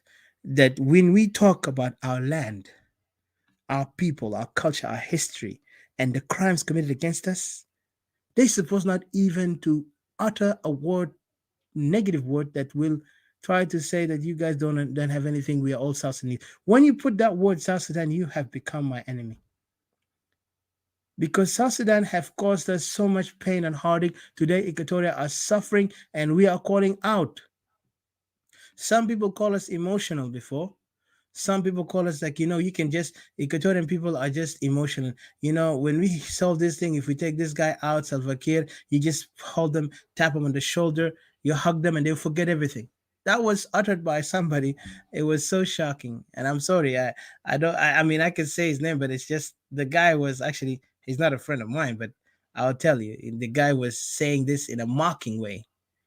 And I apologize in behalf, I have to say his name because he said it was an insult to Equatoria, and let the history and all Equatoria remember who this man is. It was uttered by Solomon Dandara, a man who said a word that Equatorians are so easy to be, they are gullible. Like easy emotion because they're emotionally captivated. Just hug them, tap them in the shoulder and say, I'm sorry, and let's forget and forgive, and let's move on and take this guy out. And they will forget it. Like he was mocking our people, mocking the pain. He put us lower than the shoes itself. Those are the words of such gentlemen who call themselves oppositions. Yet you don't know where they stand. And that's why, as Equatorians, we don't even have trust anymore in oppositions, nor in the regime. Of course, the regime is number one. But when I see the opposition are speaking, recklessly, talking some things that don't make any point, it gives me a clear understanding and clear hint that these guys I cannot trust because they can switch their word anytime. And they don't even have any pure conscience, pure intentions for us. All they have is like negative intention. So anyway, it doesn't matter. But what I want to say is that Equatorians, we have to understand that we cannot put our trust on people who were part of the regime before. Now they are willing and they are participant of the negotiation to come, because now a lot of them are preparing for the negotiation. That's why you see today the game of people are trying to make solidarity. Oh, I'm solidarity with these guys, with this guy. Listen, we Equatorian, we're talking about ourselves, and let's talk. And that's not shame. And we're not doing any crime here. We're talking about the genocide committed to our people, and we want the international community to understand that there is. And I agree with brother Arye that there is something going on here when it comes to our skin color. But I will not give up, as we are fighting this holy war for our people. We are fighting it nobly, and we will do whatever necessary. And I like what Brother Hakim mentioned. I think he beat me even in better on the Shakespearean word, says to be or not to be. And that was the quotation of Helmet, where, it's a question. And we are in this question now, in this dilemma. Either Equatoria will be or it will not be. And for us, Equatorian, there is no such thing as not to be. We have to act. And so you guys who are listening, like I say, contribute, not in finance only. We need you, your mind, your commitment. We need everything about you, either in EPA or Equatorial Solution Council. We have those places we can do, but all our objective is to make a difference for Equatoria, and we will do it. And I really prefer you commit to me with ideas instead of your finance. Because we don't worry about your money, but we worry about more about what you can prove and provide, because that will show me that I can put my trust on you. You can able to lead us. You can even be the next leaders and do the difference. And we're not looking here to be leaders, but we want somebody who's responsible, because leadership is responsibility. It's not, people just want to get praised and say, oh, this leader, this. I don't care about your status, but what you can do, show your responsibility on that matter. I know there's a lot of challenges we face, and I tell you, even there'll be a lot of things happen not the way you want it, but let's stand on the point. I'll give a chance to Brother Fortunato, because I see you earlier. You want to say something, and again, I want to give you thanks to all of you, Mr. Hakim also for being our ally and our also working together as a team for the sake of a greater Equatoria, and let Equatoria rise, and Equatoria will be free. And we will do our best by any means necessary. Like our brother Ariel said earlier, he said, we have to do it with any means necessary. And that's true. That's what we need to do. So, Mr. Fortunato, please go ahead. Your final thoughts and conclusion on that. Thank you. Yes, always to go ahead where I stopped. It was about I was saying about the land, and thank you for bringing about the guy Sandra, Selman. This guy, I didn't trust the guy even way back. Even I still don't trust people like that. They can talk something here, in another room, he will change into something. In another room, he will change his color based on the situation. The same way, just like those Equatorians who are confused, other oppositions who try to say we are solidarity with what is going on in Abe. Yeah, we know these people. The culture of killing is in their DNA. It is their culture. You can wish them, solidarity with them. Tomorrow they will get on you. So you have no any chance of that. They turn against you. So you need to stand your ground. Ariel said the same thing, that we want to take this to our own stand. That the power, no matter what, nobody care whether you are what, nobody care to sympathize with you once they have the power. That's what we as Equatorians, we have to stand at that level. That's federal system of governance, that if it were to be done well, that's what will give us, we are at the same level. We stand at nobody will belittle you. Nobody will undermine you. We'll stand together in the middle. Anything that we do at the higher ground. So we respect each other according to what you have. And when you look at what is going on in South Sudan, you need to have the gun with you in order for those people to respect you. You need to put on uniform, military, if you want to be in Juba. And everybody will respect you because you are military. They cannot touch you. You have the gun. The power is equal. That is all about in South Sudan. It's just militarized. The country is militarized. Everywhere. And that's not the country we dream about. That's what we need Equatoria as an independent country, to have our own power, our own people to celebrate and to enjoy their culture the way they want to enjoy, to be in control of their own economy. When you see the economy in South Sudan, in our borders, who control this? The same Kir JC government who are controlling the economy. Equatorians, yes, I was in another room yesterday. They were talking about only the power based on Dinka hands, in their hands. What they were saying in the office of President Kir, that there are only two. They have two groups or three. They have the group from Warap, the guy called Ayi, and then Buana Manual. Those control the people from who try to gang about Abe people or something, about the North. They want to kick them out of South Sudan to go to North Sudan. He said that is Bona Malwa. He's a very powerful guy over there. Then the guy called Ayi. Then Jen Council of Elders. Then the politician from Bor. You see, these are all Dinka. And they said they don't want to give any space to the Dinka who are from Awil. So they want to control the power. This is only one office from the president. They want to control the Dinkas. They want to control the power over there between Warap and other places, Towing, where the national security is coming from.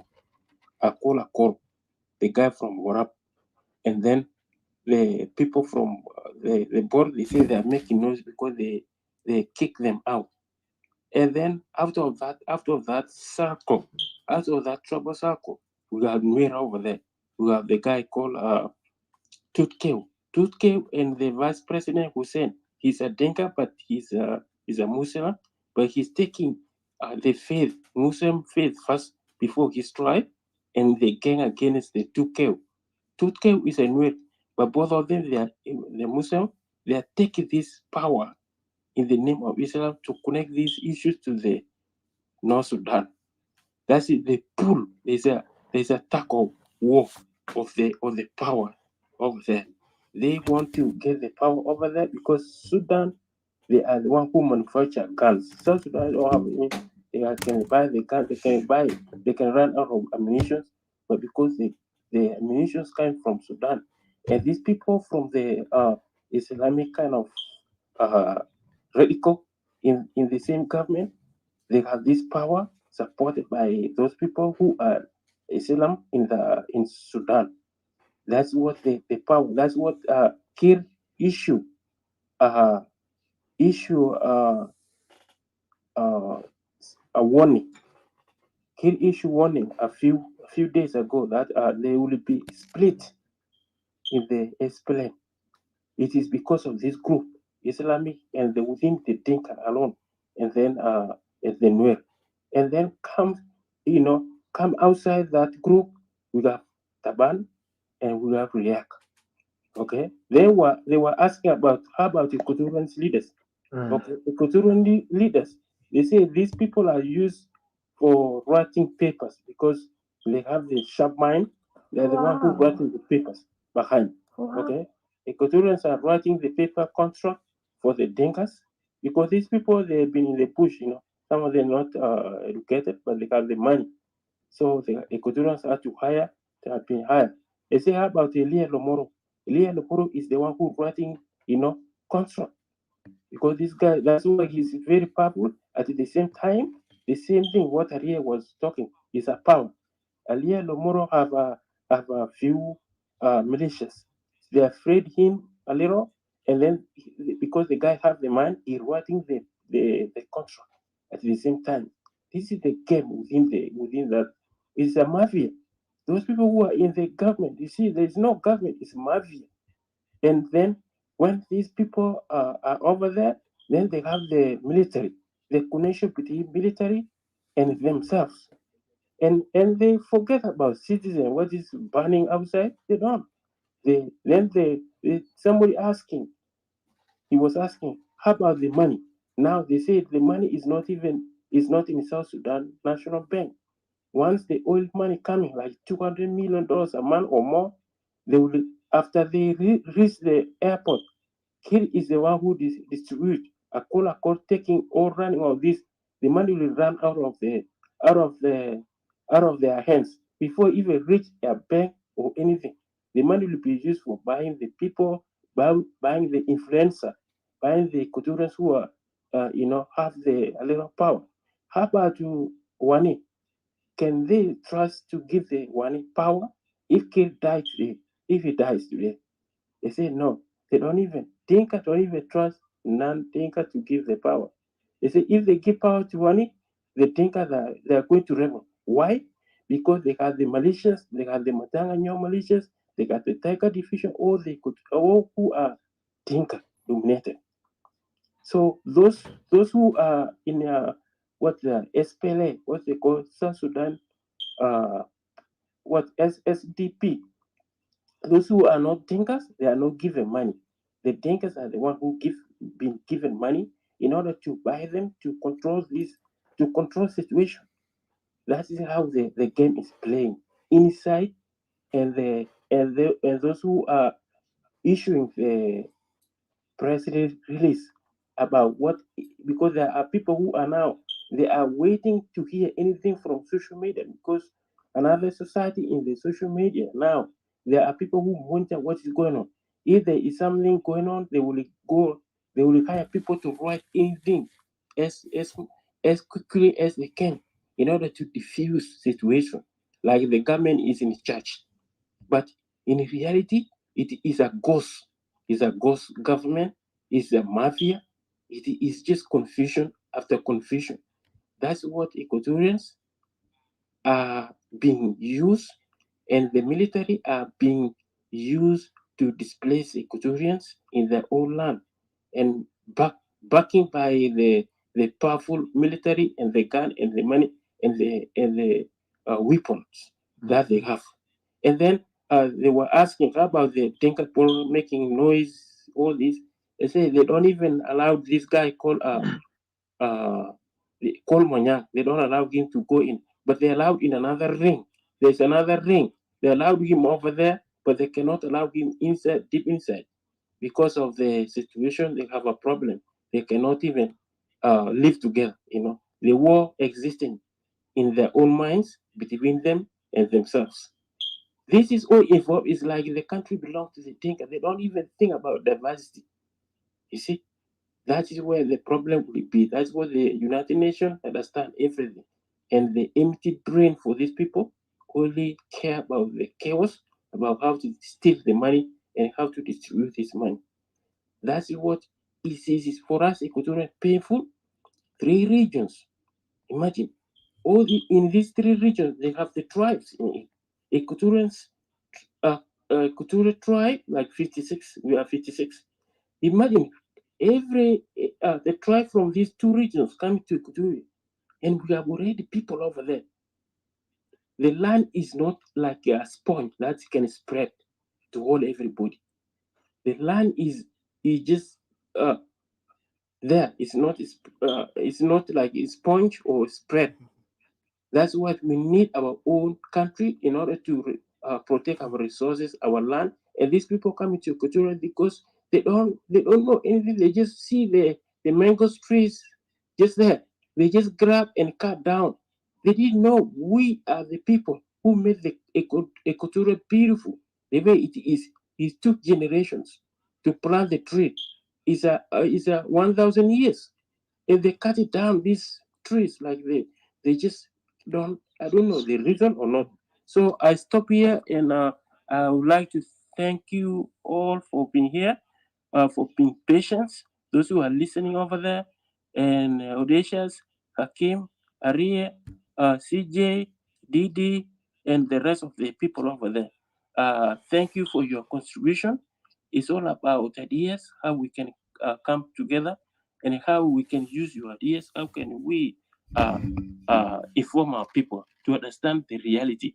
Because what I said before, the the media, house media, all these controlled by these people, mafia in Juba, and they try to push their own tribe, their own way, culture in the minds of people by controlling the TV, and people will watch their politics, their own tribes. And when you go inside the country, you see diversity. You don't see what you see on social media, on in their TVs. So thank you very much. I appreciate.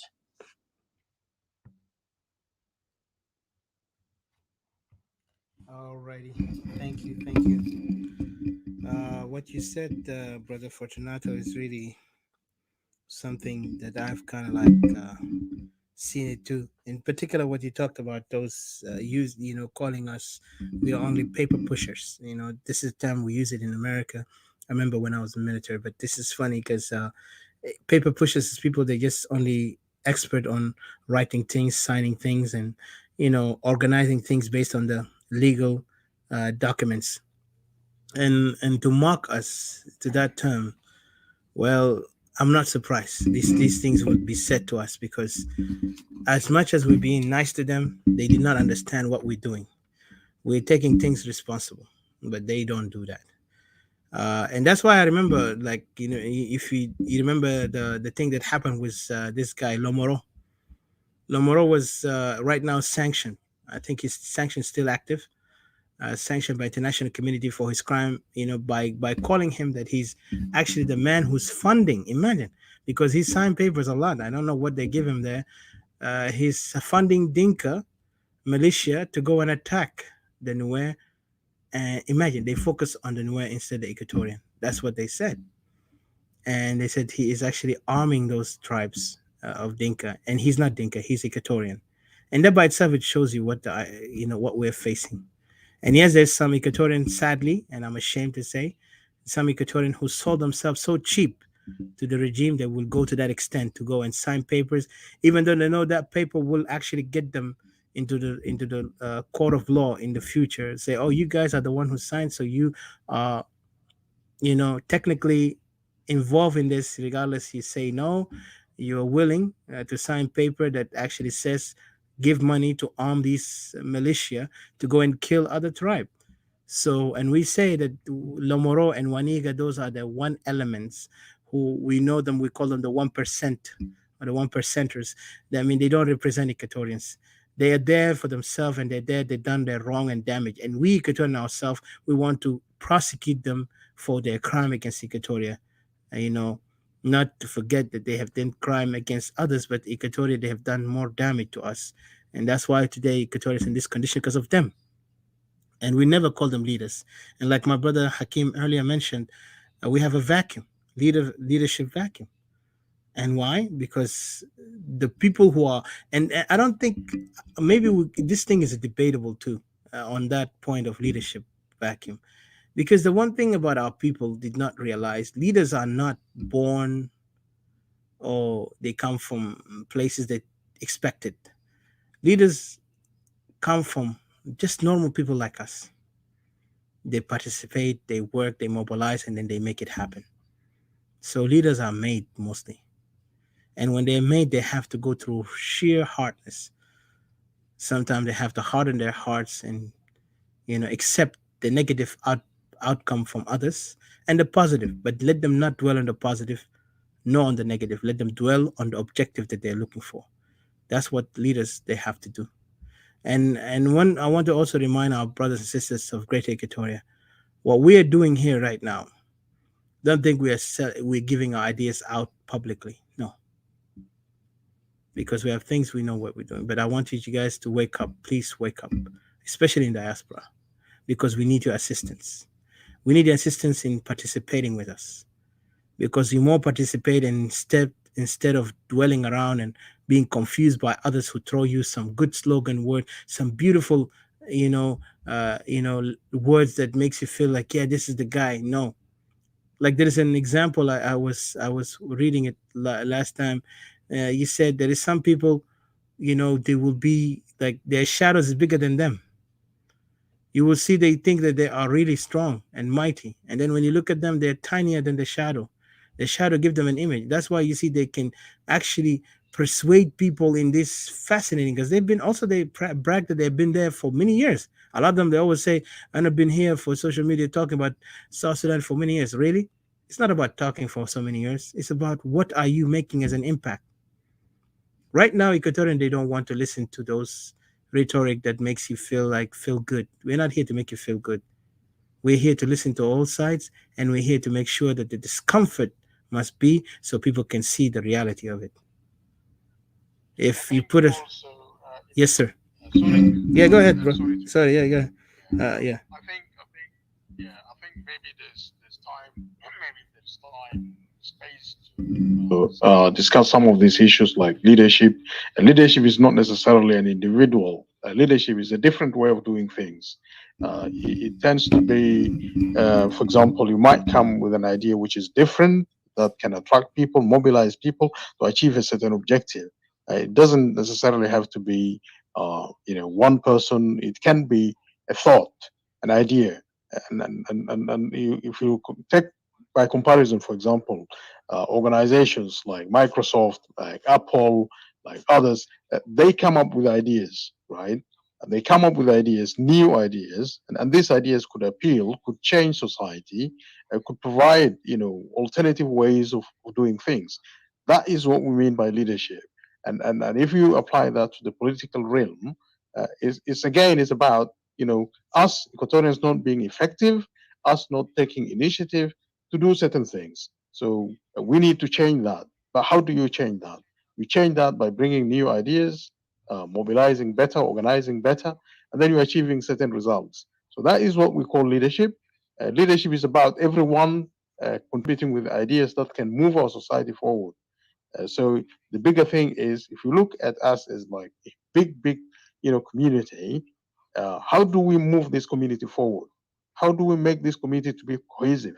How do we make this community to recognize and realize that they have a mission, not a mission of individuals, but a collective mission of all of these Equatorians in the diaspora who want to do something for their people, for their future generations.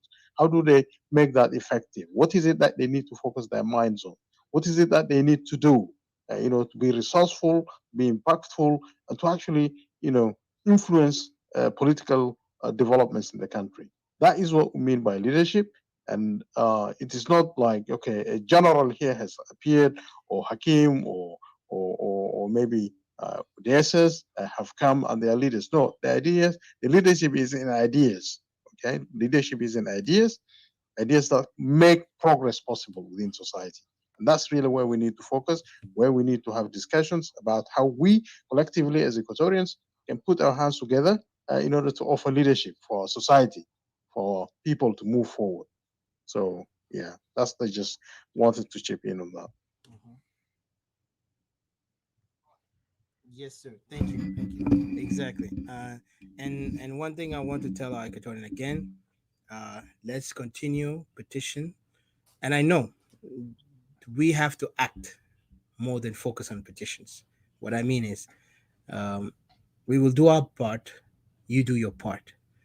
As a citizen, as an Equatorian citizen, as an Equatorian nationalist, if you believe you're an Equatorian nationalist, an Equatorian citizen, and you believe in the independence of Equatoria, now it's time for you to act. That's all I ask you, to act. Act on action. I know you don't agree with me. It's okay. You don't like my rhetoric. You don't like how I sound or how I think. That's not a problem. But what we want is our land, our people, our freedom. That's all it matters. We want to be independent. Let's work together. And you might be the next leader. I don't care about what you think of me, because I'm really, actually, this is just a volunteer job we're doing, because nobody paying us here. Nobody actually give us, you know, a mandate, like some people say, who gave you the mandate? Listen, I'm an Equatorian. I am feeling the pain. I'm feeling the sorrow of my people. I took arm, like anybody. When they take arm, can you tell somebody who's in the rebel to tell them, like, who gave you the mandate to go and take arm for me? They don't. You can't talk to them if you, because you know they got the gun and you're scared. But imagine me, a person who's trying to give you the understanding and trying to awaken your conscience to understand what is your right and what you need to do. Because you know today, why is the difference between us, Africa and Europe? Europeans, they know their responsibility as a citizen. Compared to us Africans, we want to just leave our homeland and go to Europe. We always run around and say, "Yo, Africa is bad." Yeah, what? And then European will go to Africa and try to go and what they do? What the word? I forgot. Sorry. Being bilingual is too much. Exploit us. They go and exploit our people. They go and use even the misery of our Africa today. Like you see, even the migration of Africans to Europe, they begin to make it business. Can you imagine what they're doing? United Nations is making money. uh, Media is making money on that. They go and make a documentary talking about the Africans running from Africa to Libya, and then the oppression in Libya, the slavery. Then go to Europe. Some of them die in the sea. So all these things have been planned to tell us that because these guys understand what's in stake for them. But for us Africans, we don't even take honor and privilege that this is our homeland. This is our homeland, our ancestral land. That's why we Equatorians were fighting for this. I know some people will not even support us, but it's okay. But what makes us strong is when they say if there is a will, there is a way. If we push ourselves, we'll be even stronger. We have all the capability. We have all the resources. We have all the possibility to be a nation. Nothing is difficult for us. Those who try to make it difficult say, "Oh, we cannot say this, we cannot do this because these people would listen." That means you're scared. And like my brother earlier mentioned, if you're angry or you see the bully trying to do something and you act based on your anger and put that hate, because definition of hate is many, but just to say you hate the enemy, because the enemy, when he do wrong to you, you don't love him anymore. There's no love between you and him. There's no love relationship between you and him or her. You're only going to act upon to what you're feeling, your emotion, right? And it's natural. That's logic. You cannot even disconnect it. You will act on that. So right now, what you need to do is to act on your real natural instinct. Don't act because you want to be polite or you're scared. Because fear is not, I'll be honest, if somebody say fear is natural, I still doubt it, because fear is something that because you lack understanding that, like I can't even describe it in a better way, but if I put it in a way of adrenaline rush in the military, like when I was in a war before, and I tell you this thing happened, you get shot at, the enemy will become very aggressive. You see grenade, thrown on your side, and RPG, especially RPG is the most scariest one. One thing you will know in yourself, when that RPG comes, somebody's gonna die, because there is a lot of explosion. And if you fear gets hold of you in that moment, you're gonna die. But what you do is like you react, and your reaction is even stronger than your fear, because your fear is all about your mind, your imagination, your thoughts. If I do this, something happened. But once you see things and you get so provoked, you react upon it, there's no more question on what is wrong and right. All you do is you want your right, your own survival, your own destiny. You don't want to die in this place. You don't want to, and this is exactly happened to us in war. You see people, if they're shooting at you, you will react and you start shooting. You forget about everything that you thought about, politics, religion. You don't even think about you're a good guy or bad guy. You just think about when I'm gonna, because this guy's trying to kill me, so I have to survive. You have to shoot him back. You have to blow him up. Whatever it does, just make it. And then when you come back home, you feel safe. And then if your conscience begin to make you guilt trip, whatever, then you begin to feel the pain. But if you're not, you just say, "Hey, I did my best because I did not do anything wrong. He did it." So, but what I'm saying is that we Equatorians, we need to stand up. Right now, our land is more important. Our people is more important. Like I said, if you have a wife is being raped, and you have your neighbor's wife also being raped, who are you going to rescue first? If you go rescue your wife, do you think that will make you guilty? You are guilty because you didn't help your neighbor? You need to focus on your people, your home, your bloodline, the people that you connect with first. I mean, everybody have their own house. That's why we are human being. We have everywhere go. So I don't want to translate things. You know better than me. So just understand this, that human being, we have our duties. When it comes to danger, we know exactly what we do. Protect my family first, then go to my next neighbor. I can't protect my neighbor and then go and then say I go back home so I can show myself I'm a good guy. And that's exactly what those other Equatorians who are confused on the idea that we are one people. And I'm sorry to say it because they are confused. Why you want to go and save somebody when they don't even respect you? They don't even acknowledge you. Yesterday when we heard this language mocking us and they try to force themselves on us by saying that you Equatorian have no right because you are a threat to South Sudan if you call for self-determination. They begin to compare us with those tribalists of Jin Council that we are period. Even there is a lady from the north mocking us, calling us insects, calling us cartel, calling us that we got support from some international communities. I don't know what is that. She tried to make it a conspiracy theory. And this is a joke.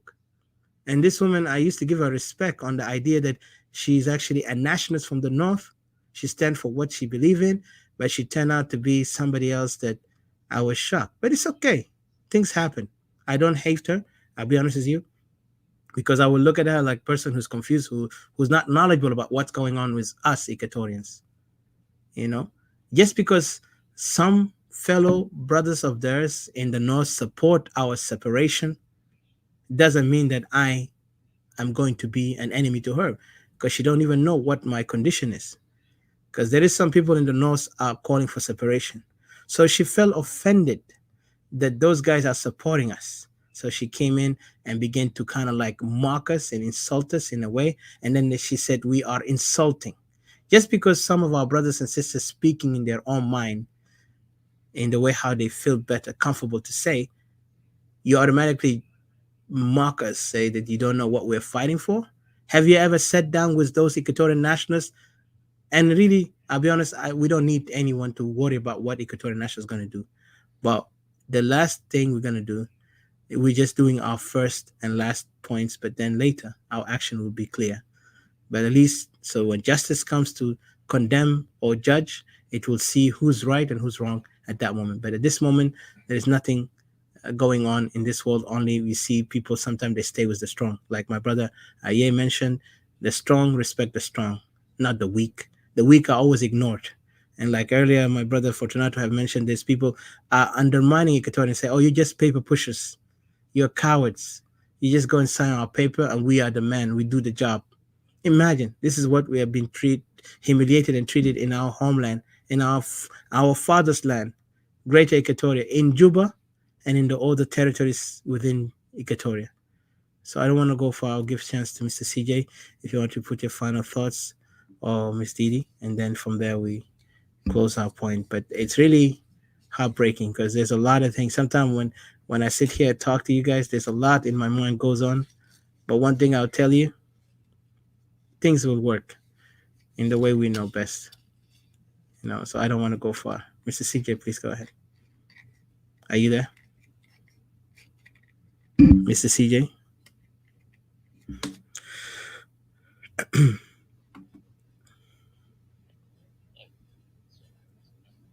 Oh, sorry. Yeah, hello. I don't know why my recording. Just give me a minute because I need to mute this so I can live. You can speak on your phone because I'm recording it here also in Facebook. Thank you. Go ahead, Mr. CJ, please.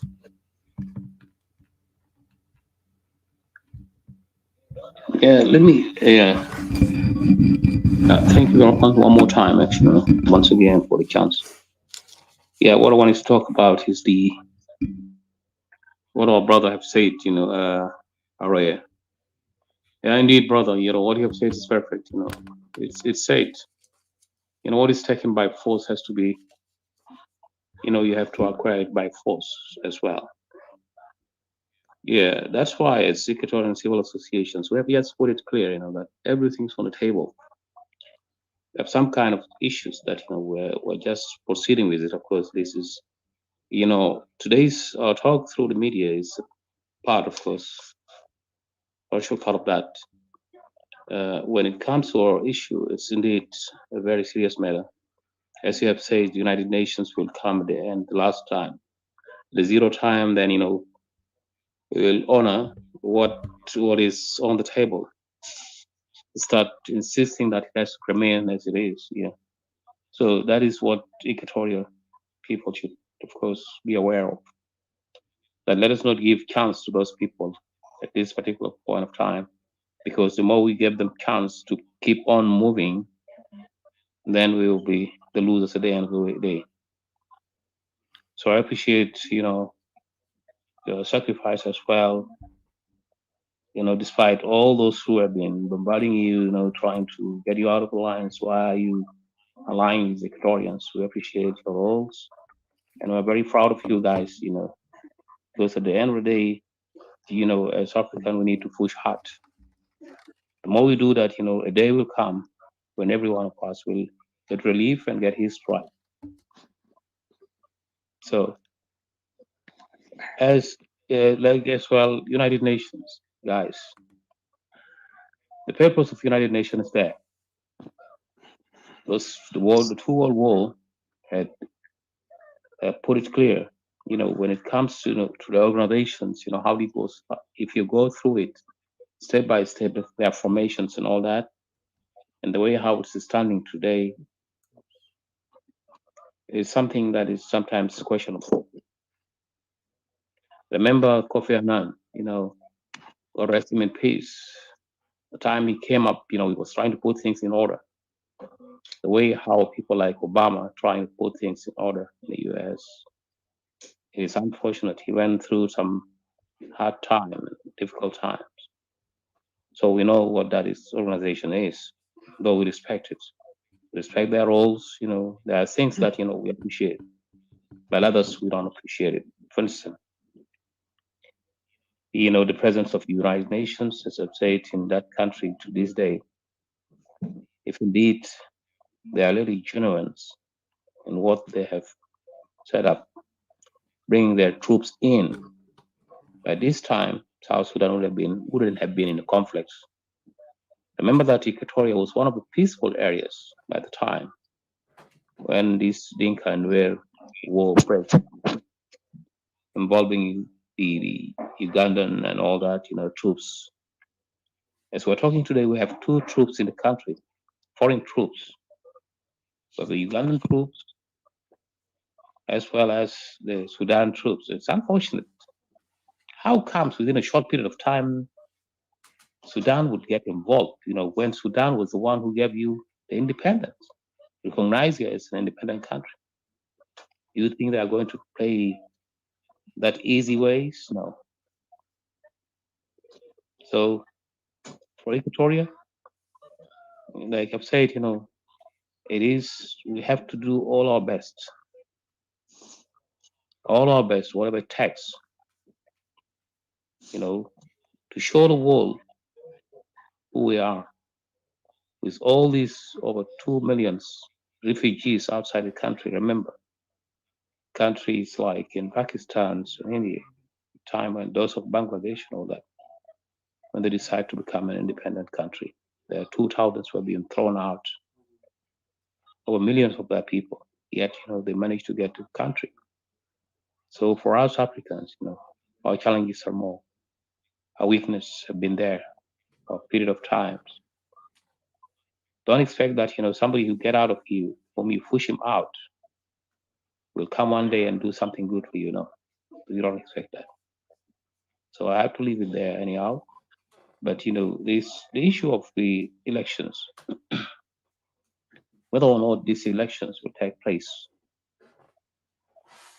Now, in both sides, if elections were to take place, the advantages and disadvantages or not, if election will take place or not.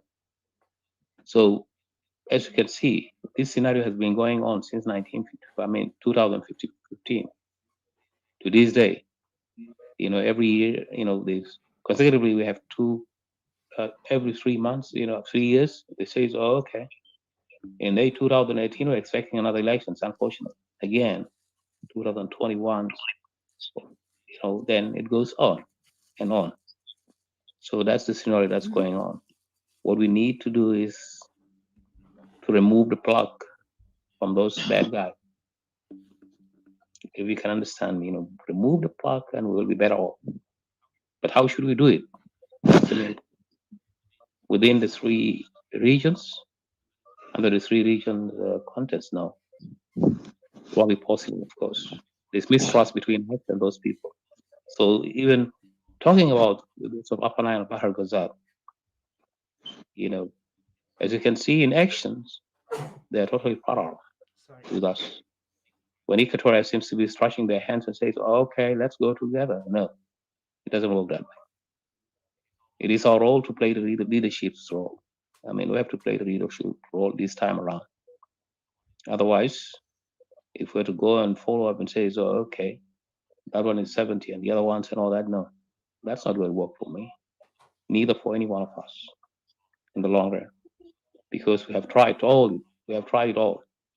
As you can see, people like Paganamon, which has come up lately, start bringing up that kind of things, rejecting the idea of separations of Equatoria, calling for separation, all that. The man is clear. But look at his history or political backgrounds, recently when he became an opposition, aligning with those of NAS, even inside there, imagine, as a prisoner, when he get out, he was given a share. When he was part of the SPLA itself, that was a violation in itself. It's unfortunate nobody cares about that.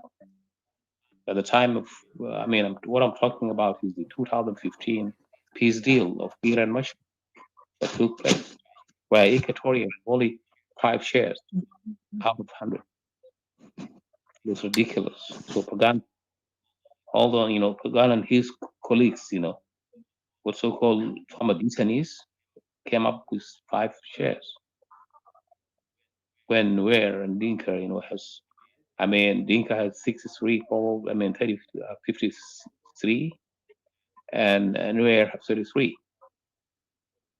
So what are we looking at? We're looking at a tribal country where Dinka are now pushing to take over the entire country. So this is a serious matter. So Fagan has nothing. Fagan, by the time when they joined those of Soma, let us look to what he did. Beside what Brother Hakim have said about him, the embezzlement and all that. Now you'll find Soma, the way how Pagan played during that period of time, during the summer, it was, of course, there was a struggle of he wanted to be a chairman as well as Paul Malone and all that. And those times, those people when we went through, when they got discovered that, later, one of them, of course, is most wanted, all, let's say, wanted individuals for crime against humanity, his colleagues, and then you come up when Pagan himself was struggling also to get. You mean Paul Malone? Paul Malone is the one committed crime against humanity, and he's even sanctioned, and yet, respectfully, Mr. Pagan joined alliance with him. Even Soma before that. Sorry, just to cut you. So because I want to also remind you guys, I have limited time, so make sure. But yeah, Soma made the first mistake. Most of them before they kind of like took two different part. They allowed what is called this guy Paul Malone to join in, while Paul Malone is wanted. And I remember there was a time, there is a video with Mr. Ajawin. We spoke, and I even criticized the idea that why Paul Malone is joining them, because Paul Malone is a criminal, and the way how they responded was kind of like wasn't logical to me, nor to anybody who understands somebody. You cannot associate yourself with somebody who commit crime against humanity, because once you join this guy, even if that was an alliance, I better have, if this is alliance, I better not have an alliance in that kind of side. But anyway, this is just something that I want to say. Paul Malone is the one that, the one you're talking about. But go ahead, sir. Thank you. What was about to coming into. Yeah, the guy got associates, the associations with a criminal, one most wanted. Now, this tells you that, By the time when we criticize those people time and time again, then we come to their sense. You could see people like Pagana Mons, when they got into a conflict with those of Cirilo, who were calling for liberation of means salvations of South Sudanese people, of means unity. Now you could see people like Pagan, have find himself being discovered, been, his tactics being discovered, and there was no way out, he can do then other than, to disassociates, dissociate himself from, means get out of the Soma as a means of how to distract the organizations itself. So that's one of the way. Now today they are playing also a role of what? Of having the chance of being allowed to go and talk in in Rome, in that Rome negotiations. Now it might the other one being a Dinka and all being from Bahar Gaza up high. These tell us that this guy is not honest, leave alone his claim for also called South Sudan. I mean, a real SPLM. What do you mean to say here? That's a question mark. Real SPLM. What do you mean? To be real, you would have been. You have. There's one way or another. If you're real, you have to stand. The guy has never been. So he's now criticizing us. It is all legal rights, to separate, because after all, we have been used by both sides. Say it up and Ghazal. We've been used by those people. That's why there's mistrust. If at all we're to sit on the table and join, come together, like I've said, each of us has to be represented by region. Should be region representatives. Of a means, we shouldn't come collectively and say, oh, okay, all of us together is one South Sudan. No, there's nothing of that. So that's the only way, if indeed, they are called for the removal of the government. But I doubt, because after all, they are part of the government. How should they be able to do that? That is the question. And none of them would have answered it. So again, the third part I wanted to discuss about is the agreement, the peace agreement, the 2015 peace agreement. That peace agreement is a partial peace agreement. That is something that none of us could recognize it or respect it. So we should think about that particular piece, which result into what we call revitalization, peace deal. Yet they twist it into what's so-called national unity government. That is nonsense. That's not national. That is a coalition government of two individuals or two tribes. Two tribes. With respect to the Nuer, where we have some of the people who are standing, they're even divided among themselves. They're still in conflict with themselves. Others are saying, the way how Machar is doing is not acceptable. When Machar seems to be allying with Kir, who's also undermining him. Yet we don't know what is going on in this man's mind. If you look to how Taban Deng last time took over. So those are processes that, people of Equatoria need to think about it twice, that, there's a game that is ongoing against Equatoria in a way or another. So it's for you guys to stand firm as people, fighting for your lands and your people to come back to get to their respective area. That is what I can conclude with, and thank you very much, my brother, if I prolong. Sorry for that.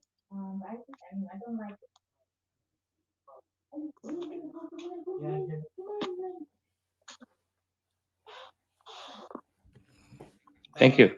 All right, thank you, CJ. Thank you, CJ, Mr. CJ. Didi, I will give you the task to close, or maybe because I'm gonna close the Facebook in a minute because I have some other stuff to do.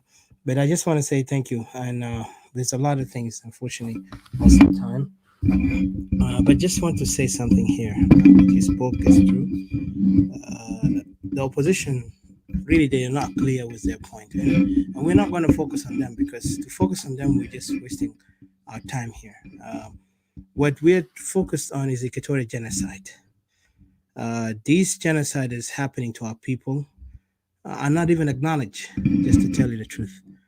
Our people in Greater Equatoria have been displaced, um, under, disrespected, undermined, and you have seen how we went to the extreme of speaking out, and we are hated for that. But we're proud because to be hated by majority is not mean that the majority are right. When was the majority right if Jesus Christ himself was crucified by majority? When the man himself did not do any wrong to others. Yet he stood out there speaking the kingdom of God. And then at the end, the Jewish went and crucified him, sent him to the Romans and say, let's kill him. Even the majority was not right when Galileo said to the people of the world, like, hey, the earth is round. The Catholic Church want to execute him, say, repent because you committed a sin. Imagine. And he proved his point on scientific facts. But yet they go crazy on him. So majority are not right all the time, because most of the time they just go by the emotion or by the way how people persuade them. The best people are the one who question things based on truth, based on facts. They don't follow their emotion based on what people say to them, because we don't want people to follow. Any revolution comes out based on just persuasion. That's not revolution. That's called new slavery. True revolution starts with knowledge. Even Robespierre himself said that. Of course, Robespierre, of course, he was executed later. But one thing about it, it starts with knowledge. Every revolution starts with knowledge. And people begin to see the truth and they act upon it. And yes, also today we are in the 21st century. Let's be careful. Not every information we get is true knowledge. Because knowledge, if I define knowledge, it'll be very much, something that scientifically based on what. For example, let me just reiterate what knowledge is, because it starts with cognitive realization to what knowledge is. So just give me a second here, please. I'm having a hard time here with my network is acting up. Hold on. And Didi, you there? Hello?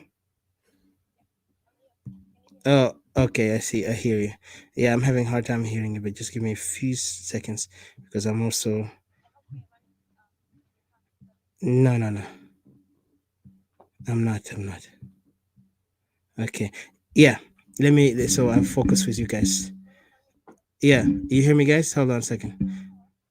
Yeah. Knowledge, like when I'm talking about, revolution, right?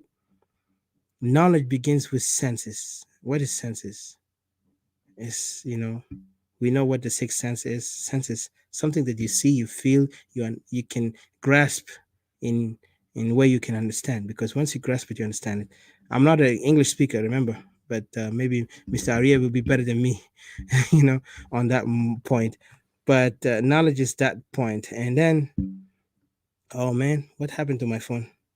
Sorry, guys, I still having a hard time here. Just forgive me for that, guys. Sorry. You hear me? Oh man. Okay, thank you. Yeah, it says, like I say, knowledge begins with senses, then proceed to full cognition, and then ends to reason, or ends with reason. So for our people need to kind of get that, because what we're doing is our revolution have to be understood, and we know we live, because for us, the people down there, they already feel it and see it and understand it. But for those who are outside, who have the greater impact to help our brothers sisters down there, it's time for us to rise up. So I won't go far. Didi, please take over, and then you know, um let the revolution continue. Let Great Equatoria be free. And yeah, it's really sad. And I want to say thank you again to my brother Arie from the Yoruba, who's fighting for his people. And we support you with all our heart and mind and soul, my brother. And we appreciate you for your stand for Greater Equatoria, standing with us. And also we stand with you. And definitely, revolution continue. and I'm really proud of you, and I thank you, and I take your word, seriously. As also what you're advising me, I will take it seriously, and I appreciate, because this is what I want. I want to hear from my brothers speaking to me with facts and honesty, and I really appreciate that. And also, brother Hakim, I want to thank you again as an ally. You joined us, you're supporting us also, and let's continue the revolution for Equatoria to be a nation. And also, Brother Fortunato, for your great achievement. And I want to give you a heads up, guys. We're going to work on doing another rally on DC soon. And I was going to talk about the Dinka program. Mr. Hakim earlier sent it to me, and it's going to be another topic. Maybe tomorrow. I will do it in the afternoon if possible. That will be in Hakim time, maybe evening time. But I think, Mr. Hakim, you know about that. You sent it to me earlier, and I was like, wow, I was surprised. The Dinka Council, whatever they did, a new program. It's in let me just read quickly because I have other thing to do, but I just want to get to read it to you. It's very shocking. Where is it here? It says the Dinka. This is a new program they did. New South Sudan Dinka Alliance. That's what they call it. Launched just like yesterday, and today they were in DC trying to meet with some of the United States foreign affairs. But it's funny. I mean, those guys are trying their best to silence Equatorian. So remember what they're doing, and they have some people. We will discuss this next time. They are really working hard politically, and so for our side, it's our objective and our mission is to stop them in their political side. And then for those in the ground, they need to do their best to achieve the objective. Take Juba, the whole thing will end. So Juba is the main center. This is our crown, our jewel for Equatoria. It's almost like Jerusalem. So let Equatoria rise, let Equatoria continue. Didi, please take over, and thank you. I will end here, and I appreciate you guys. And please understand when we speak here about our people, we're not here to, again, we're not here to uh, make it a personal thing. We're just talking about what they said out there, and we are criticizing of what it was said out there, because I respect all the people who we interact with them, regardless you agree with me or disagree with me. But when it comes to the point of truth, we have to speak out. My people matter more to me, than anything else, than friendship, because friendship can comes and go. But when you are respecting me and you show your brotherhood to me, I will look at you as my true brother. So I don't want to go far. Please, Didi, take over and end the show after this. But I thank you guys and have a blessed day. Thank you.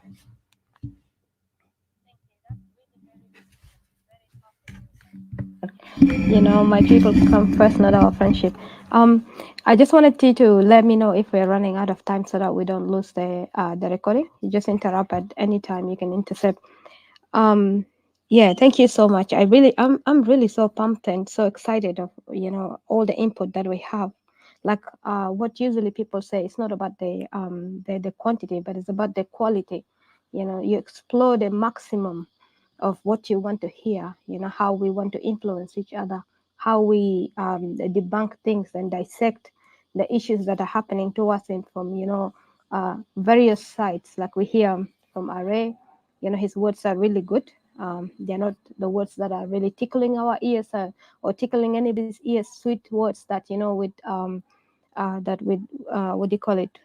That, to make you feel like, oh, this sounds good and stuff like that, but really rather to refresh you and to wake you up, like almost chastising you really properly to wake you up. And the same as, Brother Hakim, CJ, this is you, and Fortunato, really thank you. And the things that you've spoken really made me just ended up saying, wow, really, the fact that Equatorians are, they're just for paperwork. And this is what people have been saying since from the beginning, that Equatorians are only used for paperwork.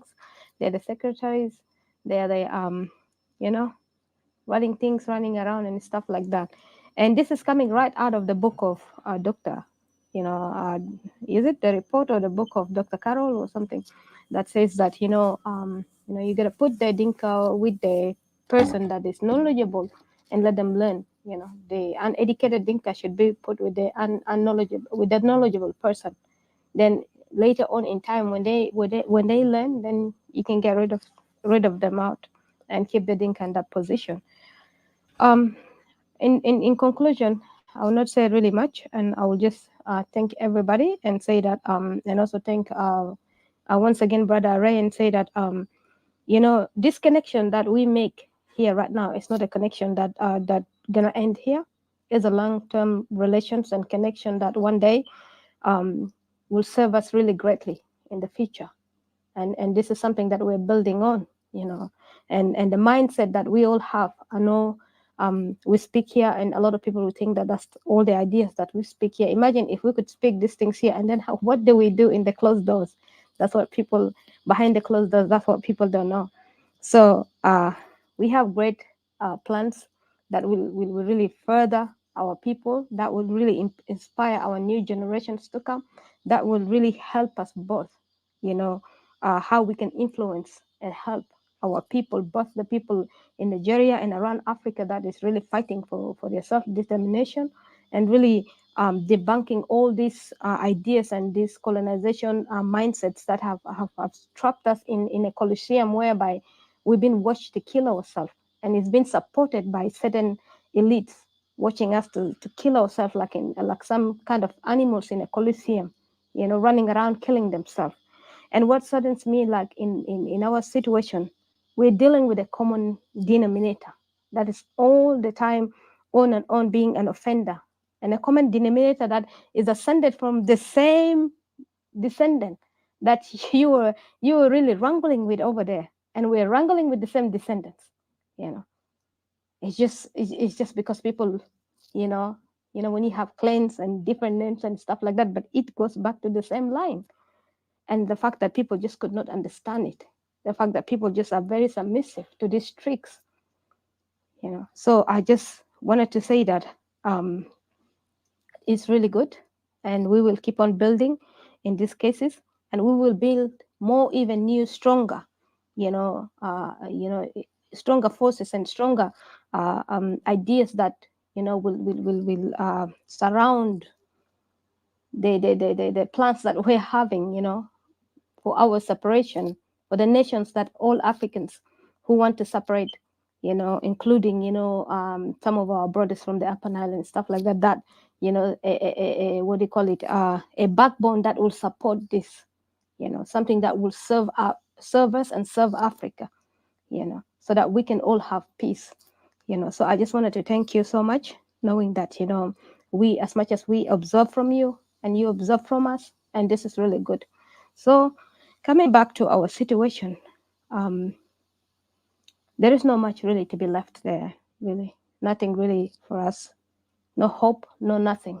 The fact that it saddens me that the case of saving South Sudan is lying on the shoulder of victimizing Equatoria.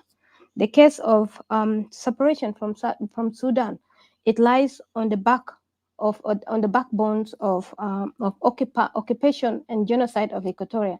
That really saddened me. The fact that we don't even relate to one another, but yet this relation has been forced to us as a curse upon the day that we have accepted to join the SPLA, has become a stumbling block to us, has become a curse to us, that people has legitimized themselves and given themselves the honor to speak over us like we are children, like we are their slaves, and they are our master. And we have watched South Sudanese doing that over us, and it's so painful to sit here and seeing some people, asking us, questioning us when we begin to complain and speak out, telling us that, like what you just said earlier, that who gave us the mandate, to speak on separation.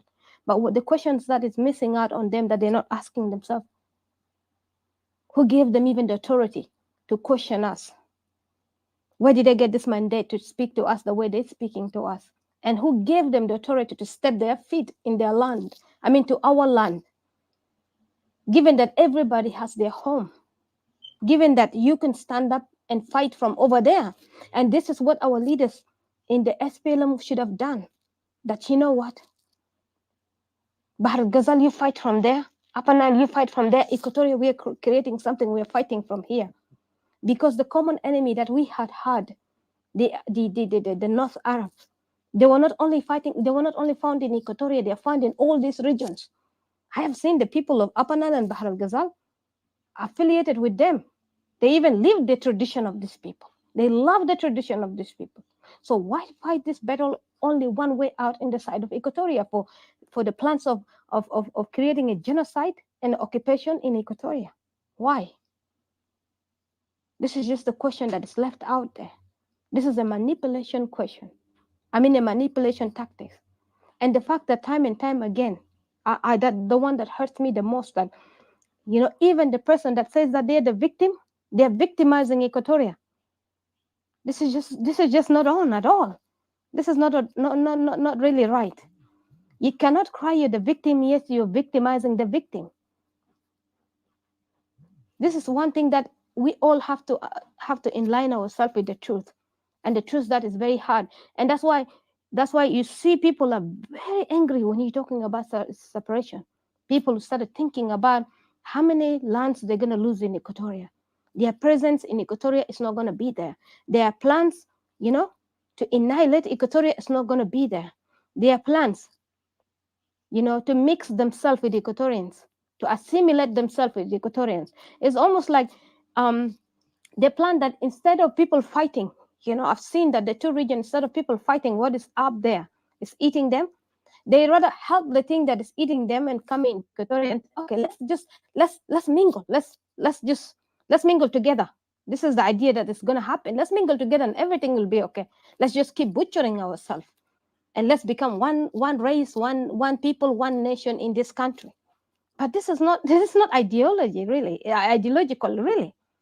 And people started bringing the federalism of the West that doesn't really add up, doesn't really make sense. That's how you know that these people are speaking out of ignorance and claiming that they're intellectual, claiming that they're politicians, claiming that they're educated people. Because if you must be an ignorant if you had to bring a system, you know, a white supremacy system into South Sudan.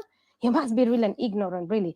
You're ignoring, first of all, you know, the fact that the people that we are living in their countries, that the white supremacy has created the federalism in those countries.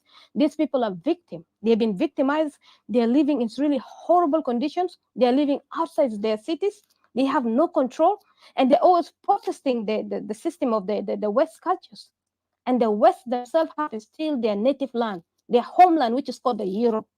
Each of them every year, or at their retirement, or at a certain age, they get up from America. I've seen in these programs like the house hunters, they go back home to Europe, you know, after they have benefit so much from those lands, you know. And the natives of these lands are really crying out there, poor, living desolate, in places that they should not be. Their kids are walking really barefooted, not going to school. They're always carcerated in prisons.